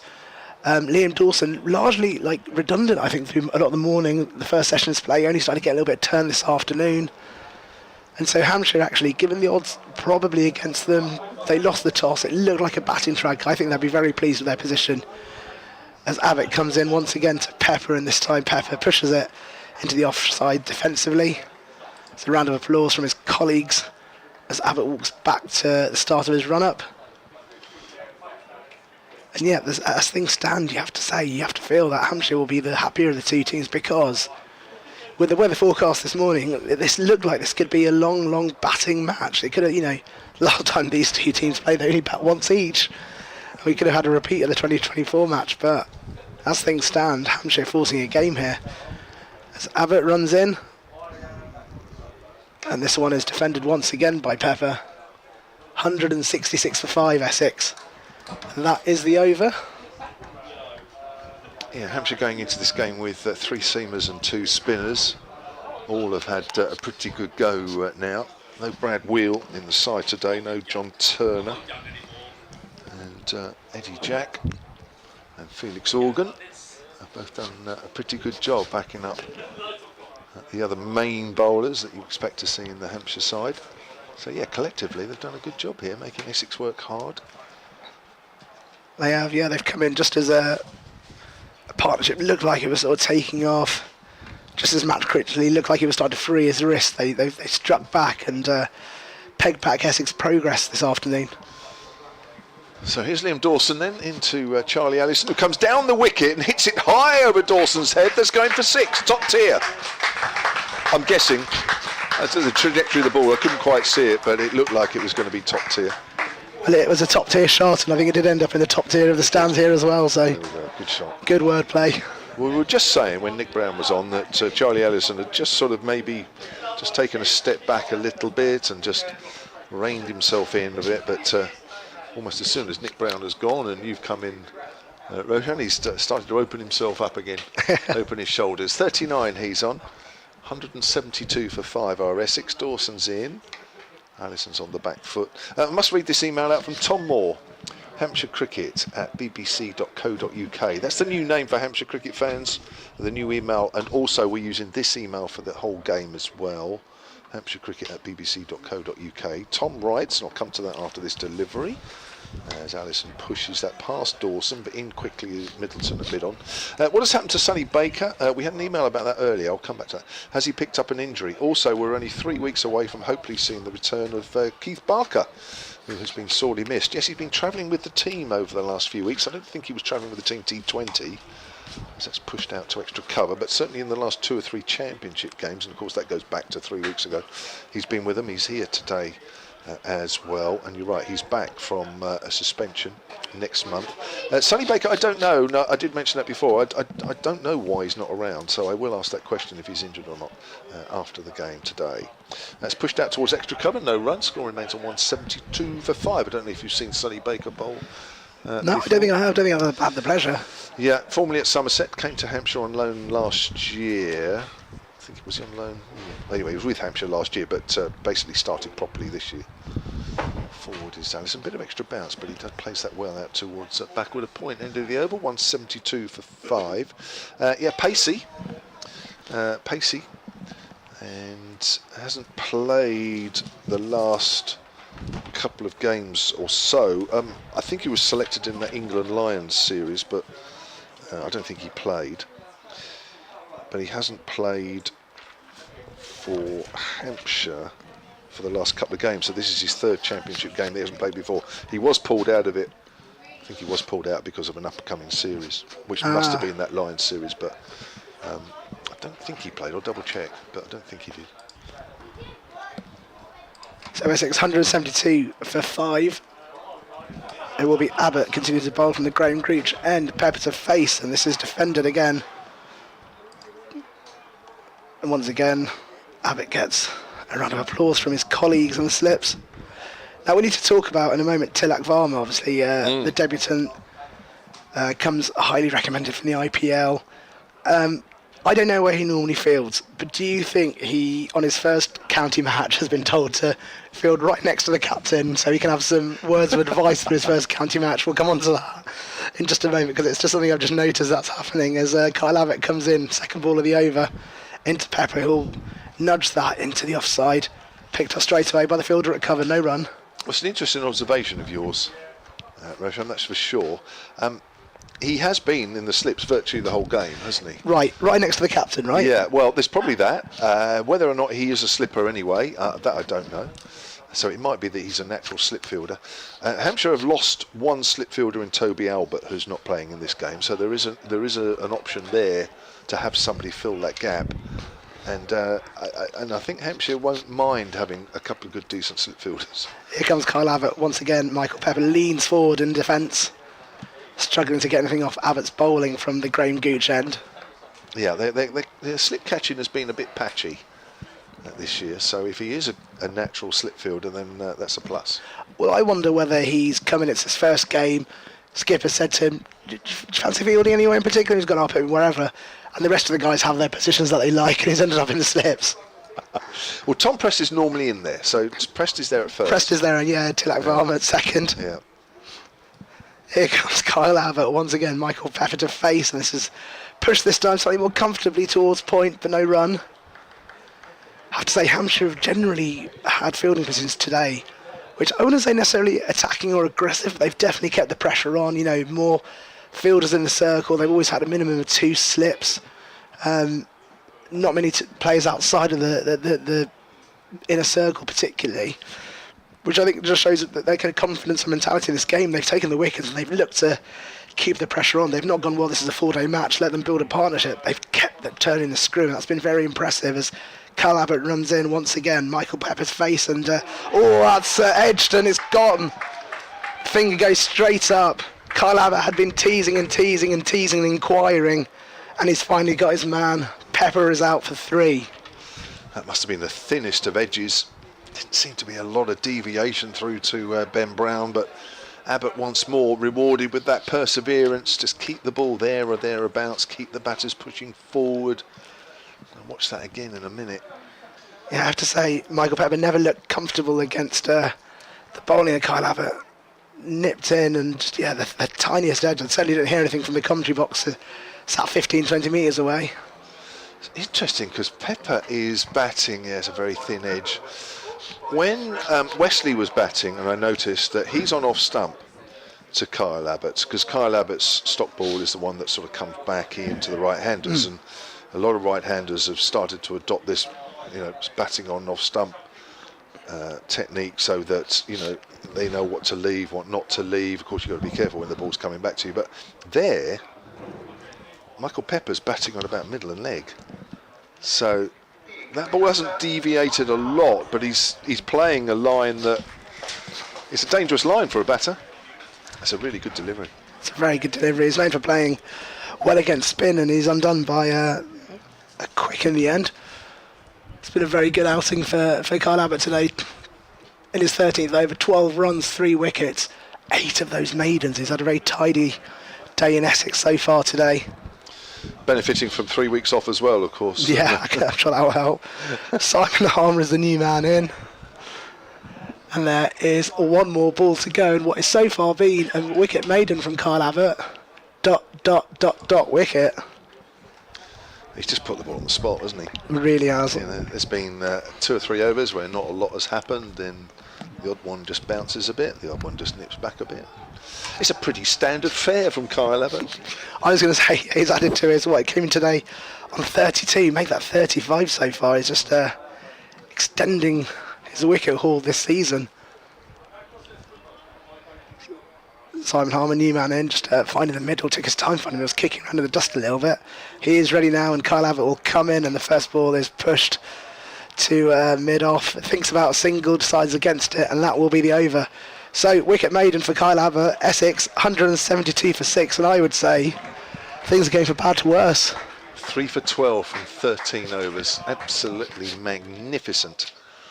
And I'm sure when I speak to him a bit later, I'm not sure I'll do an official interview with him. It'd be nice to speak to either Reggie Jack or Varma, but I suppose if Abbott ends up with about 6 or 7, I will probably have to. I speak to him quite a lot during the season, but I'm sure he'll say to me, do you know what, 3 weeks off after, pretty, it's pretty grueling, isn't it? 6 or 7 or 7 championship games, 8 weeks, all these sides, and it's a tough game for the bowlers.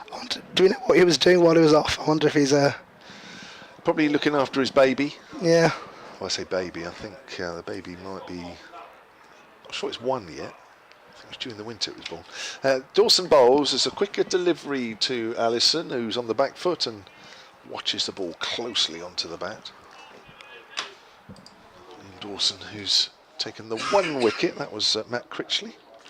One of 3 wickets that have fallen this afternoon, Wesley, Critchley and Pepper. Here's Dawson, that's forward. Yeah, we've seen good resilience from Liam Dawson. He went for runs, a couple of boundaries before lunch. But he's been persistent, he's been consistent, and he's been rewarded with a wicket this afternoon. Yes, yeah. Not that much help for him yet. Maybe that might come. It's pushed gently, eased into the gap that led on by Allison. He moves on to 40. And Essex on to 173 for 6. Still Shane Snater to come. Still Sam Cook and Mackenzie Jones, the 20-year-old, making his first class debut. Recently been playing for Scotland. New name to me. New name, I'm sure, for a few Essex fans as well. Now there is a silly mid-off in for Simon Harmer. Again, it's just one of those quite clever, aggressive things from Hampshire throughout the afternoon. We've seen a field drop close. In fact, yeah, even I suppose two fielders fairly close up on the offside. Yeah, man on the drive as well. Harmer's pushing forward. Goes to Eddie Jack, who's that fielder on the drive, fairly straight. Dawson also has a slip in as well. That's Varmer. He's keeping his position there. Yep, of course he is. And Harmer flicks that away through mid-wicket. Runs here. Nobody out in the deep. He won't go. There'll be 2, there'll be 3, I'm sure. Tom Press picks it up just in front of the pavilion. 3 runs to Harmer. Gets him off the mark. And Essex move on to 176 for 6. Yes, I haven't had a chance to speak or say anything to Tilak Varma. He's literally just turned up here this morning. I believe the Hampshire guys went back after the T20 game in Bristol on Friday night and then made their way up. So I thought they might have gone from Bristol up to here, but I think I'm right in saying they went home for a little while. It's gone back to the bowl at end of the over. Dawson's completed 14 overs, 1 for 52, and Essex are 176 for 6 with Allison on 40 and Harmer on 3. Yeah, I suspect there's a fair amount of excitement about Tilak Varma. I think many people may not have known the name, but when you look at the CV, when you read the biography, when you look at the numbers, you know, it played for Mumbai Indians. That's, you know, I think his average is around 50-ish in both T20 and first class cricket. Hasn't played a lot of first class cricket, but you know, the sort of numbers, you know, give you confidence, don't they? And it kind of excites you. And I think he's here for 4 games and look to make an impact. I think he's got quite good conditions here to help him. Start of a new over then. Abbott bowling into Harmer. Oh, and there's a big appeal. I'm not sure what for, because it certainly hit the bat on its way towards the slips. No movement from the umpire. I think it was a bit of an ambitious appeal at best. 176 for 6 then. Essex having chosen to bat this morning. Simon Harmer on 3, and with him Charlie Allison on 40. Charlie Allison now with a bit of an anchoring role to play as they look to rebuild this innings once again. Here comes Kyle Abbott bowling from the Graham Gooch end into Harmer. Back foot defensive shot.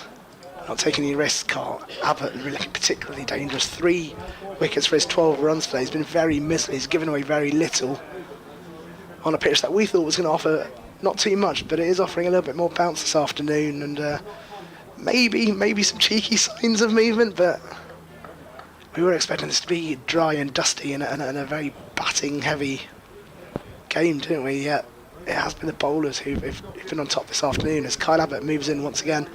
Bowlers to Simon Harmer. Slightly fuller, and it's pushed to the fielder at mid-off. No run, 176 for 6.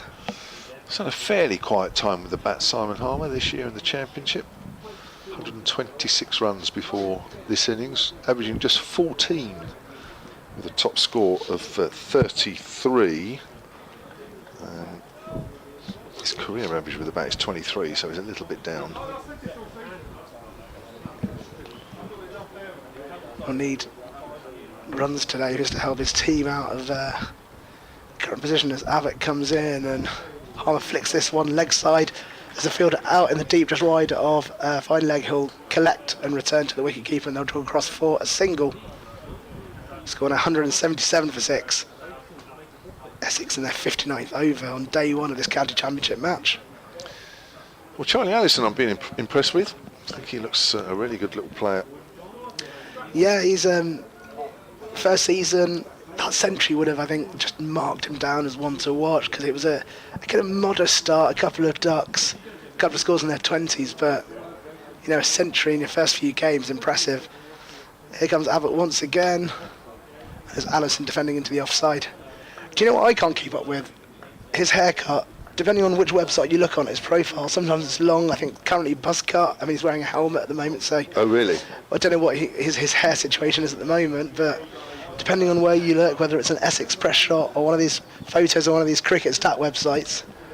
I mean, he's a young man. He's a fashionable lad, I imagine. So He likes wearing different hairstyles. He likes wearing different hairstyles. Or maybe he's just gone for a buzz cut for the summer. I don't know. I always find it amazing where I get so used to seeing batters under helmets. Then when I see them without them, I think, oh, is that you?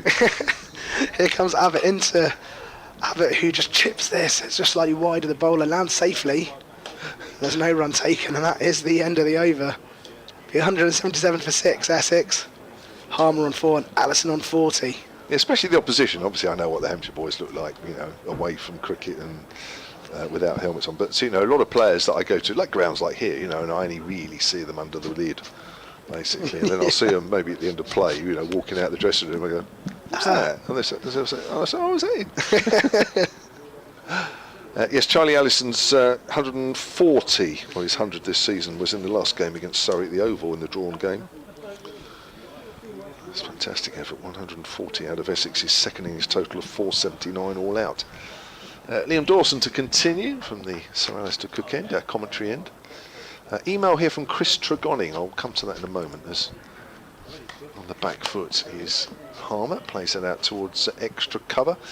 Don't forget the email for this game and for all Hampshire cricket in moving forward. It's different. hampshirecricket@bbc.co.uk. Chris writes, and I'll come to that after this delivery. Dawson bowls. Oh, it's almost popped to short mid-off. It came off the top of the bat. Fletcher Middleton's in close. It almost carried. Chris says, good afternoon. He says, great commentary as always. Thank you, it's very nice. And very interesting listening to Nick Brown, he says. And I remember him always being in the runs against us. I'll come to the rest of that in a moment, because Dawson's just about ready to bowl the next delivery. Bowls, and Harmer works that full delivery through mid-wicket. Chase on for Felix Organ. Should win that before the ball crosses the line. It will be an effort though.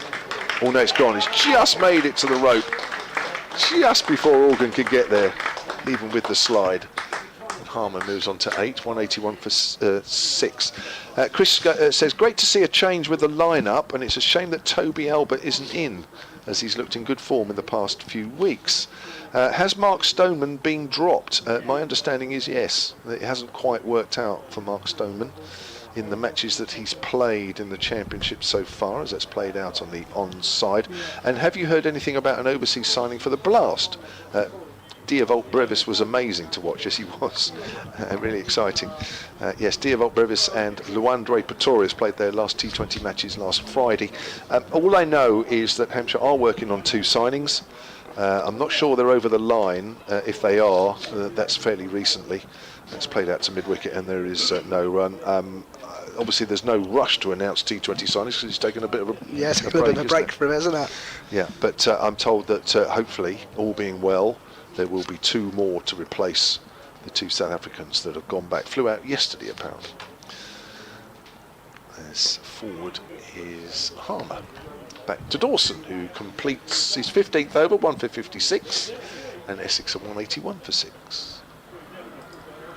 Yeah, it's been a good display in the field from Hampshire. I've been impressed by that kind of aggression, especially when Liam Dawson's bowling, having a fielder up in that kind of silly mid-on position. So, yeah, it's looks like it's sort of paid off, not necessarily with Liam Dawson's wickets, but they've taken wickets all round. Yep. They made early inroads with the 2 openers, gone in the first 12 overs, I beg your pardon, and then Jordan Cox for none. And just as Essex looked like they were building a couple of partnerships, initially Critchley and Wesley broke that 50, and now the pressure's on Allison, the young man who already has a century to his name this season. He's on 40. I just saw a replay of the ball just being pushed up towards Fletcher Middleton. Just watch this again. See if it actually did carry. And it did carry. So it counts as a drop. Oh, yes, it did carry. Yeah. It was on its way down, and it was very low anyway, but it carried. Change of bowling from the Graham Gooch end, I believe. I think we're going to have Felix Organ back on. Just having a little warm-up with his teammates. Tilak Varma still there, sort of a first slip position. He's not moved all day. Here comes Organ, first ball in. Not a lot of turn there as it's defended onto the leg side. Just a gentlest nip in there from that first ball. As Organ comes in once again, bowling to Allison, who's on 40. Slightly more flighted delivery. It's turned around and it's going to go for runs. Down a fine leg, it's chased down successfully by the fielder, sliding stop, in which time they've run a couple. City Jack down there. Allison moves to 42, Essex to 183 for 6. That's Organ with his short run up, tosses the ball hand to hand. He's just directing his fielders. I think he's just having a chat with the fielder at backward square leg, just asking to come in a little bit more to close that gap towards fine leg. Here comes Organ, and this one is just nudged into the leg side. Fielder there straight on it for no run. 183 for 6. Harmer's on 8. Allison on 42. 8 runs off what would be a half century to add to his century. As Organ comes in again. Flighted delivery defended back to the bowler. Just giving Allison something to think about here, isn't he? Organ. In he comes once more. Allison with a slightly squatting stance pushes us through the covers. There's a fielder out there in the deep, and they'll draw across for 1.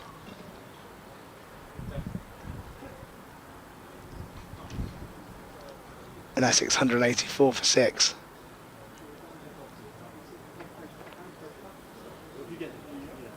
Harmer on 8. Allison 43. Remember, Essex won the toss this morning and chose to bat in what looked like incredibly sunny conditions. It's suddenly gone slightly overcast, and Hampshire bowled very well. Spread the wickets amongst the team and have kept the pressure on at all points. As Organ comes in for his last ball, just takes time waiting for Allison to be ready to face up. Here he comes now. And Allison cuts this late straight to the fielder, a backward point. And that is the over. 3 from it. And Essex are 184 for 6. Well, if you're watching the live picture feed, you know what I just noticed at the bottom there, overs remaining today 35, and I looked at the time and I thought, we're just a couple of minutes away from a standard tea time. That's very unusual in Championship cricket, where the break for tea won't be that much behind where you would ideally want to be, and that's of course we've got 2 spinners operating. That always helps with the run rate. I was going to say that does help with the timekeeping, does it? Do you think why they brought him on the other end? No, well, I think they're thinking, well, will it turn? Yeah, fair enough. Rather Probably than, that. can we get in for tea? Can we get in for tea on time? Because we're hungry. Liam Dawson then. But really there hasn't been that much turn for either bowler. Not yet, as a proviso. On the back foot there is Allison, plays that up towards mid-off, and he moves on to 44, played very nicely. I think it was Harmer that just pushed that ball to short, or silly mid-off, wasn't it really? So Allison's chanceless innings of 43 off 93. Harmer back facing as the sun tries to come out amongst the high cloud for the first time for a while, as that's played out to Prest at mid-wicket. Score remains on 184 for 6. Sorry, 185 for 6. Silly mid-off is still there. That's nicely played, but well fielded by Tom Prest. Still the wind from right to left though, as we look. Dawson in again around the wicket. Bowls flighted, driven but not timed by Harmer as it goes out to Organ at mid-on.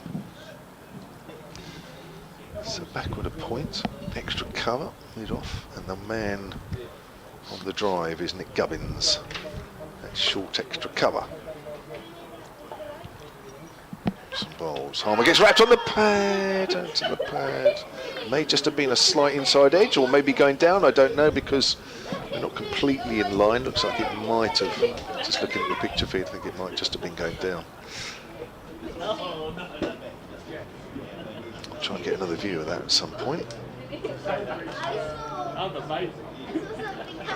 Some bowls. Harmer's on the back foot, cuts that away into the covers where Alior fields, and there's no end of the over. 185 for 6, 2 overs until tea.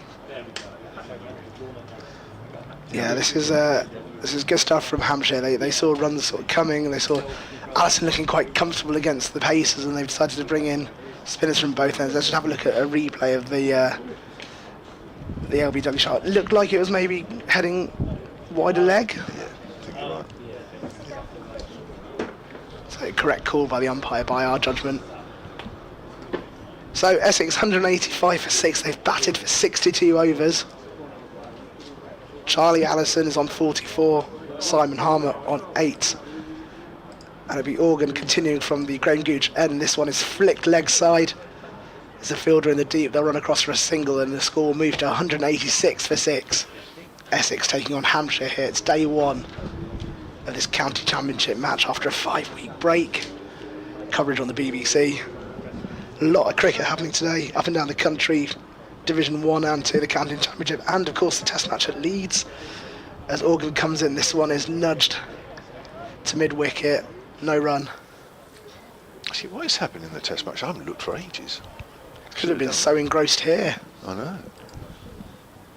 Here comes Organ once again. Bowls to Harmer. Harmer cuts this away. They'll stroll across for a single. There's a fielder in the deep. On the offside, we'll pick it up and send it back to the bowler. Looks like it's going to be a one-innings game. Do you think? Where are we? England 460 for 9, trailed by 11. 2 days to go, anything can happen, right? Here comes Organ once again. Allison facing this time. He just digs this out the hole defensively to mid-wicket. No run, 187 for 6. Allison on 45 from his 96 balls. He's played a very decent innings, Allison. Very patient to start off with. As the wickets have fallen around him, he sort of stepped into the main runner role. And this one is pulled. That's a beautiful shot. It's going to go all the way for 4. Leg side across the boundary, a backward square leg. And that will move Allison, I believe, to 49 on the cusp of a half century. That's a poor ball, wasn't it? It's very short. Yeah, Pope only added 6 runs to his overnight total. Harry Brook, 99. He was out for 99. He was knocking that out overnight. Here we go, Allison on 49. This one is defended. He's not going to get his century off that ball.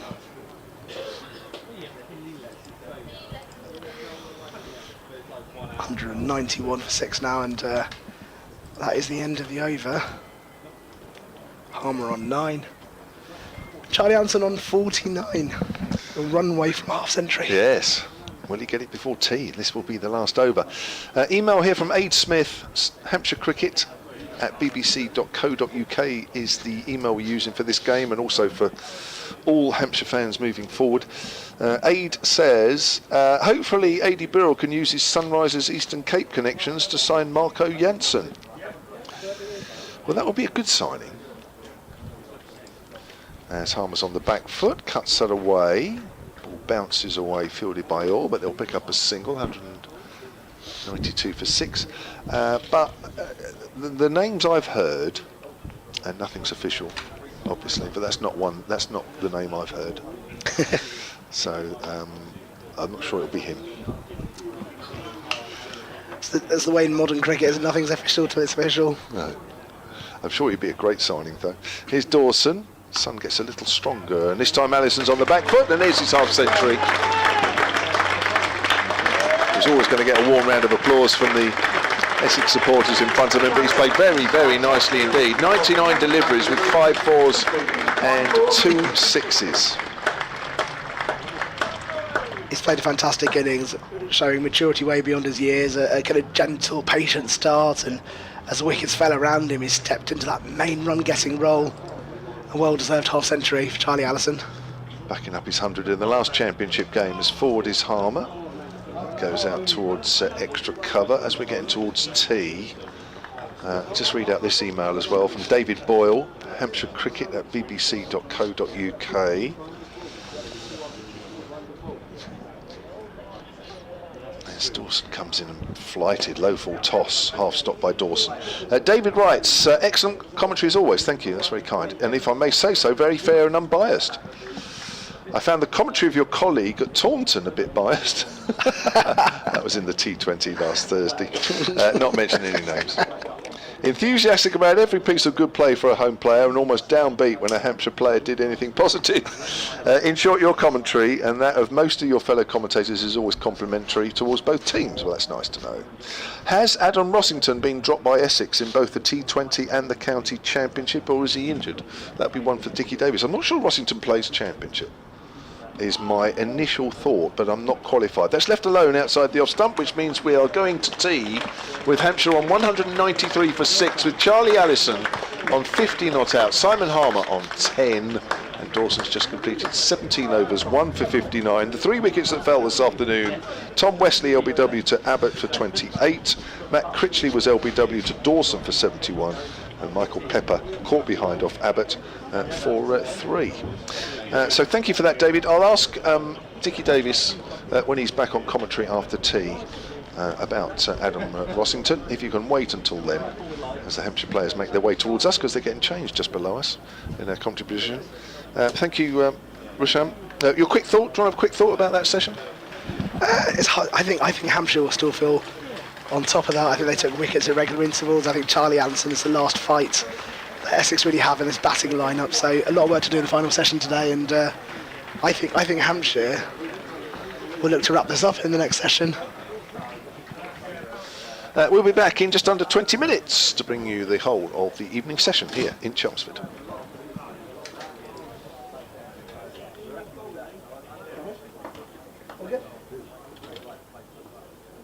So we had an email about Adam Rossington. Is he injured? Is he not playing? He'll play championship.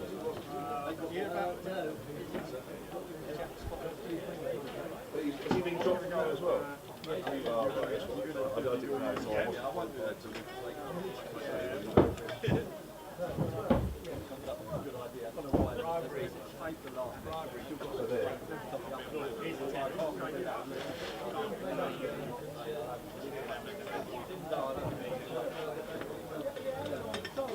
So he's gone. So who's keeping wicket? Pepper?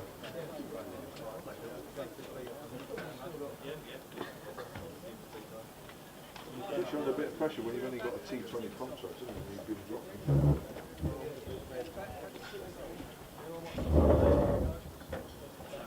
I'm fine.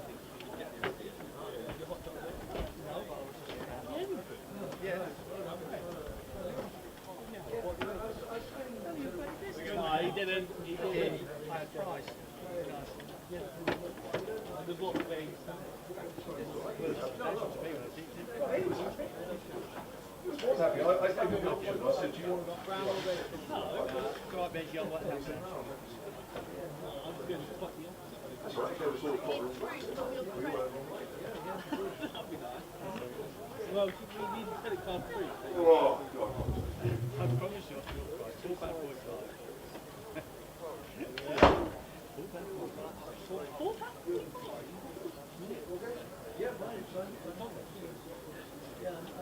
I'm very grateful for that. Absolutely. The weather.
Sometimes that's what you need, isn't it?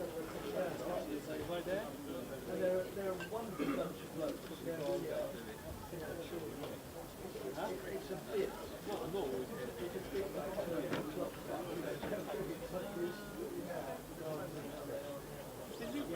Did we take the nick out of that?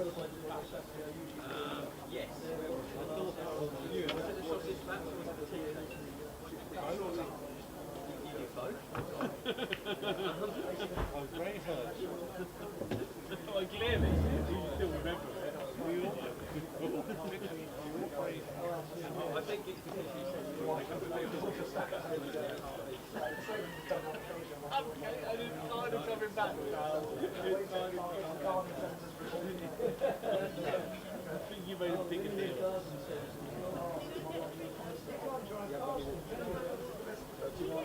I've got some water in minutes. Okay,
yes. Well, I just came off it.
I do too.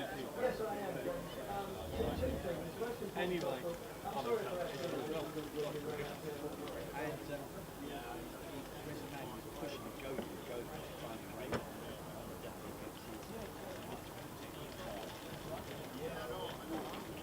Yeah, no, it's just when I put the phone down after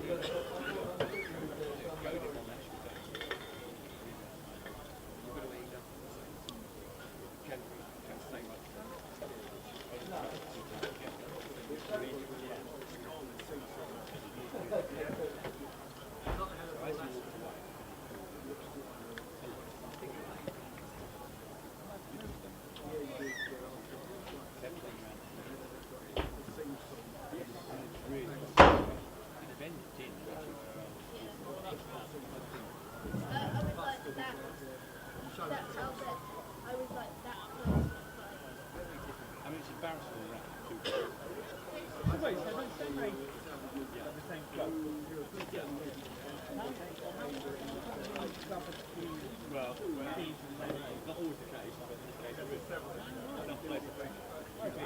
Obviously one place is probably higher level.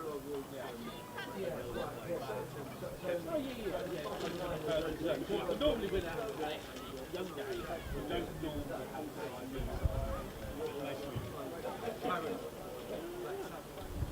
good numbers. Okay, thank you very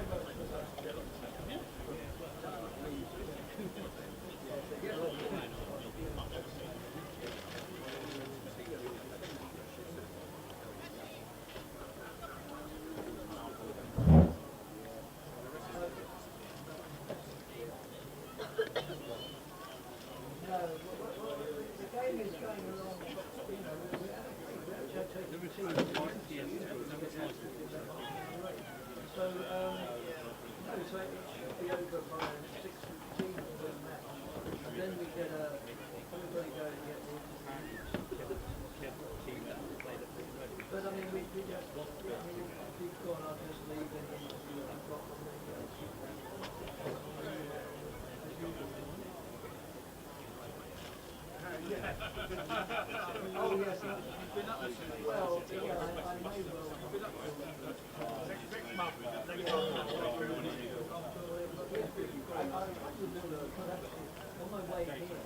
American, he likes to stay the old.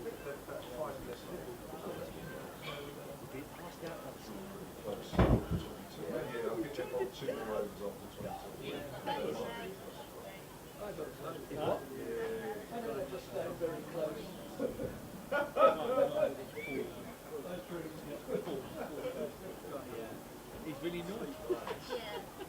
He's a full person. Is he a player? Yes. Not the star. Well, yeah, star. Yeah, they. In America, now, no. But the star football. You know Joe? Yes.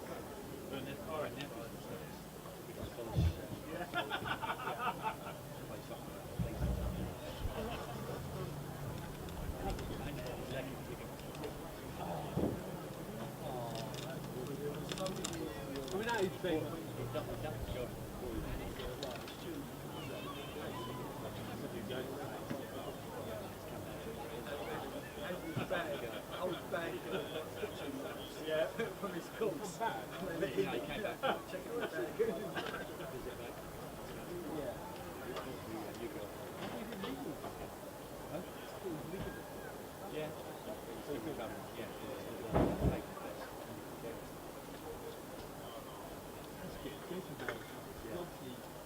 Here's the thing. I thought scholarship, yeah, good news. When we kicked off, was it help and money? But it was that kind of one right.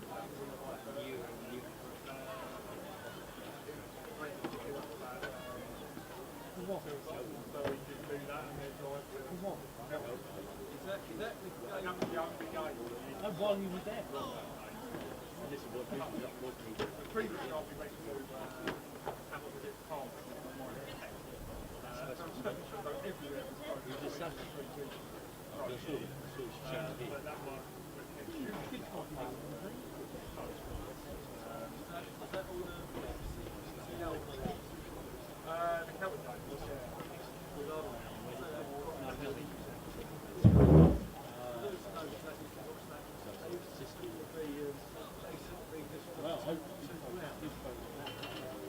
No,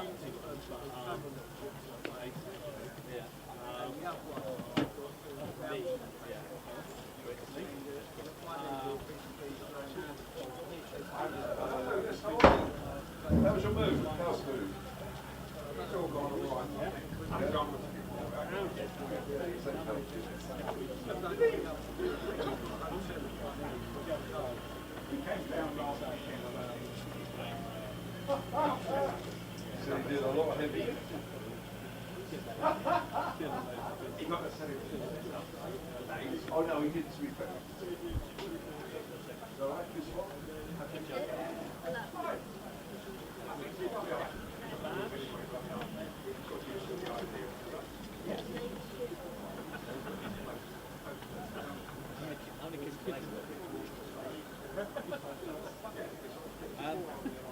That would surprise me. Yeah, no choice. Slightly bigger, but Also leads some of those where more is less. There's not. I think there's more wide.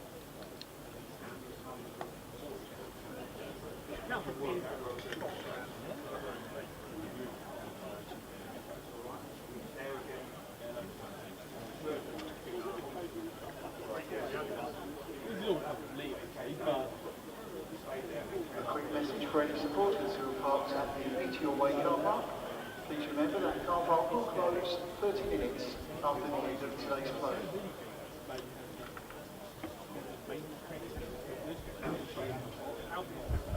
And a couple of upcoming games here at the Ambassador Cruise Line grounds. Next Sunday, the 29th of June, we've got England Women's A-side against New Zealand Women's A-side in a one-day international. Play is due to start at 11 o'clock. And the following Thursday, the 3rd of July, the same two teams will meet in a Women's T20 International, starting at 2:30 in the afternoon. Tickets are still available for both matches. You can get more information about this at essexcricket.org.uk. The men's team return to Chelmsford in T20 action on Friday the 4th of July, when we take on Gloucestershire at 7 o'clock in the evening. I think we seem to be doing now. And what's they went up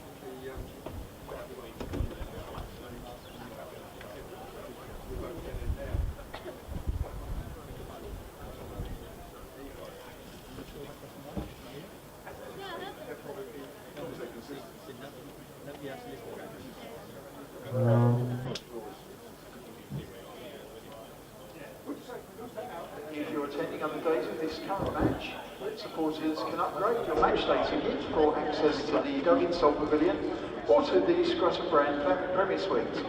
Information about prices can also be found on the website essexcricket.org.uk.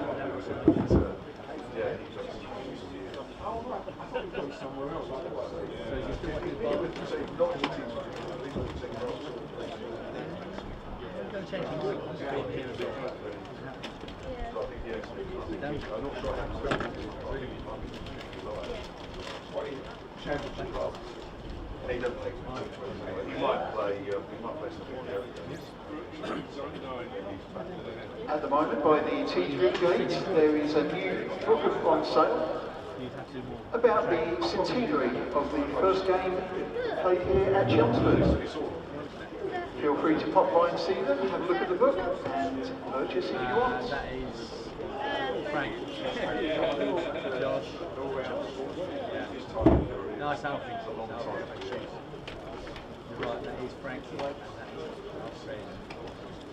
very good. Very good.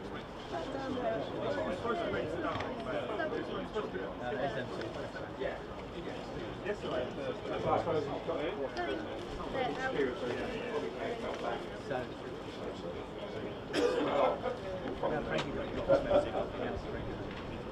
Very good. Yeah, but good to see you. Yeah. I'll see you down there later.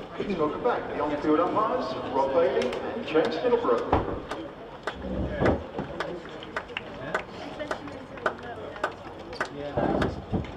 Frank is just really good. Alvin's very good.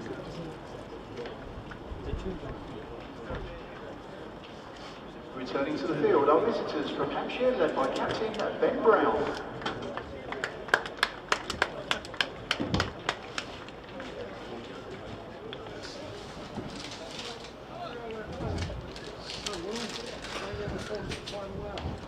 Resuming the Essex innings after tea, Charlie Allison and Simon Harmer. Welcome back to the last session of this first day of the County Championship First Division, Essex versus Hampshire. And it's been an interesting day. We've only seen 193 runs scored, but fortunes have fluctuated. Although at the moment the visitors are probably in slightly the stronger position. Simon Harmer is not out 10, and Charlie Allison is not out 50. So from the Essex point of view, they'd like to see these two put on considerable number of runs. I think when we had Nick Brown on earlier, understandably he was a little bit non-committal. In fact, nobody knows what's a good score, and when it's the first innings, of course, it's to a certain extent you take your money. He pays your money, takes your choice. But he reckoned, 300 would be an interesting score. And usually matches in which somebody else made this observation, I hasten to say. Somebody made the observation that if in a 4-day match that goes the distance, the first side is bowled out for around about 300, we're usually in for a pretty good game of cricket, and I think that's probably true. So anyway, there's still 100 short of that. My name is Dick Davis. Just to my right is Roshan Allah, and whom I will invite to describe the first over. Thank you very much. It looks like it'll be Eddie Jack back in to bowl. The first ball will be faced by Allison. So this is sort of nudged. He attempts to flick it off the pads to the leg side, but it ends up ricocheting to the fielder at mid-wicket. So Essex 193 for 6. I mean, that 300 target, doable, but a difficult proposition, I guess, for them at the moment. Allison, I guess, the anchor of this innings now, and he's going to have to look to really anchor the innings and rebuild once again, because Essex have been pegged back every time they've looked like building a partnership. Hampshire have struck at just the right time to keep them in check as Jack comes in once again. Allison to face. Oh, this is a solid full ball. There's a big appeal up now. Heard something as it went through. There was a diving stop by the wicketkeeper Ben Brown, but umpire says it didn't carry. So Allison survives. And it wasn't, there are different sorts of appeal, and I don't reckon that had a great deal of conviction behind it. For a start, nobody behind the wicket joined in. I think it was born, personally, I think that appeal was born more of optimism than reality. So. Well, why not come bouncing out of the changing rooms after tea and hope for a wicket in your first over? Yes, quite. Eddie Jack continues from the Graham Gooch end into Allison, and this is driven. Oh, that's beautiful through the covers. Finds the gap between the two fielders. There is a fielder in pursuit, but I think it'll be too quick for him as the ball bounces over the rope. That's 4 more for Allison. He moves to 54, and Essex move to 197 for 6. Stunning shot from Allison, nice confidence boosting shot, because Eddie Jack has been brilliant from that end today, all day today. Those broad shoulders have come in. He's found bounce where other bowlers haven't, and I think it's a very good move bringing him on first over after tea, just to rattle the cages of the Essex batters to remind them that he's still there and they're still looking for wickets as he comes in. This is 4th ball of this over. Allison took a step back into his crease and looked to flick it round the corner. In the end, it swings straight through to the hands of Ben Brown, the wicket-keeper, the veteran wicket-keeper, the experienced hands of Ben Brown behind the stumps.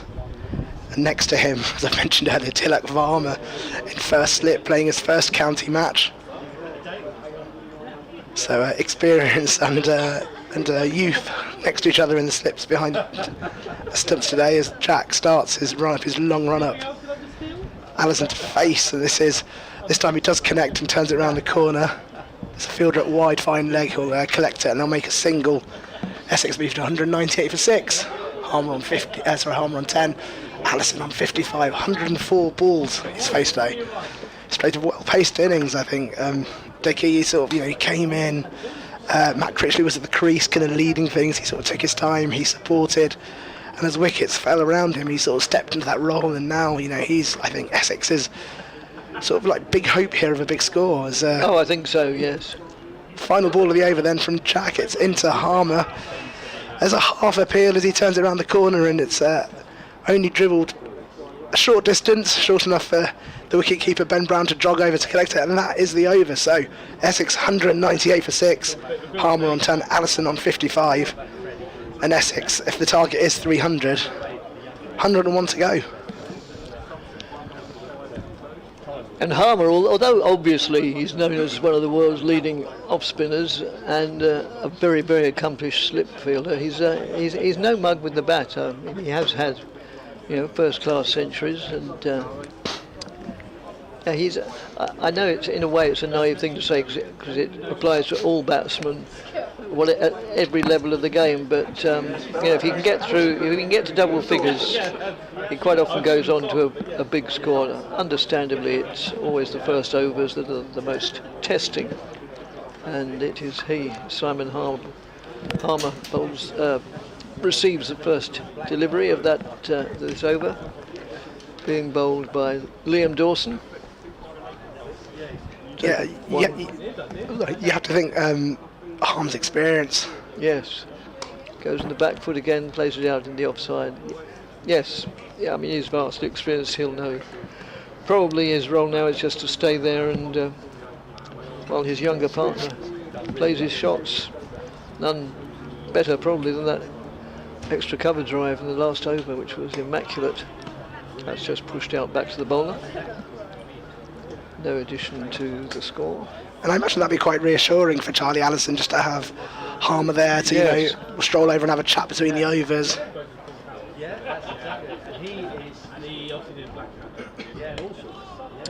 Yeah, this is where your more experienced players, it's really what Nick Brown was saying at a different, in the club game, it's so experienced, the experienced players are worth more than just the runs they get or the wickets or the catches. It's what they can pass on to the younger players.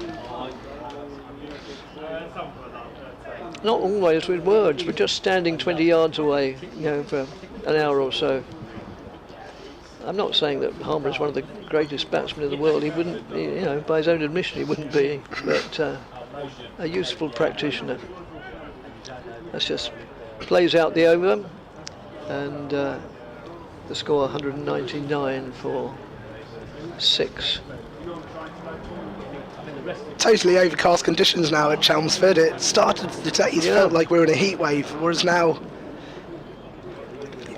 you would begin to think it was a late April afternoon, a cold April afternoon. Slightly overcast, a little bit of a breeze. Hats are off in the upper tiers of the stands here at Chelmsford in the two-tiered stands either side of the commentary box where we're positioned at the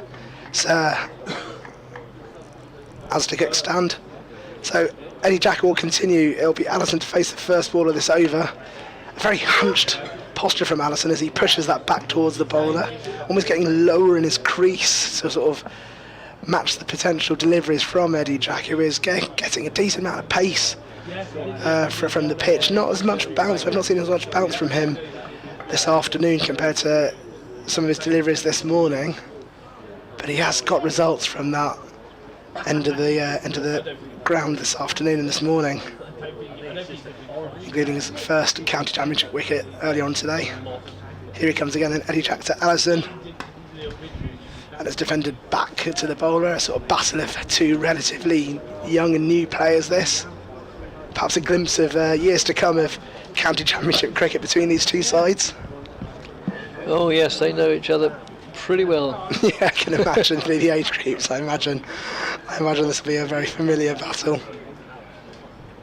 199 for 6 then. Allison facing the bowling of Eddie Jack from the far end from where we're sat. Here comes Jack now. Oh, it's a very full delivery, almost a Yorker on the toes of Charlie Allison, and that's gone straight through to the wicket keeper. Good variation. I think Eddie Jack's realising there's maybe not as much bounce there on offer for him, so he's just varying up his sort of delivery a little bit. 3 dot balls so far in this over. Essex 199 for 6. Harmer on 10, Allison on 55. This after early on today. Matt Critchley 71 stabilised this innings after Hampshire rocked Essex with a number of wickets early on in this game. Here comes Jack then, 4th to deliver this over into Allison. And he's pulled this one beautifully. Where's this gone? It's going to go towards wide fine leg. There is a fielder out in the deep, and then they'll just jog a single, but that is the 200 for Essex. It's coming to 67th over of their innings, and they've had to work hard for their runs. It's come largely through runs from Matt Critchley, who made 71 earlier, and Charlie Allison, who we're witnessing now, 56 from 108 balls. supported on the other side by Simon Harmer, experienced player. He's on 10 and he will face the next ball here from Eddie Jack, who runs in from the Graham Gooch end. And that will go straight through to the wicket keeper. Left alone by Simon Harmer. Just experience there. You just the calmness. Yes. Watching that one go through and didn't flinch. No, not at all. Yes, and yeah, bearing in mind that at one stage, oh dear, come down an octave. He's joining me with the bad throat. It's because of the wind. Yeah. Dickie, the wind. I told you, I slept with the fan on. Yes. I've lost my voice. Yeah, bearing in mind that Essex were 44 for 3 at one stage, it represents a goodish recovery. Here comes Jack then. Final ball of the over. This is nudge. Oh no, it's gone straight through to the wicket keeper. Diving catch to his left from the experienced hands of Ben Brown, who just has been phenomenal today, actually, behind the wicket. Ben Brown taking one catch, and Ray Little's gone past him. So end of the 67th over then. Essex at 206. Charlie Allison's on 56. Simon Harmer supporting him 10 from 35 balls. And final session of play on day one of this county championship match between Essex and Hampshire. Coverage across BBC Sport, live commentary and text updates on all the county championship matches across both divisions today. Returning after a 5-week T20 break. Looks like we'll have Liam Dawson continuing from the other end. Yes, another long-term servant of Hampshire, if ever there was one, Liam Dawson. Let's look him up. Admittedly, as I said, he did have a few matches here at Essex, but not as a official player, only on loan. He moves in now and bowls, and Allison goes on the back foot and picks up a very, very comfortable single as it's played out to long on, where Felix Organ moves in and they go through for an agreed single. Liam Dawson first played for Hampshire in 2007. Yeah, 2007, I'll get it right in a minute. And short of a length, played out in the offside, but had to wait 6 years until he was capped in 2013. So he's on there. Yes, he's been on the scene quite a while. He's 35. Dawson in again, left arm round, met with dogged defence by Harmer. I must ask you, Dickie, and perhaps I'll ask you in more detail when a spinner's not bowling to wait for time to answer. I heard rumour Essex were in the market for a pacer from Bangladesh. Come on to that in a moment.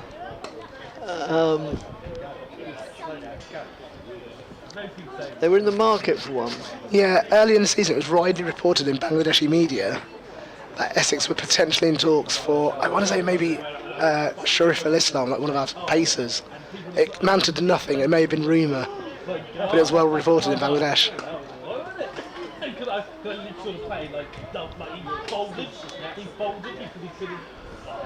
I haven't watched Essex much in the last, throughout the T20 series. They had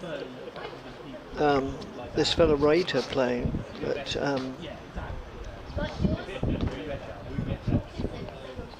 is he Sri Lankan? Is that? I believe so. Yeah, I believe so. Does that sound a Sri Lankan name? I've got something that I'm sure you won't mind me asking. You are Sri Lankan, basically. No, Bangladeshi. Sorry? Bangladeshi, so yeah, from Bangladesh origin. Right. Sri Lankans seem to have these incredibly long names. Why is that? I don't know is the honest answer. I imagine heritage, I imagine. No, my parents are from Bangladesh. I have a relatively short surname, comparatively. Right. But I imagine it's heritage. Yes, sort of son of, daughter of. Yeah. Son. Yes. But yeah, obviously, like Bangladesh play those 3 one days. I do beg your No, pardon. not at all. Don't be silly, not at all. Bangladesh play those 3 one days a couple of years ago, and Shariful was part of that team. Fast bowler, 6 foot tall, took a few wickets. Also cleared the boundary on the Graham Gooch end with a 6 batting down at number 10. So I wondered whether he'd piqued the interest, because it was widely reported that he was in talks, and potentially coming up to play some county matches. It's going to be Eddie Jack continuing from the Graham Gooch end. First ball of the over will be to Charlie Allison, who just defends this one. I'm going to ask you a trivia question. I'm going to catch you on the spot. There is a Bangladeshi player who has been signed to play county cricket for Essex in the past. I'll give you the over to that. He's an opener. That's my one clue. I'm not very good at these sort of questions. I put you on the spot. I'm really sorry. I'll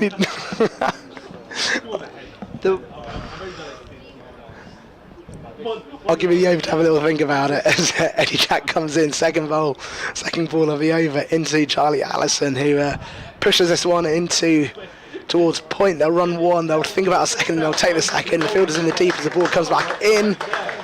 Batter has to hurry, but would it be right? Get back in there. Would it be right in saying he only made a fleeting appearance? Correct. Yeah. In fact, only probably about one game. Yeah, it was an odd signing. He was signed, and then suddenly he left because of, it was rumoured because of security concerns for his family. Yes, and I think now it is beginning to register. It's a good pub quiz question. I did the game that he played, and I think it was at Beckenham. It may well have been. Here comes Jack once again into Allison, and this is pushed away towards third man. There is a fielder in the deep who'll collect it as they take one run, and Essex will move to 204 for 6. Yes, and that was the only time Essex supporters or any supporters saw him. Yes, he came and went just like that. Yeah, correct. So it was Tamim Iqbal, the opener. Yeah. And we were all thrilled when he was signed by Essex. I think it was at this point only the second Bangladeshi international to be signed for a county cricket team, the first being Shakib Ul Hasan at Worcestershire. But yeah, he came. It was very unclear. He left very quickly as Jack comes in. This time Harmer to face, and Harmer, he's pulled this shot. It's gone all the way to the boundary, down at D square leg, and it will go over for 4. There was a fielder in pursuit, but not fast enough for the ball, and the pace down that side of the ground, and Harmer will move to 14, and Essex 208 for 6. Yeah, it was very fleeting. So he was signed. There were celebrations. There was excitement. Yes. And all of a sudden he left very quickly, and it was rumoured that he was worried about security, or that something had happened that had given him the kind of like the spook, and they left basically playing, I think, maybe one game at all. So consigned to pub quiz question history as Jack comes in, and this one is left by Harmer. Sorry to put you on the spot there, Dick. No, that's all right. Show off my the low level Bangladesh Essex crossover that there exists. Yes, no, I do have this vague memory. Oh, and I never mind pub quiz questions. I attend pub quizzes regularly, and lately we keep annoyingly coming second, and so we don't pick up the mammoth prize. I mean, is there a prize for second place? There often is. Well, it depends how many teams there are. That's fair. Here's Jack into Harmer, who turns this around the corner. There is a fielder down in the deep on the leg side, and they'll jog across for one more. 209 for 6 then. Harmer moves to 15. Allison is on 60. And Essex looking to rebuild once again in this final innings. They're going to have to look to keep wickets, but Hampshire are still inquiring, still making the right bowling decisions. Good fielding as well, just to keep the pressure on the batting team. Yes, I'll see if I can track down who that player was. I don't know quite where to begin. I'm a great fan of cricketarchive.com. Yes. Other similar sites available, but the trouble is I haven't got much to start with. But I don't mean, well, a lot of people would say that. That's just mentally retarded. Except that I do remember a game against Kent at Beckenham, which I think was the only game he played. I might start there sometime looking for his name. I'll have a little Google. So it's still Liam Dawson with figures of 19 overs, 3 maidens, 1 for 60. Continuing. So going along at about 3 and over. Moves in now. Bowls, and Harmer studiously gets his head over the ball. Trickles back to the bowler. So he was signed for the T20 Blast. So I should clarify, he denied reports that a hate crime against his family prompted his decision to leave. He said it was personal reasons. One T20 Blast match. Trying to find how he did in that game. Let's just play defensively. No addition to the score of 209 for 6. Harmer 15, Allison 60. Liam Dawson still in the attack. Bowls, and Harmer puts back to ball with purpose, but only drives it straight out to mid-off. Purpose and ambition, but thwarted by the fielder. Here we go. So he played in 2017, 1 match, 7 runs.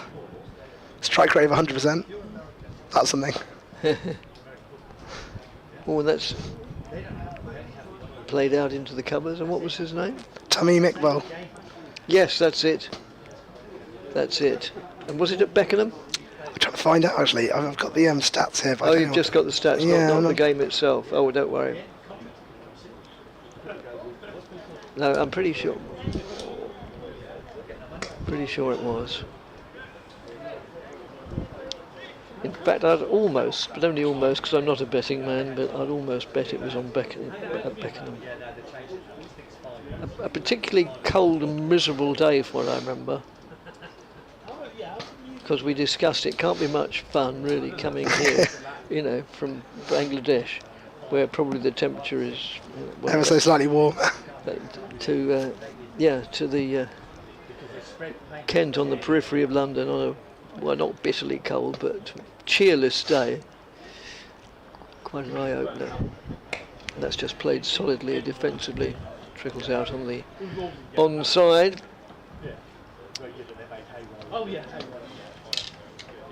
Dickie, you're spot on. Played 1 match against Kent at Beckenham on a Sunday. Ah, There you go. Well, that's almost a first to get something right. What year would that have been? One with it? Was it 2017? I think it was. Yeah, 2017. Yeah. He was signed after having a good Champions Trophy competition. Actually, that happened in well, that would have been in England that summer. I think he scored a century in the first game against England at the Oval. So that would have obviously got the attention of Yes. Chris Silverwood, who signed him at the time. Back in Chelsea, though, 209 for 6. And we are going to have a change in bowling from the Graham Gooch end. It's James Fuller back in. So they return to pace against Allison and Harmer.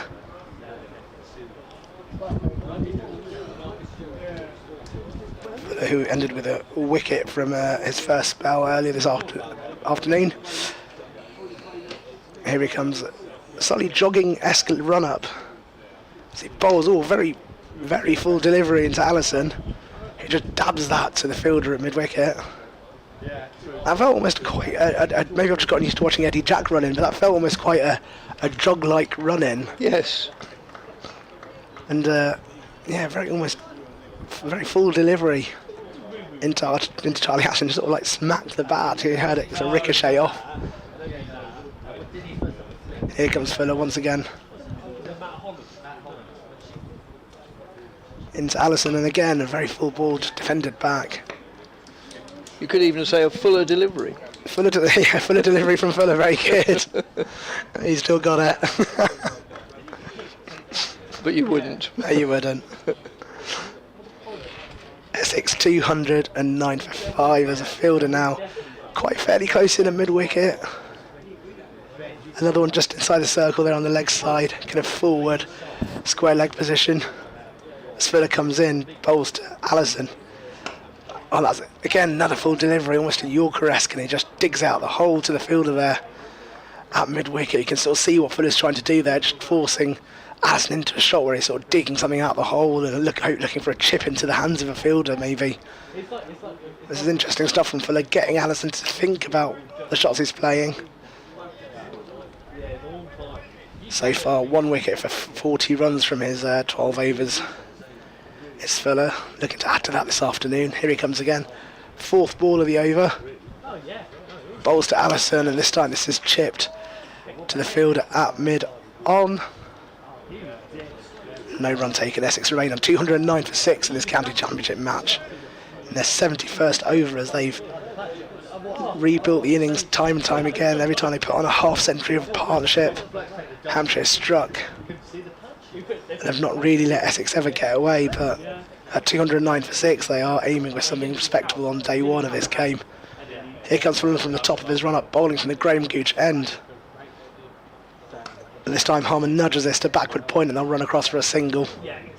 The score moves to 210 for 6. Allison on 61, Harmer with him on 15 will face the next ball.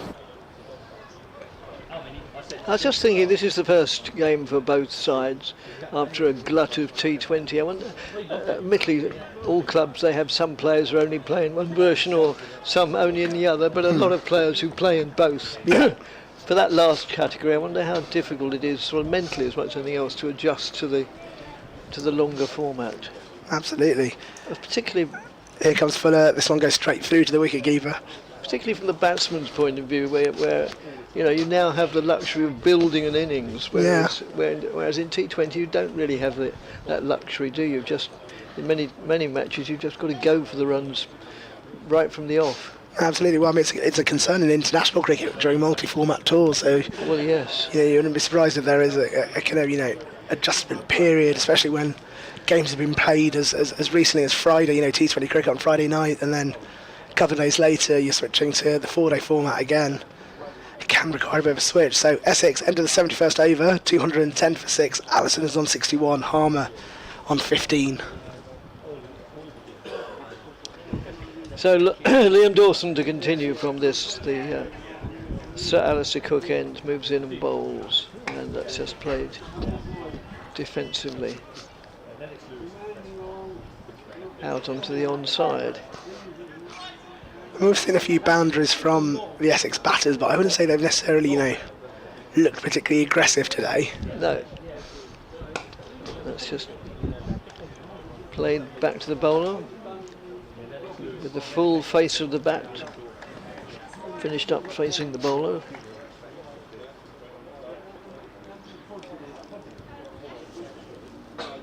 In again. Back foot this time, he just picks up a very, very comfortable single again.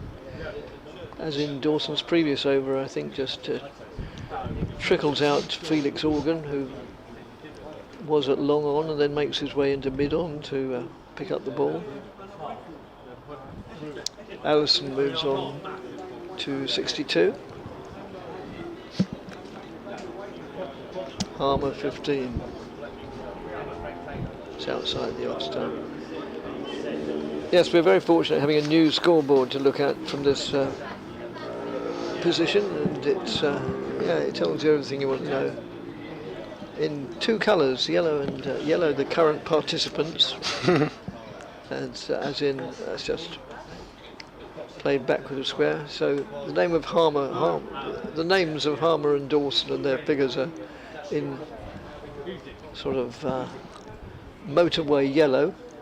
That's a great description of the colour. Motorway yellow. It's a new colour. That's great. Well, it's sort of like those fluorescent jackets, I think, Yes. isn't it? Yes. And that's just last ball of the over. It's just played back to the bowler as the wind whips up, or breeze. But not unpleasantly so. And, a lot of motorbikes busy in the middle of Chelmsford on a sunny Sunday afternoon. Mind you, we get more than our fair share of motorbikes in Southend on the. Do you down the seafront? Going along the seafront. Yeah, I can imagine. I think it's fair to say that they divide public opinion. I quite like the spectacle. There are motorcycling clubs that drive through sort of where I live. It's quite scary. They're loud, but it's fantastic to watch. Oh, yes. It's going to be James Fuller bowling again from the Crane Gooch end, and the first ball is dug out the hole there by Allison.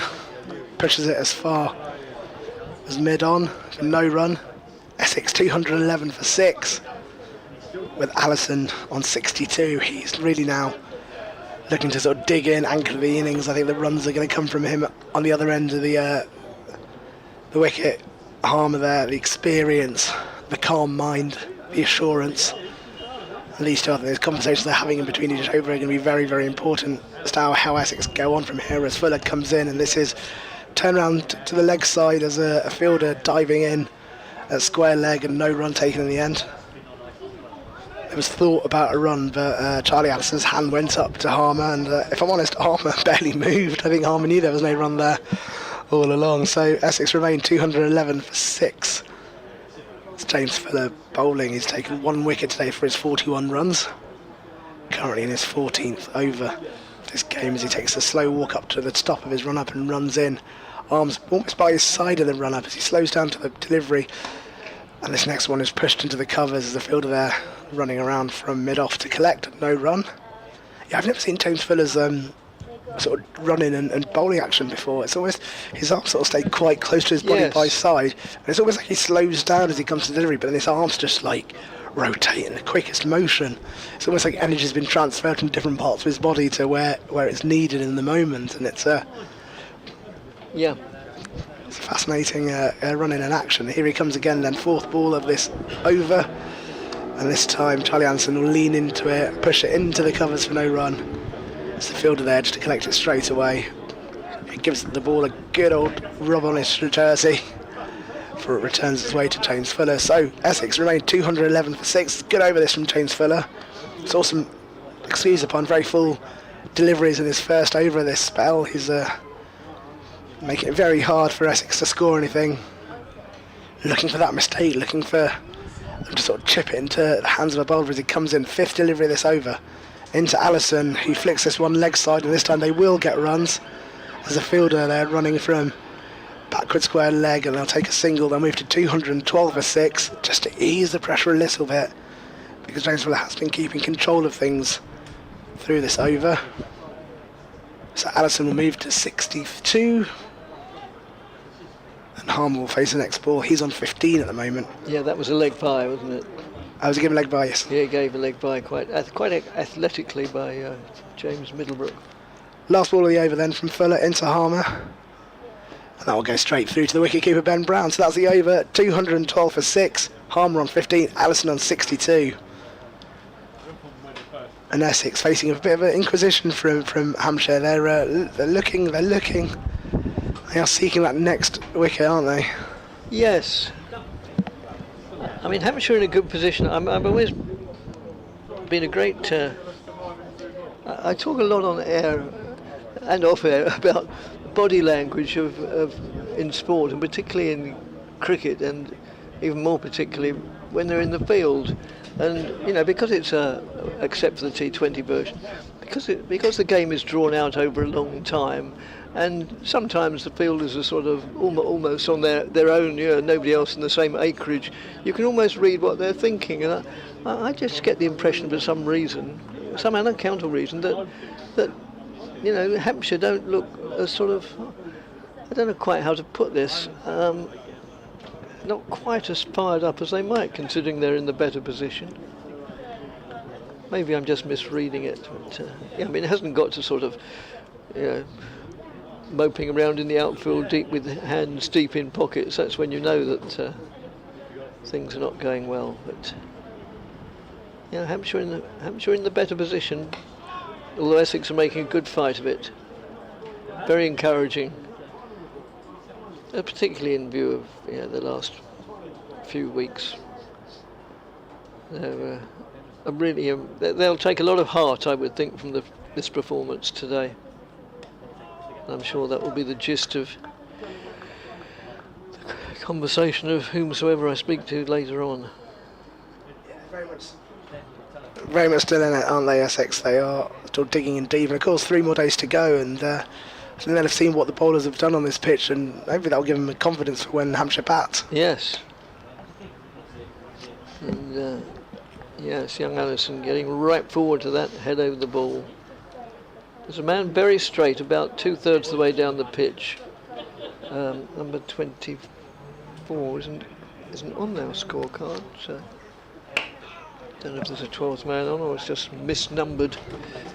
That's played out in the offside for a single. There isn't a 24. 24 is that Tom Prest, I want to say.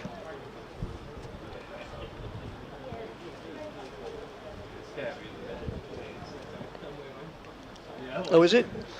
Yeah, it's not in the lineup though today. No, he must be on his 12th man for somebody. Yeah.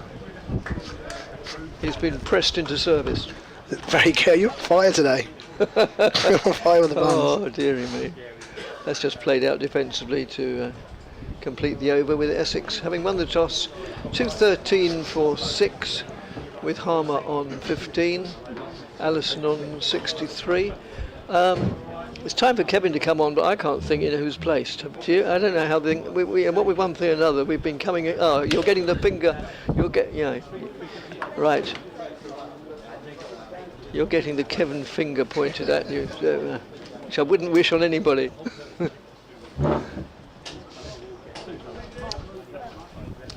So thank you very much to Roshan. We haven't met him before today, but I'm delighted to have had that experience today. Splendid fellow. With a 1-year-old daughter. Gosh. Looks remarkably alert and awake.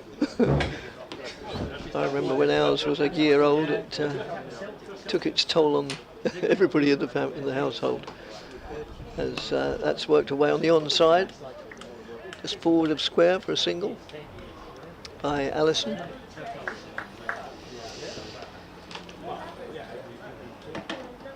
So Kevin James has returned to the fray.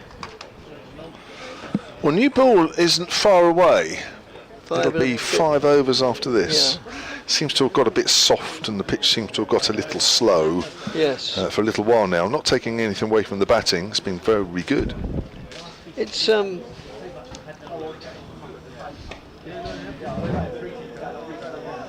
okay, so there's another 20 overs of the day, 21 and a bit. It's been a good, interesting day's cricket so far, hasn't it? Yeah, 38, 42 these two have put on, which I think is quite valuable runs. I mean, if this pitch does start to turn a little more, as everybody seems to be expecting, quite, as we go through the next couple of days or so, I think a score of around 250 in the first innings is not actually the end of the world. Could be more than that. As Fuller moves in again and bowls to Harmer, short of a length. Harmer pulls it just for a single. There's a man there for just that shot, just backward of square, more or less, on the boundary edge. There's not too many people in there. Well, there's a few Hampshire supporters. There's a big flag there saying Hampshire CCC on a red cross. Yeah, I passed a couple of them at lunchtime. A couple of the regulars that travel, Colin, and yeah, they were there. They did say there wasn't many of them this time. It's usually a handful at least that travel quite regularly. Oh yes, Essex have the similar. I think every county has its little band of loyal supporters. Early retired, spending their lump sum or whatever. Oh, hey. Not a bad way of spending the summer. It's a life, isn't it, eh? A couple of beers at lunchtime. Yes, indeed. Watching the cricket. We would never do that, would we? No. Oh, not as commentators. No. I can say that with a straight face. No, I've never. Oh no, never, I wouldn't do that. No. No, never, ever. Maybe afterwards. Shot. That's swung away for a single. Yes, as well as a backward square, there's a long leg, so that area of the field is well defended. Yeah, there's 3 out there. One in front of square, one behind, and then one finer. Yes. They're out there for the missed-timed pull or hook. To be able to get it through, well, you can get it high enough here, but it's just getting it through high enough at pace to make the batters get in an awkward position. Trouble is they've got quite a bit of time with this old ball. Yes, another 15 overs and a bit. 5 overs and a bit. As Fuller moves in a bit. And that gets, well, Harmer plays that from sort of chest level, but with no trouble at all. Nudges it down to Liam Dawson, fielding at third man in front of us. And that's the end of the over. And Essex moved on to 217 for 6. Well, there's a few people got up and going, by the looks of it. Sunday evensong. Oh, is that what it is? Yes. Nothing else? I ought to be going soon for the same purpose, you see. Are you a regular? Third on the right in the second line of choir boys. What time does that usually start then? 6 o'clock? I thought so. I thought you were talking the way that you kind of knew. No. I think most church services are in the morning on a Sunday now rather than the evening anyway. Are they? Yeah, I believe so. Oh. I'll bear that in mind next time. Thank Yes, you. do. Liam Dawson to continue. I suppose, well, this bowl is quite old. I think we can expect him to bowl right up until the 80th over. This will be the 76th. I presume he'll bowl the 78th and then the 80th. We'll have to wait and see what Simon Harmer does. As he's on the back foot there to Dawson, strokes that out to Gubbins at extra cover, and there is no run. I saw India lost an early wicket in the Test match in the second innings, 25 for 1, lead England by 31. There was only 5 runs in it in the first innings. Yes. Harmer's on the back foot, comfortably enough.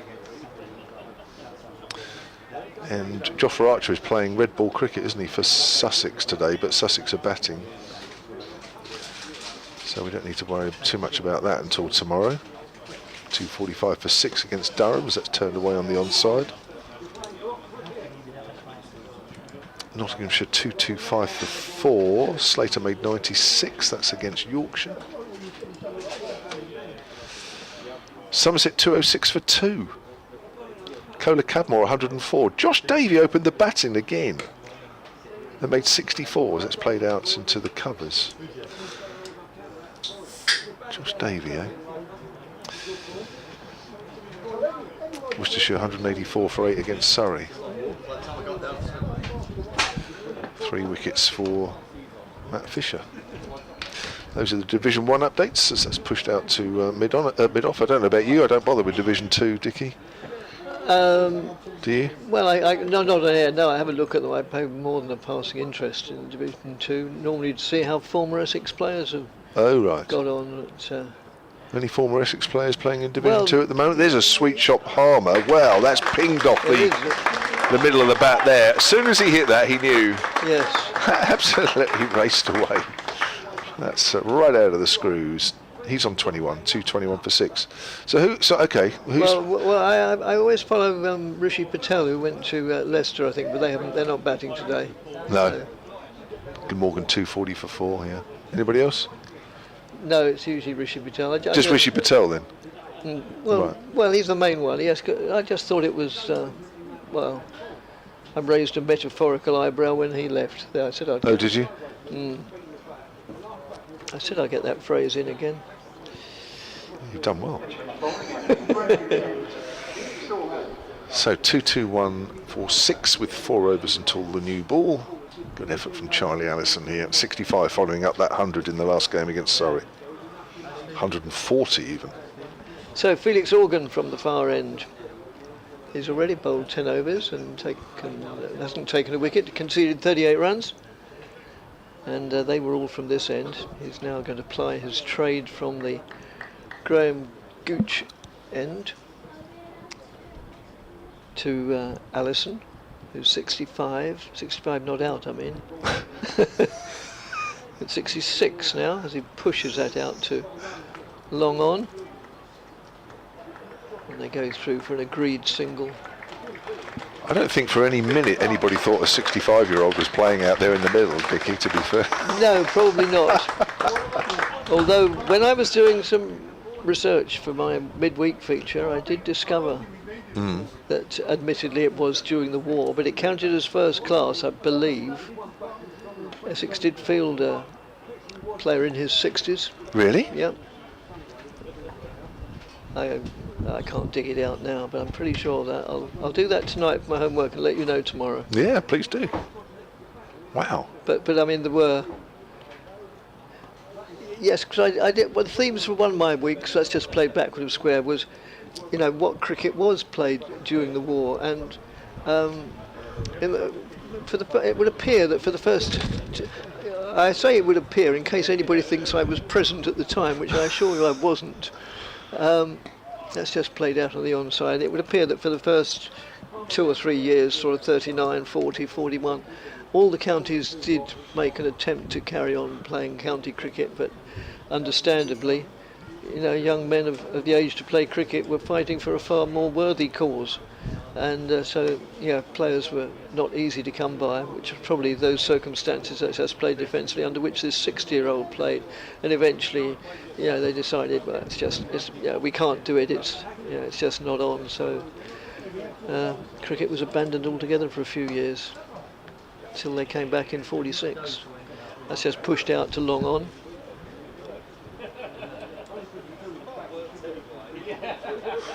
I'm looking at first-class matches in England, 1939. There weren't too many. No, exactly. I think there may have been a few more even the following year no, and nearly all those who did play. Well, I don't know quite. They would have either been too old or. Oh, Surrey played the MCC at Lords. Yorkshire played the MCC at Lords.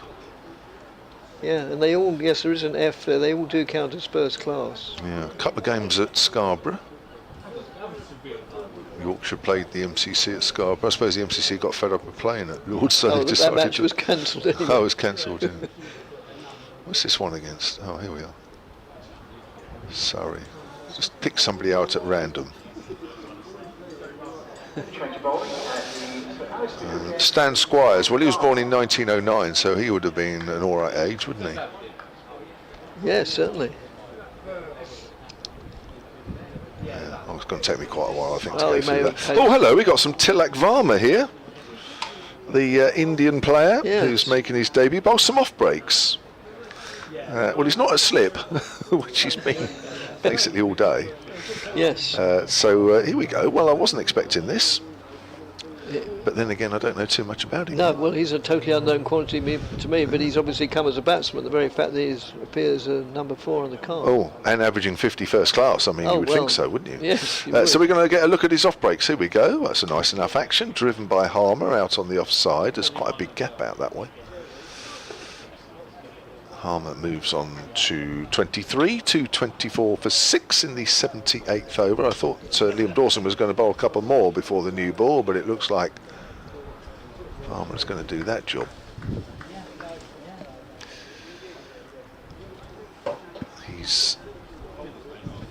He actually has 8 first-class wickets in the 18 matches that he's played. That's almost a Yorker. Worked by Allison out on the leg side. His 8 wickets have cost him. Well, hang on a minute. He's got a first-class bowling average of 12. Oh. Why has he not been on till 5 to 5? What's going on? Bowls, length ball. Any spinner that's got 8 first-class wickets at 12 apiece. For me, he'd have been on at 11:45. Yes. His action looks smooth enough. Comes in and bowls, and he's hit down the ground. That's a nice shot. That's a beautiful shot. There's nothing wrong with the ball. It was just a super shot. Allison just came a pace down the wicket. Mid-off is up. Eddie Jack. And absolutely smashed it over his head. Allison moves on to 70 to 28 for 6. Well, there was me just watching this again, and that's a great shot. Lovely pick-up shot. Yeah, it is. There's me, and I guess most people are thinking, oh yeah, looking at his batting stats, and he does this, that and that. And I think his bowling stats have gone under the radar there a little bit. It's just going to change the field here. Interesting, the ball's gone over the top of mid-off, and he's worrying about moving deep mid-wicket around about 4 paces, and the deep backward square.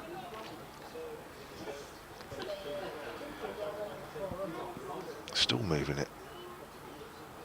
Still tinkering about.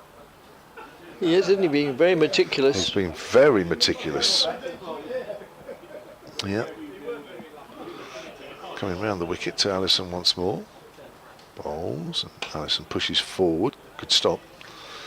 Moving to his right.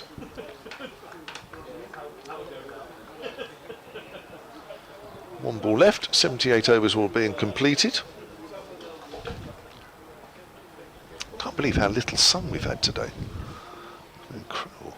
No, it's been very. It's been pleasant. Let's just push back quietly at the end of that over. So Varma's first over in Hampshire colours has gone for 5, and Essex at 228 for 6. No, there's a you know, from the meteorological view, is a much fresher feel about today. Yeah, it's been lovely. Last night was really, really hot. I usually sleep like a log, but last night I just really couldn't sleep very much at all. Tossing and turning. Yes, Yeah. it's most unlike me. Especially with half a bottle of brandy on board, you'd have thought it. I exaggerate, of course.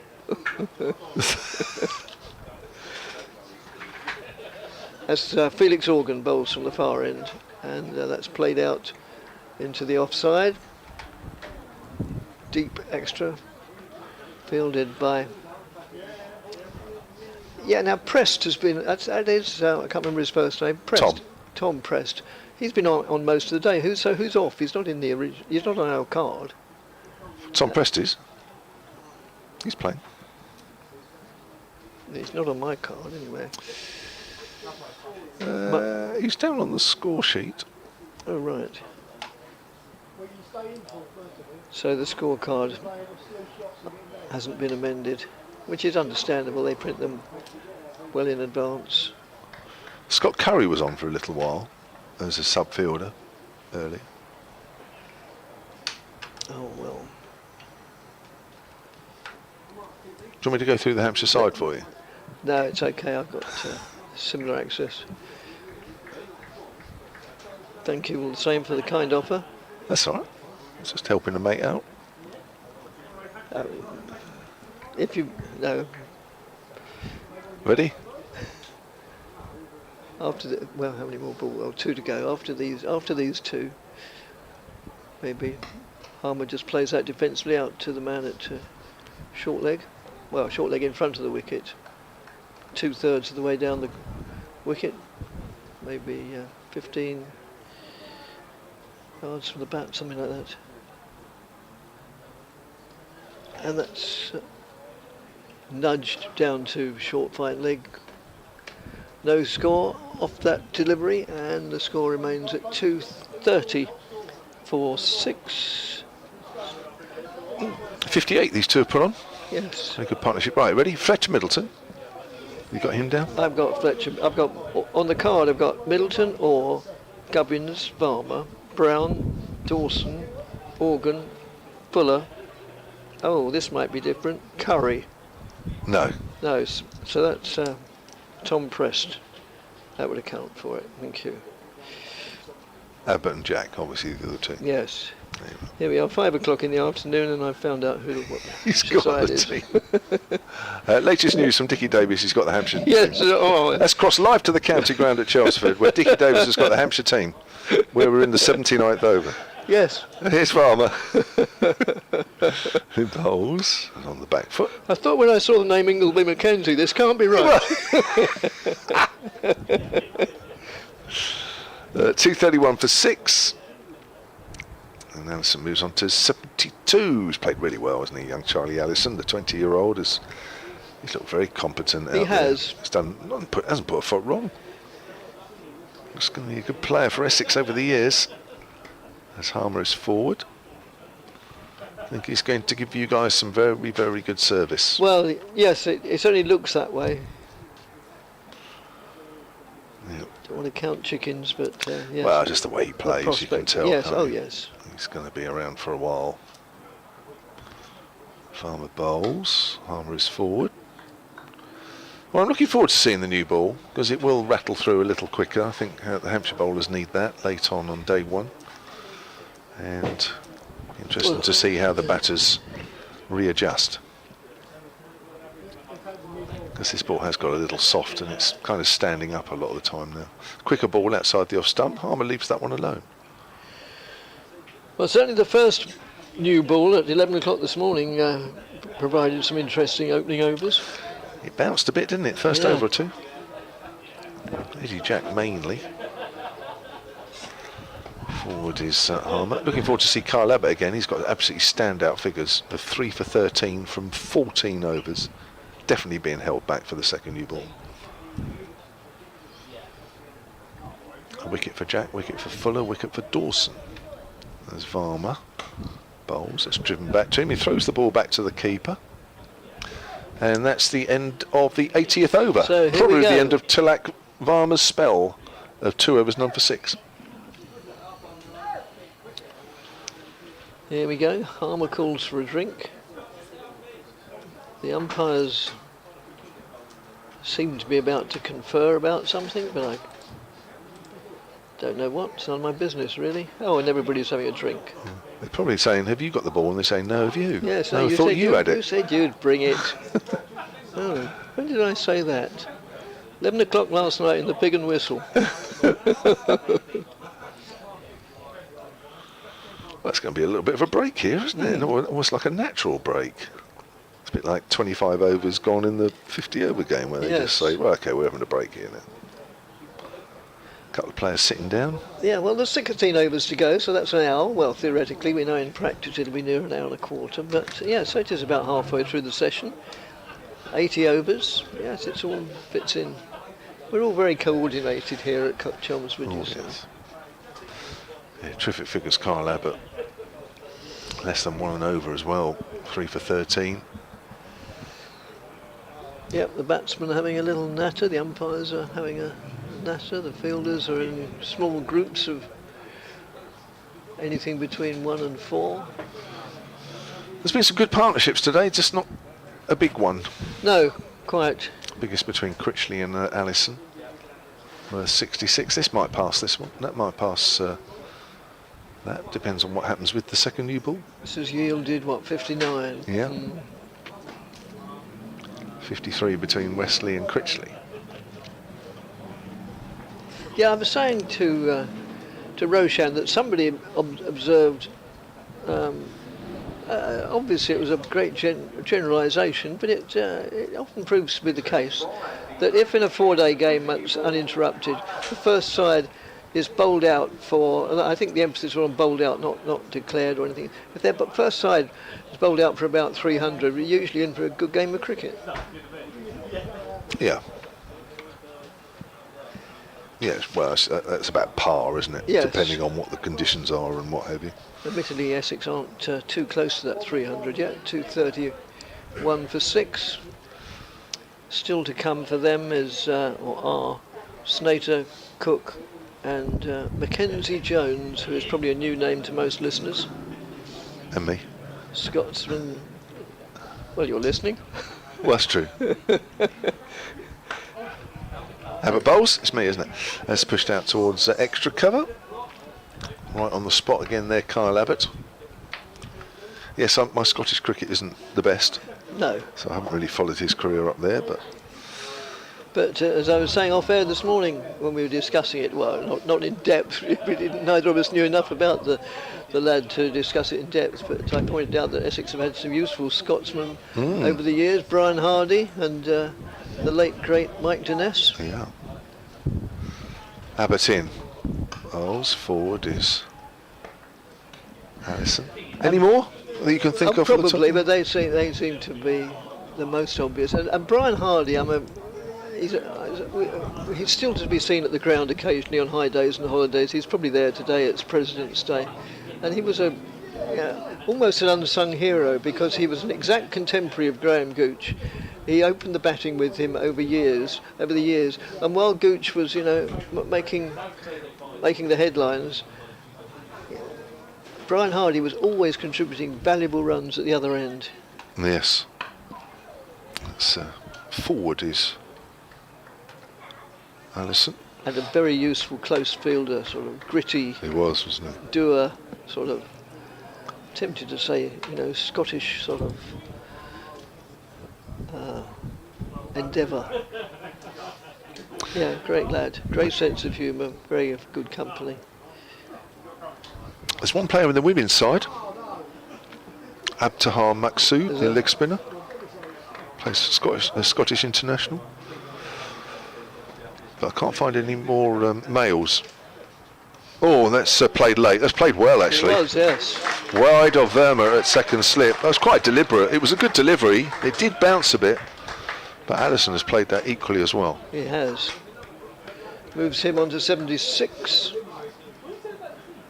Top score, well, he really was, because he had 72 and Critchley made 71.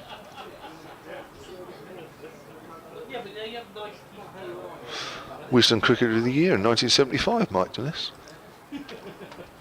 Is he? I always think if you're one of the Wisden's Cricket of the Years, you've been a good player. Haven't you? Yes. Oh, yes. Here comes Abbott. Forward is. Sorry, Kevin. Who was? Are we going back to Hardy?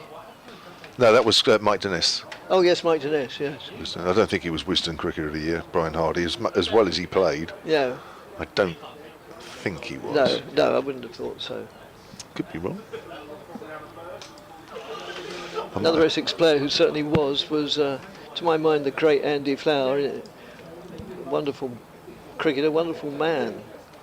Mm-hmm. And here comes Abbott in again. Lovely drive, but only as far as mid-off, where it looks like Scott Curry is back on the field as a sub-fielder. And Wisden, with their famous and enviable turn of phrase, dubbed patron saint, dubbed Andy Flower the patron saint of lost causes. Really? Yes.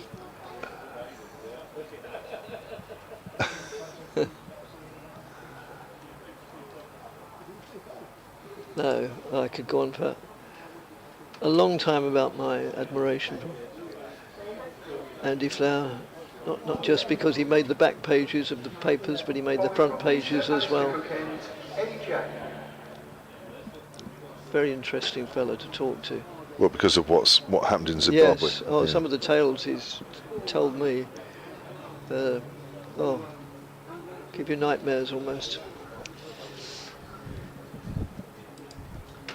So to share the bowling, unsurprisingly, the new ball is unsurprisingly Eddie Jack, who created a good impression first thing this morning.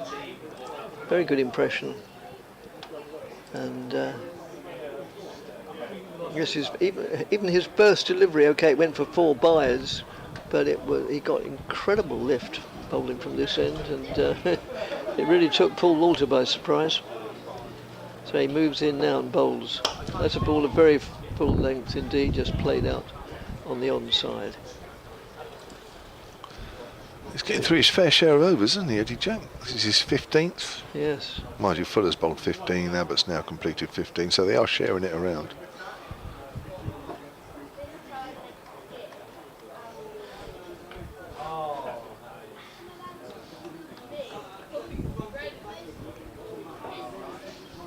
Turns now.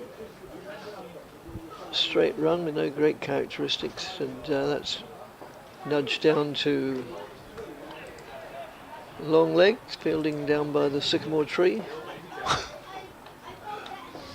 which has had a good haircut in recent weeks or months. It used to have a nasty bit that stuck out the top and oh, did it? Ruined the shape of the thing. So somebody's been up there. I don't know how they're getting up there, but now it has a pleasant arboreal shape.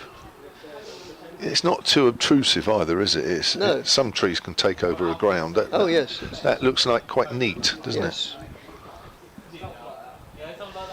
As that's just played out to mid-on rather, beg your pardon again, to Kyle Abbott. He's either bowling at one end or fielding at the other. He is. Yeah, it looks like it's had a nice haircut. Well worth the money. Yes, indeed.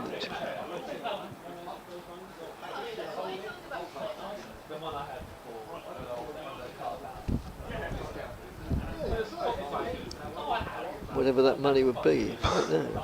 What's the going rate for a... They're not cheap, I don't think. Oh, that's a super flowing shot. Full flowing face of the bat from Allison. Confidence as well as competence displayed there. Yeah, mustn't be tempted to think too much in advance. Just be grateful for what he is and who he's playing for. But yeah, if this fella isn't going places over the next few years and scoring thousands of runs for Essex, I'll be surprised. Well, the only reason he doesn't is if he'll go to somewhere else, of course, and score thousands of runs. Hopefully not. And he plays that a perfect riposte really to his own flamboyant shot. That was a perfect defensive shot, head over the ball, dead bat. He's got a very good technique, hasn't He he? has, hasn't he?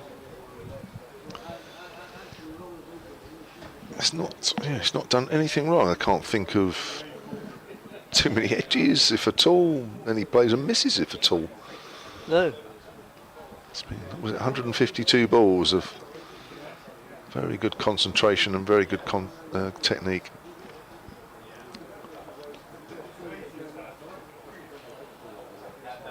Next delivery, short of a length, and he's showing his full array of shots at the moment. He just rocked onto the back foot and guided it out backwards square on the offside towards the one covered part of the.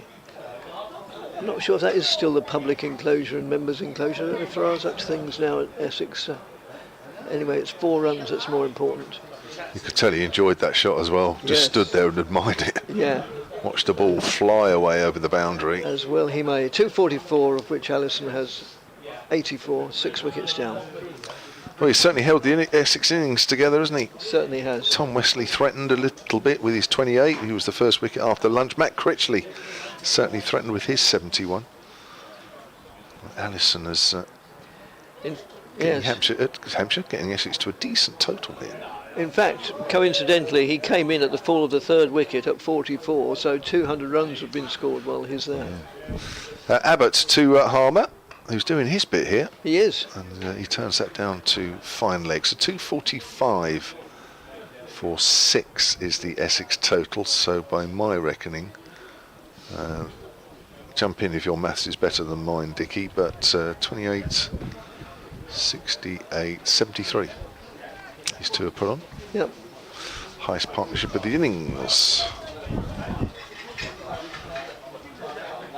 It could be a very, very valuable partnership as well if this wicket does start to turn more and more. But it won't be sun-baked like we thought it might be today. No, I think that might just hold things off a little bit. Though there does seem to be a break in the cloud away to our right. Seems to be some blue cloud that are not far away. Yes, blue cloud? Blue sky. Yes, we may well finish the day in sunshine. Yeah. Here's Abbott into Allison. Allison's forward. Ball makes its way up to Dawson at mid-off. Yes, I think you're right. Yeah, we've had virtually cloud cover all day. Yes. And yet we may just finish the day in bright sunshine. That's coming. It always comes that way, doesn't it, from the Yes, right? always from over, well, Writtle Agriculture College over there. Oh, of course. Yes. I should have realised that. Of course you should. Good grief. I shall remember that building. It's on the back foot, just keeps it a little low, works it away on the onside for a single. Allison moves on to 85. The Writtle Agricultural Building. Writtle, yes, one of the finest agricultural colleges in East Anglia. Oh, of course.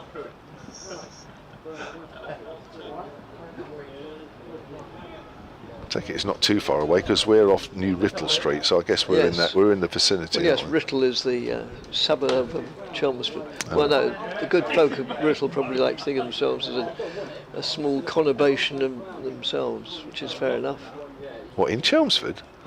Well, That's Harmer's at the back foot into the covers. I don't know where the the city of Chelmsford's limits actually are. I don't know if Writtle is within those limits or outside. Okay.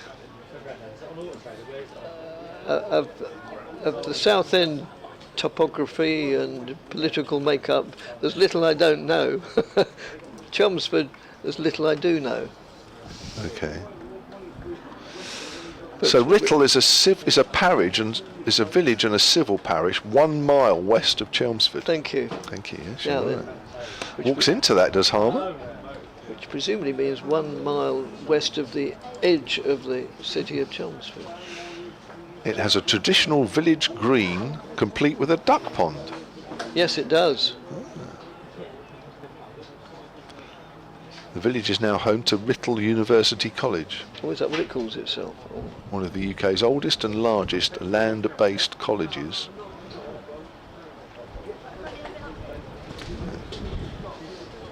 All these times I've come, never realised all that.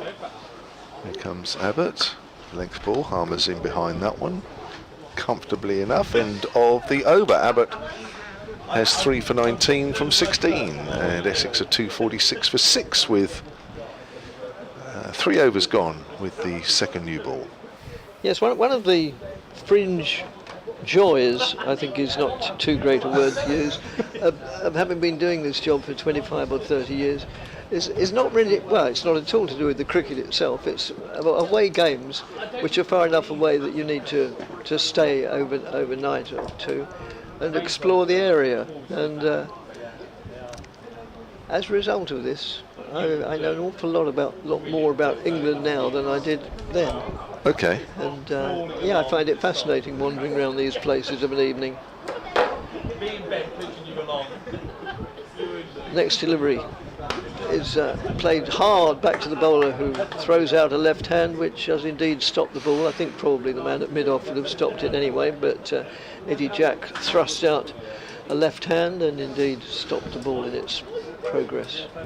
Tell me something, that wasn't a half a chance, was it? I'm just going to watch the replay here. Just have a look at this. It never occurred to me, to be honest. And oh yeah, well yeah. Yes, it is. It's a half chance. Yes. Wow, yeah. He did well to get a hand to it. Yeah. Jack again. So that's played out to mid-on, fielded by Kyle Hogg. So an impressive debut. It is his debut, isn't it? Eddie Jack? Yes. First class debut. Yeah. Well, sorry, Yes. no, sorry. Championship debut. Yes. Yeah, he's played a couple of first class games for England Lions. Right. Yes. Impressive stuff. Yeah. Now that was a chance. He got quite a lot of hand on it actually. Eddie Jack. But it's one of those, they either stick or they Yes. go. Hit quite firmly. Jack to Allison. Oh, Allison takes the bat away. But, the ball went through to the keeper. Did he take the bat away in time or posthumously, do you think? Well, I think he did. I think he was well inside the line. Yeah. Good bit of cricket actually. Good delivery. Bit of effort in it. Helps with the second new ball, going through a little quicker. Jack in again, tall, dark-haired, right arm over, fast. Played out into the covers.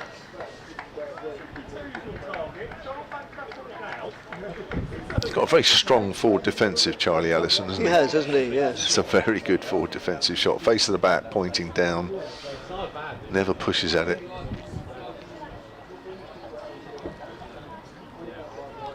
Yeah, very solid forward defensive shot. Some batters have solid defensive shots more than others. He's up there. Yes. Jack into Allison.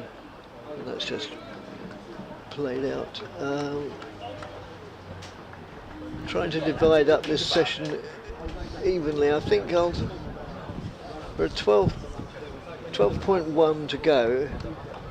If I stay on air till there are 10 to go, does that seem a reasonable time to bring back Roshan, and then you two can take it through to the end, so you can wrap up the programme with your usual experience and skill. Well, maybe that wasn't his most confident shot, but it brought 4 runs off the edge of Allison's blade. Well, an unusual false shot, really. It was safe enough, and it went through. Well, the extra applause reached the 250 and the first bonus point, of course. With the system having changed last year, or possibly the year before, really have to earn these bonus batting points now. And they've been few and not very easy to come by for Essex. It's their 8th of the season now. I think that's a few more than Hampshire, I tell you.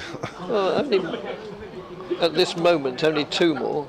Oh, was it? Yeah, it's not- Yeah, Essex, Hampshire had 6 coming into this game. Essex had 7. Well, he's allowed the odd little misdemeanour. That's a big thick edge, though. Yeah, oh yes. Well, listen, that's not going anywhere near the slips, but a slight victory there for Eddie Jack. Here's Kyle Abbott. Harmer pulls it away on the leg side. Eddie Jack's back in the game down at fine leg. Single to Harmer takes him on to 27. 251 for 6. Good partnership Yes. for Essex, this one. It's getting them into a decent position in the game. Harmer's played well within himself as well. He's been a great support act for Allison.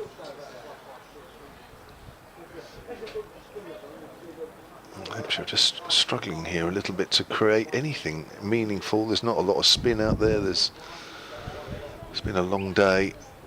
Not being able to create too much. No, the new ball is now 4 overs old. It hasn't really done as much as the first ball. Hasn't, has it? No. Abbott's into Allison. Forward. Heads well forward when he plays those forward defences. My word, it's well forward. Over the front pad. Great position.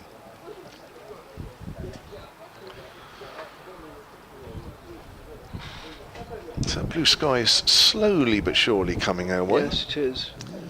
The end of the full cloud is in sight. You can see a definite line of where it ends and where the blue sky starts.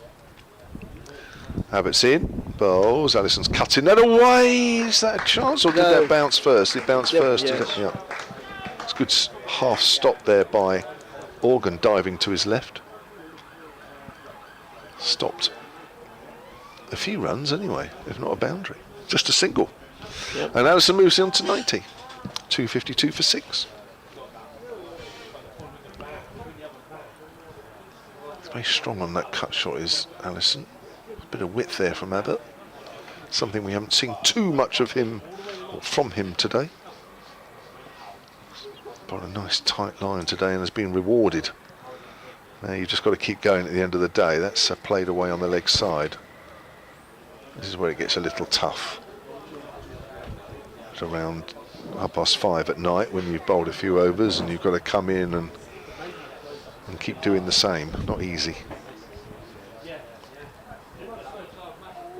Just a little bit of in movement there for Abbott. Ball hitting the inside half of Harmer's bat. 253 for 6, Essex.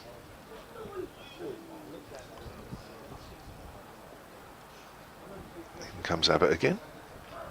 And bowls, and it's thrashed away off the back foot. There'll be runs here. Gubbins is out there in the deep and he's running after the ball. He picks it up, sliding into it. Just in front of the rope. And that's 2 more to Allison.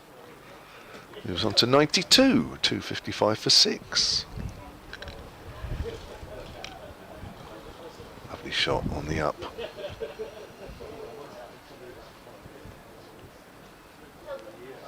What club side did he play for, Dickie? You'd have watched him when he was even younger, wouldn't you? Can you remember? No, I don't offhand. Abbott bowls short. Allison ducks underneath, end of the over. Oh, would it have been the Allison brothers? It may have been Brentwood, or I've certainly saw them both when they used to play club cricket. I would say, if this were a pub quiz, I'd say Brentwood, but might be Chelmsford. I'll look it up now and see. I'll put you on the spot there again. Oh, that's all right.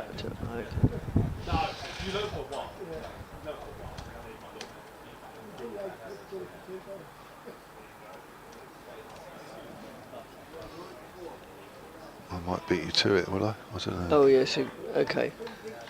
Perhaps not. Brentwood comes up. I don't know if he's playing against them or for them. No, that's just yesterday's fixtures, isn't it? Oh, is it? Oh no, it's quite. Oh, that's 2019. Quite an ancient fixture. So Yeah. Brentwood played Saffron Walden, so he's playing for one of those 2 teams, I guess. See if I can find out. Will Buttleman, remember him? Essex. Yeah, he was. Brentwood. Yeah. Was he keeper? Yes. Ben Allison played for Brentwood. Yes. So his brother must have done. Right? Yeah, his brother must have done. Yeah, I did. Good Lord, I got something right. Will Buttleman. Well, this is a bit of a surprise. After only 4 overs of the new ball, or 5 overs, is it? We have Liam Dawson back in the attack. Interesting. Yes, 5 overs, and Dawson's back from this Alistair Cook end, and Harmer plays it back off on one foot. So yeah, it is interesting. What just play defence? What would be your take on that then, Kevin? Well, I mean, you've got to be careful with the seamers as well, haven't you, really? A whole day in the field, and, you know, they've tried hard. Eddie Jack's only 19. Yeah. You know, you don't want to bowl him into the grounds very easy. I mean, he hits the deck hard, and he is going to be a good bowler. You don't want to, you know, it's too easy to say, oh, have another one, have another one. Mm. Short of the length, chopped away for 4, backward of square. 250. 9 for 60, 59 for 6. Sorry, yeah, and also the second new ball's not doing much, is it really? It's, no, good Lord, no. I thought it would go through a little quicker, or thought it might bounce a little bit more. I even thought there may be a bit more, just something, but there doesn't seem to be too much. So Dawson again bowls, and Harmer gets into line and plays it out on the onside. But, no run of cruise. They're just frustrating the Hampshire bowlers, really. These two are playing so well. Yes, they have.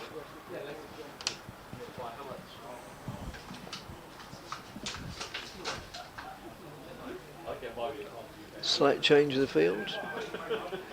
Sees Tom Prest come to shortish mid-on. Not close enough to wear a helmet, but about 15 yards from the bat, something like that.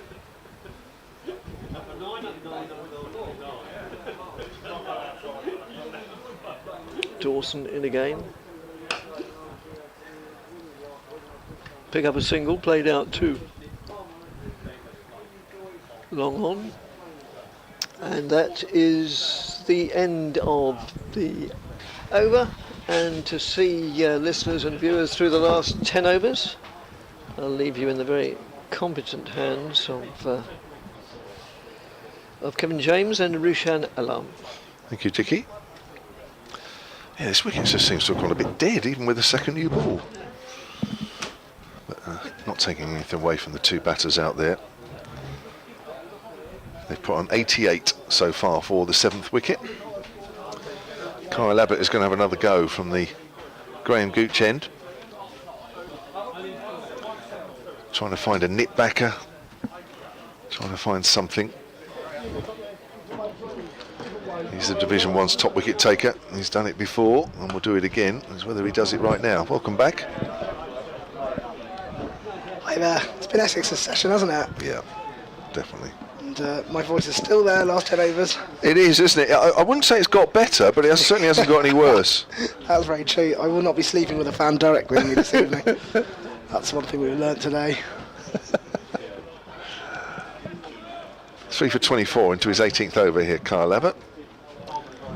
Harmer 33 from 93. Is Abbott. Harmer leaves that one alone. There's a little bit of bounce. A little too wide. Just a little, not much. That blue sky is slowly making its way here, and already the light out there in the middle has improved. It's never been bad. It's never been bad at all, but you can just see it, can't you? Just yeah, see. you can. Sort of brightness, sort of just emerging from sort of the right of where we're sat. It's coming. It'd be an ideal T20 game tonight. Yeah, it would. Blue sky. There's Abbott. In. Harmer drives, not completely out the middle of the bat, goes out to Fletcher Middleton at mid-wicket. Is it me, or is the wicket just looks a very easy pace now? Yeah, it does seem to be coming on nicely, doesn't it? It almost, I mean, it's the same wicket we've been looking at all day, but perhaps it's the lighting, but just the view from here just looks a touch greener than it has done through the day. I'm not saying it. Yeah, the grass has grown at any quick rate during this final session. It's always been there, but yeah, it's just sort of, it has behaved ever so slightly differently as the game's gone on today. Abbott's in again, runs towards us and bowls. Harmer off the back foot, strokes that up to mid-off, and there's no run. If you watch on the live picture feed, believe me, the picture's a little greener than what you're seeing on the pictures. I don't know what the technical term for that is, but contrast or something. I don't know what it is, but anyway, it's. You're right. It does look very. Oh, there we are. Oh, very that's brown, it's just isn't looking it? a bit. Yeah, I think on some pictures it's showing it a little whiter, but that's about right. What you're looking at now, if you're on the picture feed, that's what we're seeing. And certainly hasn't played like a green seamer. That's a good leave from Harmer. He was playing at it initially and just at the last minute took the bat away. Good probing delivery there from Kyle Abbott.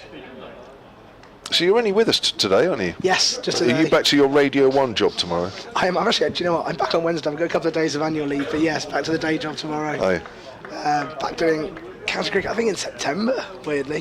what? Back doing county cricket in September. Oh, really? Oh, gosh. Yeah, a little bit of my own county cricket break of sorts. As Abbott comes in, bowls, and Harmer pushes forward up to mid-on. Back here or somewhere else? Back here, Back here, back okay. here. I've had a wonderful first day with you gents. You've looked after me, and thank you everyone for putting up with my ever so slightly off voice. I promise I didn't go on a big night out. I just slept with the fan on, which I won't be doing ahead of any more commentary stints. So when you're back here in September, you'll sound different. They'll go, oh, yeah. Was that the guy that was with us back in June? 260 for 6 in Essex, and this has been a very, very good comeback of sorts.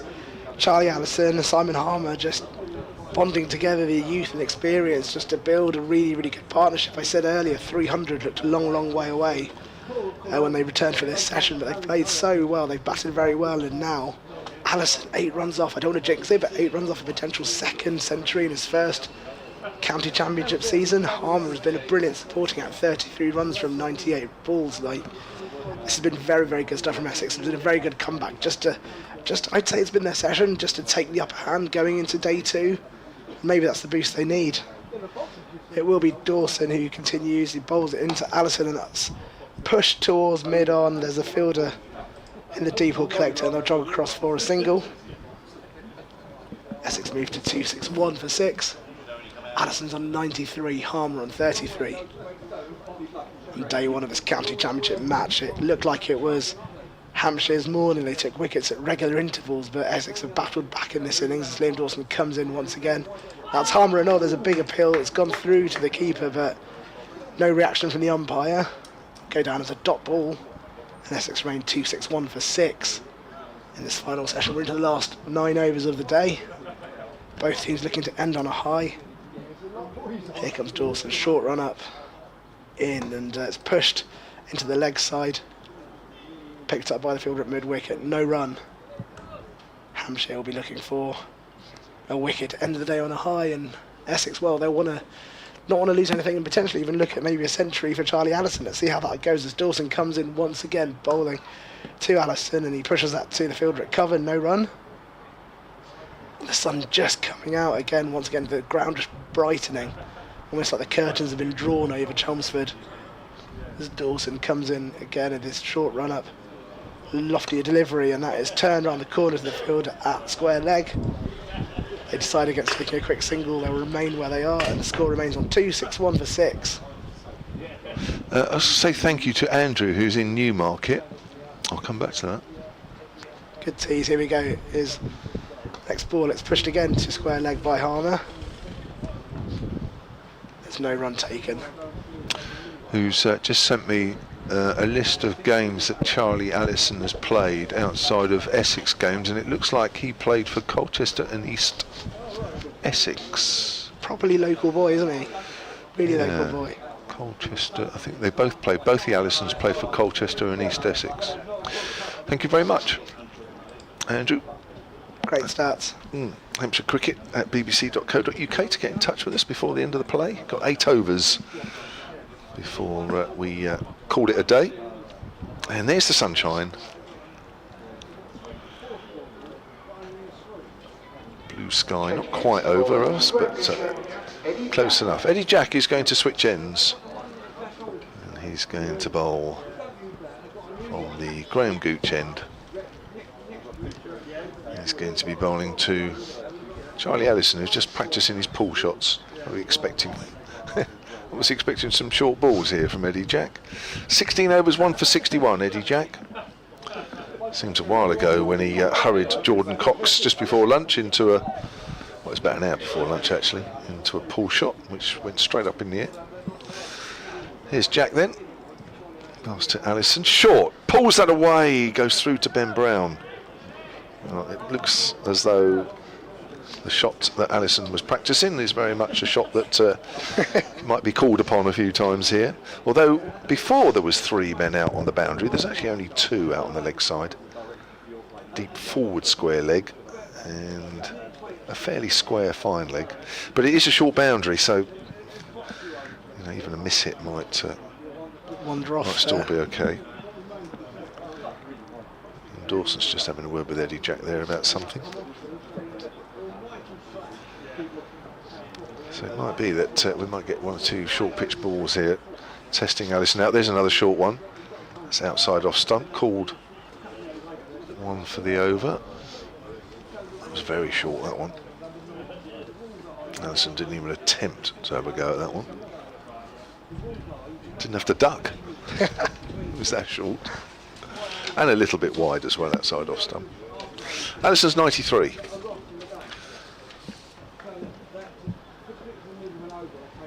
That's 2 slips in. The Varma's still in there. He's still sneaking in. There's Jack. Short one, and he's off 2 feet there, and he hammers that through extra cover. And that is just about going to go. I think Dawson is he's going to pick it up just inside the rope. And that's 3 runs to Allison. I think he had 2 feet off the ground when he played that. Yeah, it was a cut and a half really. And had it not been such a long boundary down that side, at the Graham Gooch end, I think that would have been 4. It's been a slightly slower, tougher upfield towards that end of the ground, to the right of where we're sitting. Just watching this again, and yeah, he's got 2 feet off the ground, hitting that away. He's clearly expecting short pitch deliveries. Will Eddie Jack do the same to Harmer? This has been a good partnership for Essex, a frustrating one from a Hampshire point of view. Sometimes you get to a point where you say, well, okay, let's just bowl a few short ones. What's going to happen here? Jack bowls length ball outside off stump. Harmer doesn't play. A little too wide, that one. Harmer's certainly not gone on after anything that he hasn't needed to play. It's been a very sensible innings from Harmer. He's really been the supporting act. It's been one for the team, hasn't it? Yeah, literally. And he's got 33 runs for his efforts. Coming from 104 balls just shows kind of like a patience and the It's been very patient, hasn't it? Eddie Jack in again. Bowls. There's a short ball. That's cut away over the top of point. That'll be 4. It's a good shot as well, Simon Harmer. Stayed in the shot as well as he hit that away. And the score moves on to 268 for 6, not far away now from a 100 partnership. Yeah, this has been a phenomenal partnership. It's exactly what Essex needed. And I'll be pleased that it's come on the day 1 of this match, because it's just turned the flow of play back. I think it's ever so slightly in their favour. They're looking at a very credible score of 300 was the target. He pulls that away as well. That's a great shot through mid-wicket. That's a shot of authority. Harmer had already moved on to his top score of the season. He now moves on to 41. And Essex on to 272 for 6.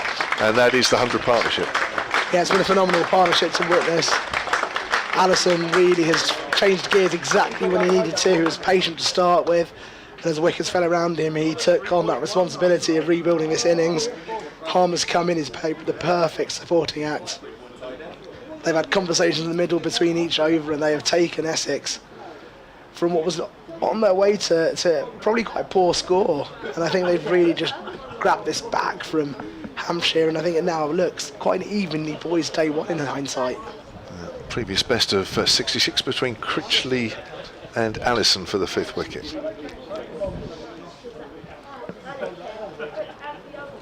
Is it me or you? I can't remember. It's me next. Yeah. And it's Dawson bowls, and that's defended by the batter. It's Allison, who's on 96.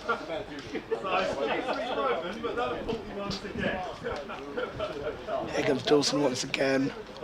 Bowls, it's a slightly flighted delivery, and it's a lunging defence from Allison. He's on 96. remain there for now.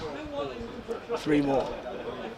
Sorry, I beg your pardon, 6.5 more overs to go today. Will the century be on his mind? I imagine so, as Dawson comes in again this time, again defended by Allison. He's on 96, that's a nervous region of runs to be, and he's well, I just watched his partner at the other end, Harmer, smashing a few boundaries, thinking, well, you know, I'd like those, but I do need to stay calm here. As Dawson starts his run up once again into Allison. Flighted delivery again defended. Allison playing very patiently here. If he wants to get to a century, he's thinking maybe it's not going to happen against spin. 4 dots from Dawson so far. Dawson comes in now. 5th ball of this over. And another defensive shot this time. Allison barely moved his feet to deflect that one away. And Essex remain 272 for 6 in the 90th over of this game. After winning the toss and choosing to bat early this morning, here comes Dawson. Final ball of the over. Oh, there's a little bit of an appeal, but not even a flinch from Charlie Allison. He knew it wasn't a credible appeal. Made it over then from Liam Dawson. And Essex are 272 for 6. Harmer's on 41. He'll face the next ball. And Charlie Allison is 96 from 175 balls. Yeah, it does look like that was just going down the leg side fractionally. Well, what's the time here? Just after 20 to 6, and we've got 6 overs remaining in the day's play. We're not going to be far off. Again, getting a 6 o'clock finish here, which is one to chalk up, because that is fairly rare. I think 6:05 certainly. Especially if Felix Organ comes on. I don't think he is. Looks like Eddie Jack is going to continue from the far end. Short ball didn't quite work in that last over. It looked like the batters were waiting for it, and this is always, I've said this many times when we play here, that it isn't a pitch really that you bang it in too much here. If you bowl it halfway down, it does sort of stand up here. And both Harmer and Allison took full advantage in the previous over. It might be Kyle Abbott's just having a chat with Eddie Jack, probably just giving us some advice about maybe when to chuck in the short ball, rather than bowl a few short balls. There's a short one that's pulled away by Harmer. Nice shot along the ground out to deep square leg. 273 for 6.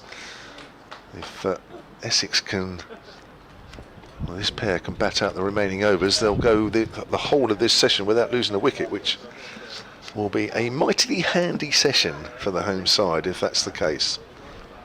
Yeah, I think if you offered Essex 280, 290 for 6 at the start of the day, they would have maybe shook your hand, I think. Definitely. 44 for 3 at one stage, 172 for 6 at one stage. There's Eddie Jack into Allison. Allison drives and misses. Looking for the big shot for the 3 figures there. A little bit of a waft outside the off stump, something he hasn't done too much of. But there is a deep, well, there's a deep cover point actually. I think he was, my thoughts were, oh, he's just going for the one to get it through the cover fielder, but didn't realise there was somebody down there in front of the pavilion. Eddie Jack in again. Bowls, length ball, he hits that through the ring, but there is a fielder out deep. Are they going to come back for 2? Oh, there's a mix-up, what's going on? He's going to be out. No, he's not. Oh my word. They both started going for the second. Allison slipped at the far end. Harmer was a little closer to getting back in at the keeper's end, and the throw came in to the keeper's end. But what was going on there? Yeah, it looked like they, well, their single was definitely on, and the second, maybe they didn't see the fielder out in the deep collecting the ball as quickly as they expected. Just watching the mix-up in the middle there, if you're watching the live picture feed. So Allison turns, they both turn and go, then stop. Oh my word. That's hit away behind point by Harmer.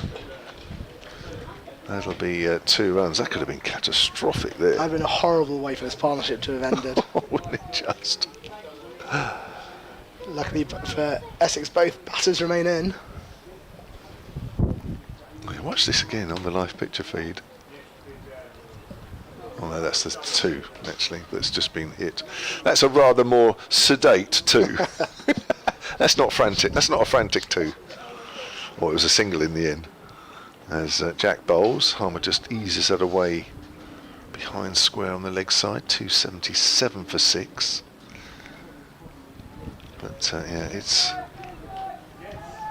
quite weird watching two batters convinced there's a second and then about 2 or 3 paces down the wicket decide that there isn't two.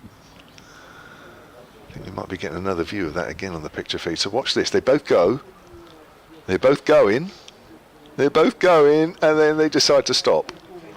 And I tell you what, he's a long way down there, Allison. Had the bowler in the way as well. Yeah. They're home though, in the end. Well, that was an exciting moment. I'll get the hearts in the mouth. Yes. I thought the final few overs of the day would be quiet. Yes. None of it. Yeah, just easy running, don't take any chances. Now, Eddie Jack is going to go round the wicket here, and they are reinforcing the leg side boundary by 1. So there's a deep forward square leg, deep backward square leg, fine leg, and there are 2 fielders on the leg side, saving 1 as well as a mid-on, so 3. That's worked on the offside by Allison. Only be a single though, as Fletcher Middleton is out there at deepish backward point. Allison will keep the strike, and it's 278 for 6, and Allison is on 98. 5 overs to go today then. What will we see?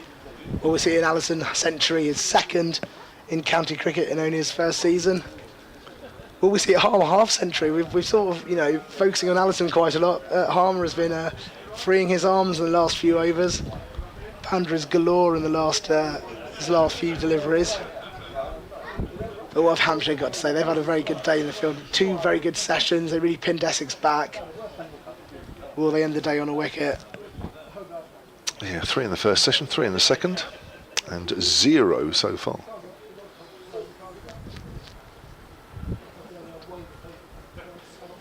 Fielder just getting into position. It's going to be Liam Dawson from the commentary box end here at Essex.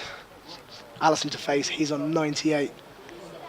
And here comes Dawson. The first ball is pushed through the covers and they think about it, but they don't go for it. And there was a fielder close by in pursuit who had no problems picking it up. And so Essex remain on 278 for 6. Allison remains on 98. Dawson into Allison, who's on 98, and this is defended onto the leg side for no run. Just making him wait, just making him work hard for these runs. 4.5 overs to go. Will we see the Charlie Allison second century today? Here comes Dawson then. 3rd ball of the over into Charlie Allison, and this one is pushed back at the bowler, no run. Well, there's no hurry. There's no hurry. He's got 3 days in theory, but starting to feel nervous for him. Yeah, I don't, ideally, I can't see him being 98 or 99 not out by the end. I'll be very surprised. Here comes Dawson into Allison, and this is pushed back again to the bowler. 4 dots. Charlie Allison, 98 not out from 179 balls. He's had 11 fours and 2 sixes so far today. What's he got left up his sleeve? Here comes Dawson. Bowls, and this is up in the air, and it has gone down to the fielder wide, long on. That's return to the bowler.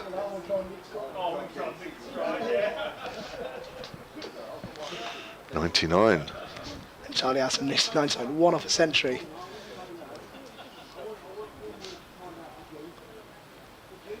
Dawson. Dawson comes in now to Allison on 99. Oh, that's gone straight through to the wicket keeper. And if you needed something to make you feel nervous in your 90s, that was it. End of the over then. 279 for 6. Allison's on 99, Harmer's on 45. So into the last 4 overs of the day. We have got 10 minutes left of scheduled play. Certainly won't be doing any overtime, or maybe a few minutes of overtime. So James Fuller is into the attack. Eddie Jack is going to have a rest, probably done his job for the day. 18 overs, 1 for 78 with 2 maidens on his Hampshire Championship debut. Hampshire first class debut. It's only his third first-class match, having recently played in the 2 Lions fixtures against India A. So James Fuller, who has 1 for 45 from 15, will be charged with trying to find a way of getting Charlie Allison out before he reaches 3 figures, and he'll have to be quick as he only needs the single. Ring of fielders on the offside, not surprising. 3 fielders on the leg side, saving a single as well. Allison's just having a quick look around just to see where the gaps are, and here's Fuller. Comes in and bowls, and he drives. Fuller half stops it on his follow through. No 100 there.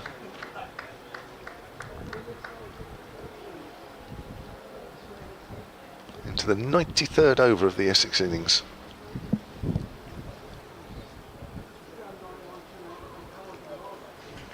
We're going to be finishing in bright sunshine, which we are now. Lovely end to the day. Fuller's in. Bowls to Allison. Allison gets a length ball, not a single there. Quietly goes out on the offside.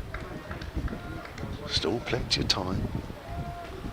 What have we got? 22 balls left in the day's play. That's loads. That's plenty. Yeah, that's loads. Time for Harmer to get a 50 in that inning. 2 dot balls in this over. Still a bit breezy around the ground. Anticipation around the ground as Fuller comes in again. He pulls that away, and it's fielded. He's going to be out. Somebody's going to be out, surely. It's Harmer. Wow, that was pulled away on the leg side, and Eddie Jack picked it up, and again both players are halfway down the pitch, and in the end Harmer's sacrificed. I'm not sure Eddie Jack quite knew which end to throw at. Actually, he had options, but his body weight was taking him towards the bowler, so that was probably the easiest throw, and it's Simon Harmer that's run out. Can't really say we haven't sort of foreseen something like that, but Harmer goes for a very well compiled 45. Late drama at the county ground.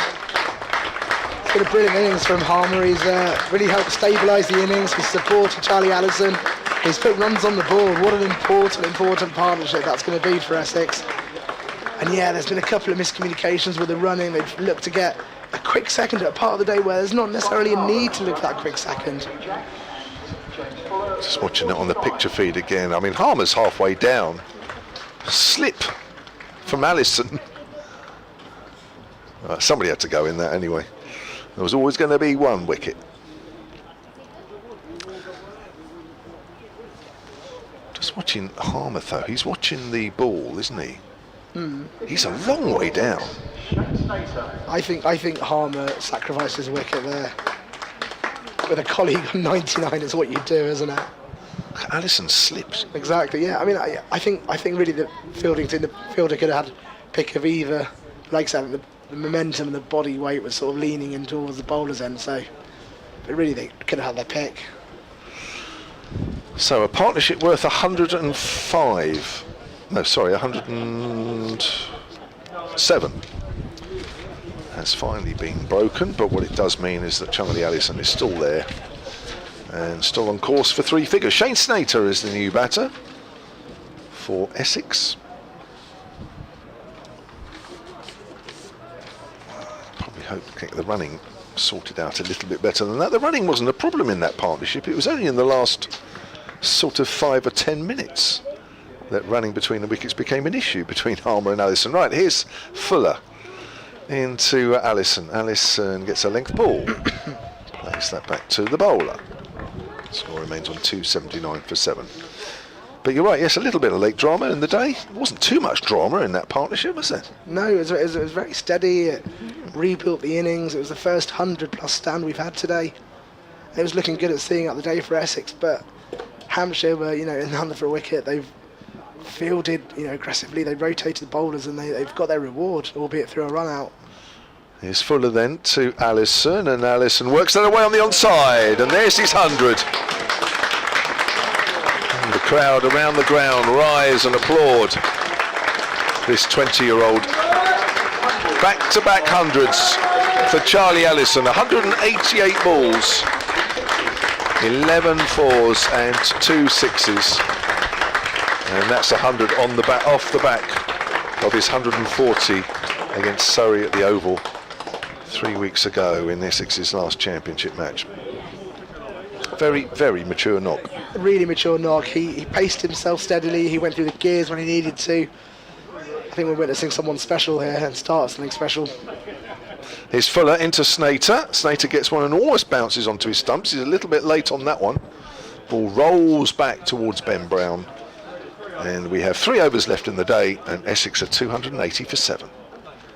Well, late events in today's game. Wickets, a century. Who knew the last 10 minutes of the day could be this exciting? Well, some people are moving and going home in front of us. They've seen what they think is the main event of the day, an Allison century. What a phenomenal century. What a brilliant talent he is for Essex. What a, future star he is. And already 2 centuries in your first county championship season. It's impressive by anyone's standards. He's played such a mature knock today. There's the moment on the picture feed where he scores his 100. Be very satisfying indeed. Liam Dawson starts a new over. This is pushed away for a single. Essex will move to 281 for 7 with 3 overs remaining today. Allison moves to 101. Snater, the new batter in. Just looked as though Allison, just on the completion of that one on his 100, he just took a moment to drink it all in. The fact he scored back-to-back hundreds.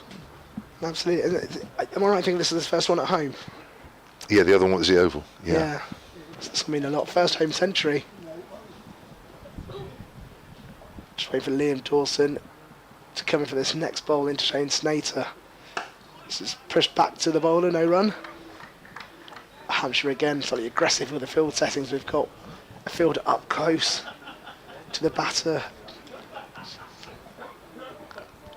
Fielder in the covers at point. As Snater pushes this one to mid-wicket, diving fielder will stop that in its flow, and the ball's returned to Liam Dawson for no run.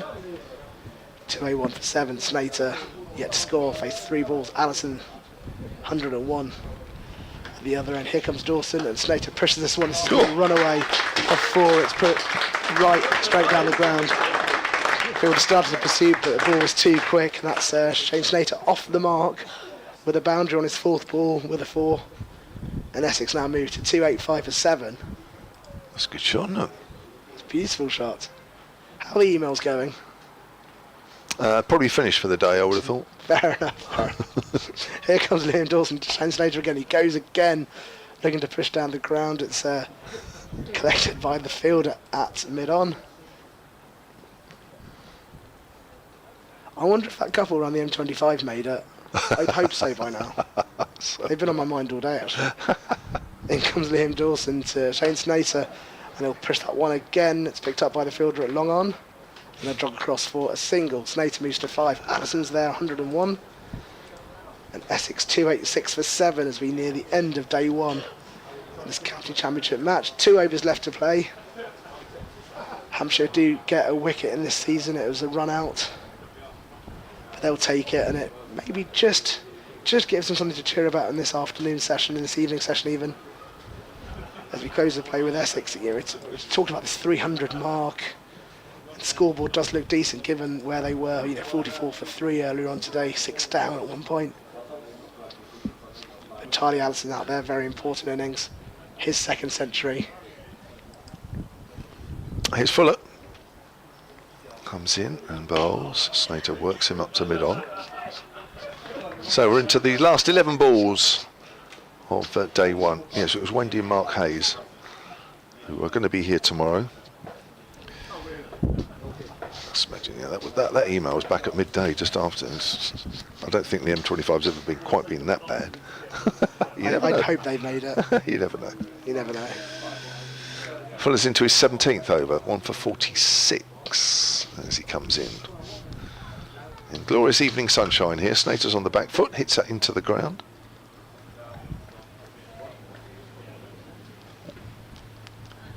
Snater is 5. 286 for 7, just that one wicket that's fallen in the evening session. Simon Harmer run out. That's all Hampshire have got to show for their efforts. It's been a good session for Essex.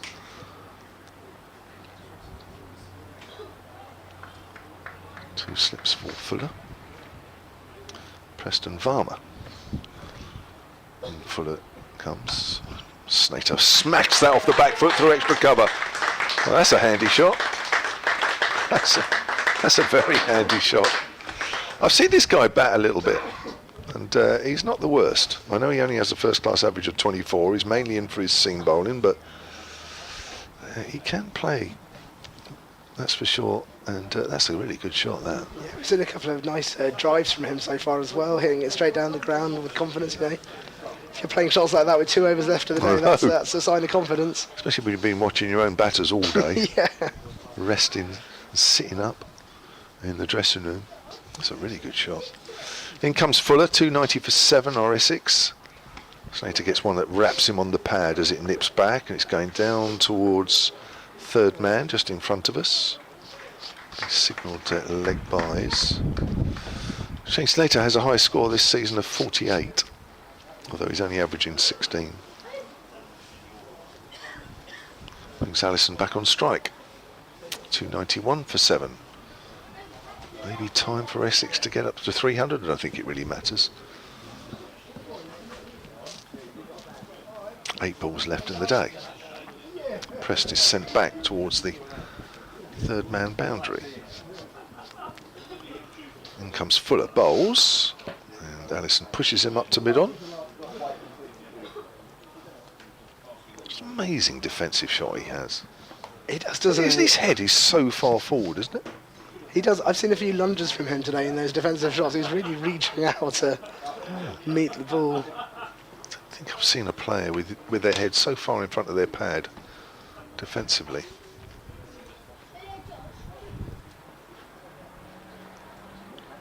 Fuller again then. Last ball of the penultimate over. Allison drives up towards mid-off, where it's fielded by Liam Dawson. Fuller's completed his quota today, 17 overs, 1 for 50. So Essex 291 for 7. The day has ebbed and flowed. It was a very long time ago that Essex won the toss and put themselves into bat in what we thought was the correct decision, but very quickly found themselves 3 wickets down. They lost their openers cheaply. They were 44 for 3. There were a couple of half-century partnerships, but again, Hampshire took wickets at regular intervals to have them pinned back at 172 for 6, but it was that partnership between Simon Harmer and Charlie Allison, 117 odd runs, that set Essex on the way until that unfortunate run out of Harmer, mix up between Allison and Harmer in the middle, and I guess in a weird way actually Hampshire had their pick of who to run out, and luck would have it they run Harmer out, allowing Allison to get his 2nd century. Final over the day on its way then, and there is going to be a change in the bowling. I believe it's Felix Organ finishing up for the day. He's finished wicketless in his 12 overs today, 42 runs. And it'll be Shane Snater who faces the first ball. Felix Organ just having a chat with his fielders, bringing in a couple of the deep fielders. The fielder at mid-off, coming in a tiny bit. Here comes the first ball then, it's Organ into Snater. And ball's just sort of defended into the dust ahead of Snater. No run. There's a half-hearted appeal from some of the fielders, but not supported by many of the teammates. As Organ comes in now, 2nd ball, Snater facing. And Snater will back foot cut that, and they'll take a single. There's no fielder at point, so it's collected in the deep.